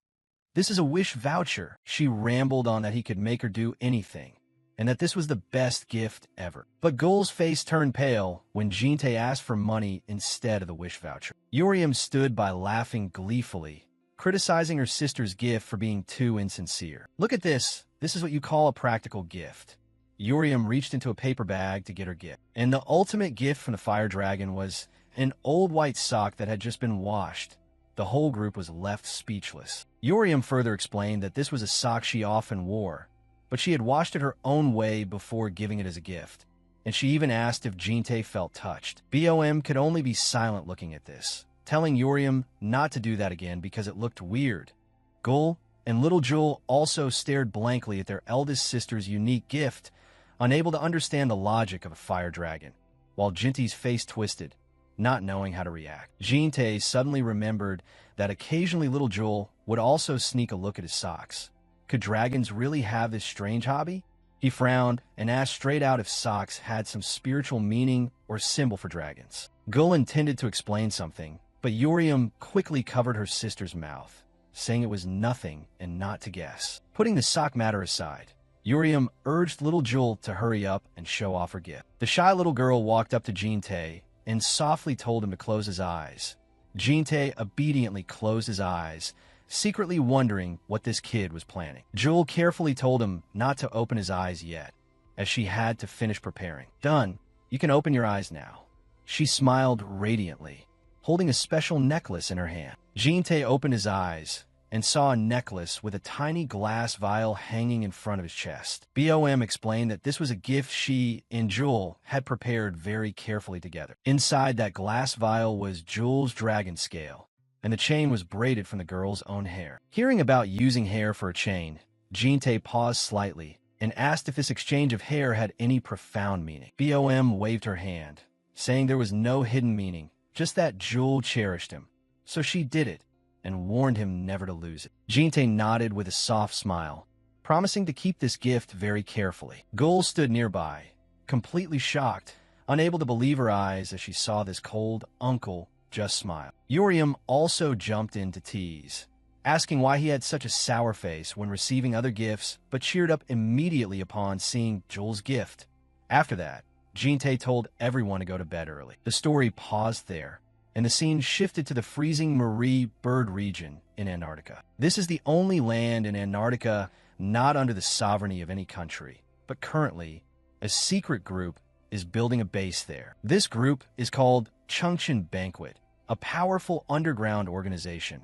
Unlike the International Superhero Association, this is a collection of strong individuals with only one goal: to exterminate demons. Among them is Minamoto AI, a female prosecutor for the Japanese Imperial Special Mission Bureau, ranked 13th in the world. Next is BM, the first person to return from Arendot and holding the second position in the global superhero rankings, and Myong-yanga, a recovery master ranked 9th in the world from Korea's illustrious Myong Magic Clan. But currently, Myong-yanga was crying bitterly, constantly calling out Minamoto AI's name. Minamoto AI walked in to see the scene and could only sigh, asking BM what was wrong with him this time. Myong-yanga rushed over to hug her legs, crying that the doctor had just announced extremely important news. He sobbed while saying that his wife was showing signs of positive recovery after so many years. This good news stunned the whole group, as the disease Han suffered from was considered incurable. The concentration of ancient viruses in her body was dropping sharply, a miracle no research had been able to achieve over the past 10 years. Myong-yanga held BM's hand tightly, confirming it was all thanks to the herbs that BM had brought back. BM modestly said he didn't do much, and that the herb itself acted as a very powerful antibiotic that destroyed the virus. Myong-yanga curiously asked where BM had found that magical medicine, as even in Arendot it had never been seen. BM said he received it from a stranger he met on the way. BM's gaze suddenly became serious when remembering that man, asserting that it was no ordinary person, but an extremely powerful one. Just as the story was getting intense, Minamoto AI interrupted, pulling BM into a corner to discuss private matters. Myong-yanga stood behind them, still mumbling, wishing the two would soon blossom into love to experience happiness. Minamoto AI coldly finished congratulating him on Han's situation and walked away, ignoring the old teammates mumbling. BM was pulled away in confusion and jokingly asked if she had suddenly developed feelings for him. Minamoto AI immediately extinguished that thought, saying he wasn't her type. Her face suddenly darkened when mentioning a name, Hasegawa. It seemed like a huge conspiracy was underway. BM also became serious upon hearing about the appearance of a catastrophe-level demon, promising a headache-inducing battle ahead. The two of them then headed out into the hallway to continue their conversation. BM spoke up. The disappearance of Hasegawa and that strange report sent to the Hero Association headquarters were both the work of one person, right? And that report mentioned that a disaster grade or calamity grade monster would appear. If that's the case, then one of the calamity grade monsters is definitely Hasegawa. Minamoto let out a sigh and interrupted. While not entirely certain, looking at the situation, that does seem to be the case. For now, the association will still proceed with the year-end event as planned. They've asked me to quietly handle the monsters gathering around the event area. In the meantime, they will search for the monsters hiding within the association themselves. Hearing this, BM laughed heartily. That's hilarious. It will be a miracle if those idiots actually found anything. From what I see, you're the only ones doing any of the heavy lifting. But do you have to keep this a secret from that grasshead guy? Minamoto replied calmly. He's part of the general heavenly banquet too. Shouldn't we be discussing this together? This could be a matter of life and death. For someone who just escaped from a hell that tortured him for 10 years, forcing him to return to that hell again would be too cruel. She recalled a familiar image, Yongha laughing and talking to his son.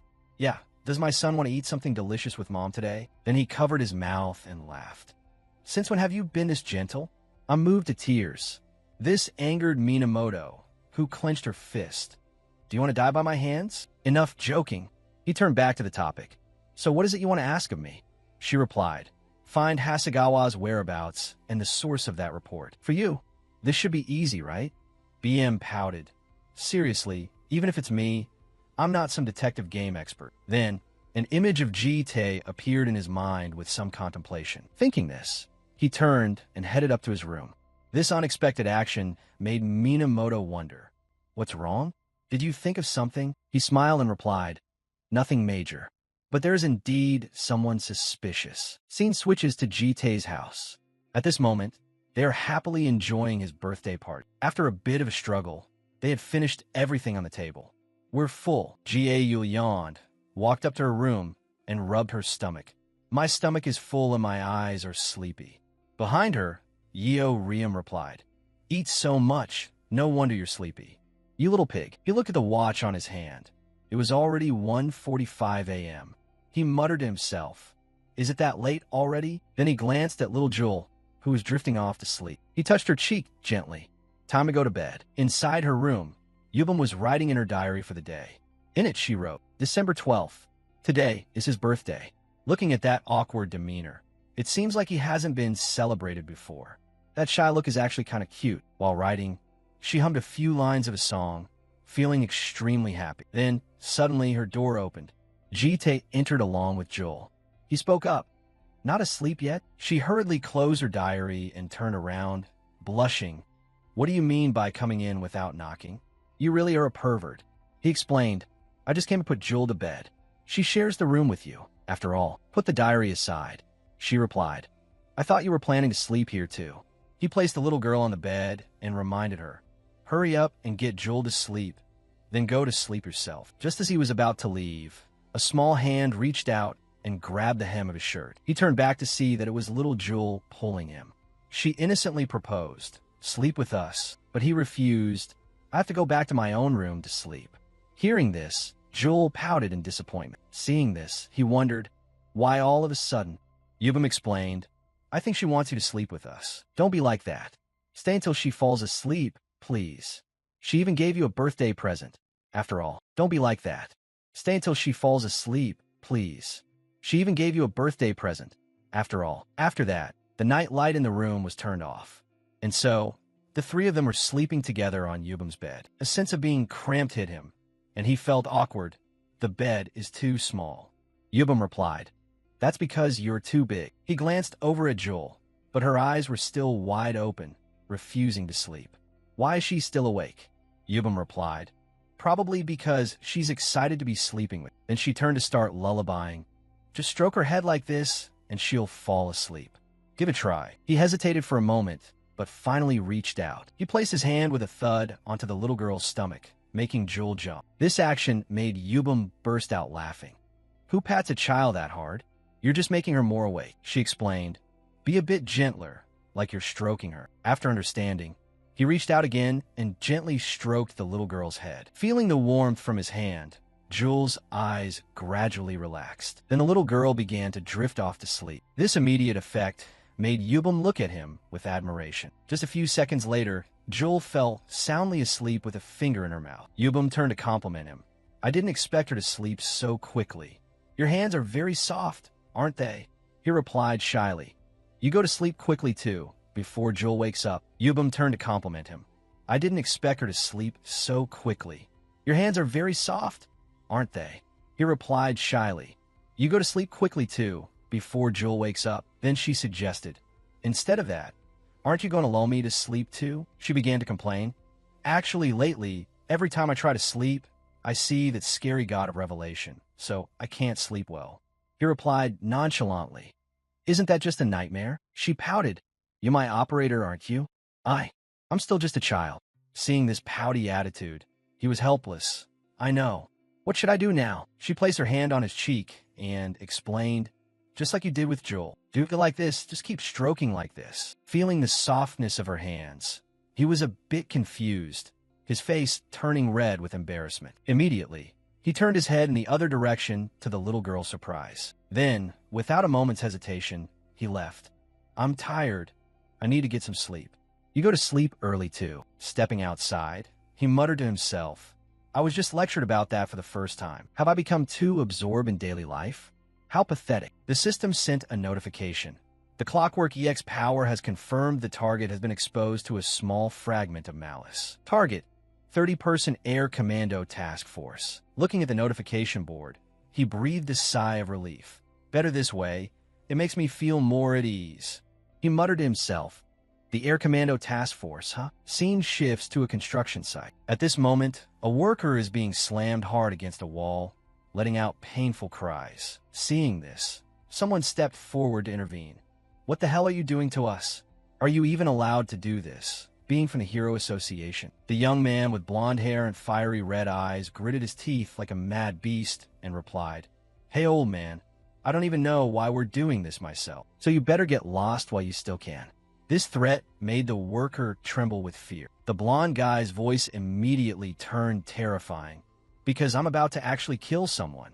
This group was the International Hero Alliance Combat Division, 30-person Air Commando Task Force. A while later, he arrived at the planned construction area in Northwest Hateling. The system sent a notification.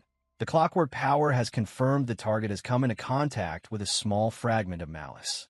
Target, 30-person Air Commando Task Force. The 30-person Air Commando Task Force is a combat unit belonging to the International Hero Alliance. The members, whether male or female, are all muscular, reminiscent of barbarian warriors. They're always on the front lines in dungeon raids and are also involved in counterterrorism campaigns. Jite was also a member of this 30-person Air Commando Task Force for a short time in the early and middle loops. He went deep into the construction site. At this moment, his eyes caught the two men from earlier hurriedly running out. He wondered, Are you working here as facility managers? The man replied in fear, Young man, it's dangerous here. Run away. Just as he said that, a powerful stomp echoed from behind, making him turn his head in surprise. The blond young man gritted his teeth in anger. Hey old man, I told you to run away obedient. I didn't tell you to take a bullet to the head before you could run, did I? This person was the captain of the 30-person Air Commando Task Force of the Hero Alliance, Varian. The bald old man was trembling so much that tears streamed down his face. Dear, maybe it's time for me to join you down there. At this moment, the clockwork appeared before him, showing a notification. The 30-person Air Commando Task Force in this loop was dispatched to find monsters hiding in Lair Academy. But while tracking the monsters, they were infected by Wei Yun's malice. This group will have their personalities, behaviors, and speech patterns transformed into a violent state until the mental contamination is clear. Recalling the previous image, he muttered to himself. So they saw the information I provided back then, launched the operation, and got infected by the malice. Thinking this, he spoke up. Hey, are you still able to walk? Having said that, he continued to walk forward. I'll take care of those guys. You run away and don't tell anyone what happened here. His words shocked the old man.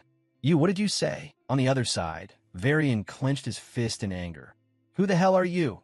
You scrawny brat. Are you here to stand in my way too? Seeing this, the old man screamed in fear. It's dangerous. He has a gun. Seeing this, the old man screamed in fear. It's dangerous. He has a gun. Varian's massive fist was blocked by his small arm. Remembering the past, Varian used to approach him from behind, put a hand on his shoulder, and remind him, Hey Jite, you need to eat more. You're way too skinny. That weak body doesn't suit our Air Commando Task Force. Do you need me to recommend some protein powder? He sarcastically replied. Compared to back then, your body has grown, but your fist has gotten weaker. Is all that muscle just for show? Faced with this provocateur, Varian yelled in anger. What did you say? But immediately, a powerful pressure hit his side, making Varian jump in surprise. With just a simple flick of his hand, he easily sent him flying against the wall. Since they're already being consumed by malice, it's useless to talk. It's been a while since I've had to get physical. One of the guys in the group spoke up. The captain was blown away. The guy next to him replied, "That scrawny guy is really strong." Then their fists clenched, wanting to fight him. They rushed in to fight like madmen. "Charge! I'll crush him." They were currently enhanced with B+ level physical strength. After that, without anyone saying a word, they all rushed toward Jite like moths to a flame, ready to attack. He remained calm in the face of this sight, only exhaling slightly. Then his gaze focused forward and he lunged forward. It started with a knee strike straight to a guy's face, making him cry out in pain. The guy next to him saw this and swung his large axe toward him. But with his agility, he easily dodged the swing. Then he delivered a punch right in the middle of his face. The remaining ones still didn't realize his danger and kept rushing in. They yelled, "No matter how strong that scrawny guy is, he can't do anything if we all rush him at once. Just crush him." Suddenly, his eyes turned purple. He used the Kal Gulakwa combat technique, Godspeed. In a flash, he delivered a critical strike to the back of each person's neck. He muttered to himself, "It's been a while since I used this skill, so I'm a bit rusty. The force prosecution is really troublesome. I wonder if Yeo Riem can master this technique properly." Speaking of this, a large crate from afar was hurtling straight at him. He calmly turned around and used his arm to easily slice it in two. Varian had regained consciousness and pulled out his weapon, the Rui nunchucks, and lunged straight at him. The nunchucks swung down like a sledgehammer, making the surrounding air feel dense. But faced with this attack, he used only one hand to easily block it. The pressure for both sides was so strong that the nunchucks began to show countless cracks. Then, he used his bare hand to crush them quite simply. This surprised Varian. Unbelievable. You caught a level 3 relic with just one hand. The remaining pieces of the nunchucks fell to the ground with a dry clatter. Seeing him sitting dazed on the ground, he stepped forward and spoke up. "Are you guys calmed down a bit now?" Varian still couldn't believe his eyes. "Who the hell are you?" He replied, "You don't need to know that. Just follow me obediently, because I will cure both you and your subordinates." This struck a chord with his pride. Varian's face darkened. "Are you telling our Air Commando Task Force to surrender?" Without hesitation, he rushed over to hug his body tightly, preparing to attack. He shouted, "You arrogant villain, don't underestimate us. We are warriors who bet our lives on the front lines. Do you think we're afraid of death? I didn't say I would kill you." But he didn't believe it and shut his mouth. Then he ordered his warriors, "Stand up, fight to the end for our pride." Seeing this group was hopeless, he continued to exert his power one more time. "Whether back then or now, that annoying personality of yours hasn't changed. But that's exactly why I used to work with them." Countless souls poured out from his body. Witnessing this scene made Varian's eyes show a bit of fear. His voice was threatening. "Do you have any intention of cooperating now?" What he summoned was the Fallen Angel Legion, along with the SS-level Heavenly Eye and the SS-level Shadow of the Grand Duke. This was one of the 3 great powers that Jite had stolen from the Demon World Grand Duke, known as the SS-level Grand Duke's Retribution. After a short while, everyone had been controlled quite neatly. He used the Clockwork's power to start cleansing them. The system sent a notification. The Clockwork has confirmed the presence of traces from beyond the horizon contained within the 30 targets of the Air Commando Task Force. The Clockwork's power began collecting the traces of malice that had just surfaced. Progress in collecting malice traces, 15.3%. Having performed this much, the analytical particles began to fade and dissolve into the air. Progress in collecting malice traces, 15.3%. Having performed this much, the analytical particles began to fade and dissolve into the air. Anyway, there are 30 people mentally contaminated. I wonder if they'll all fit in there. I have to bring some good wine later. Scene shifts to BM's lab.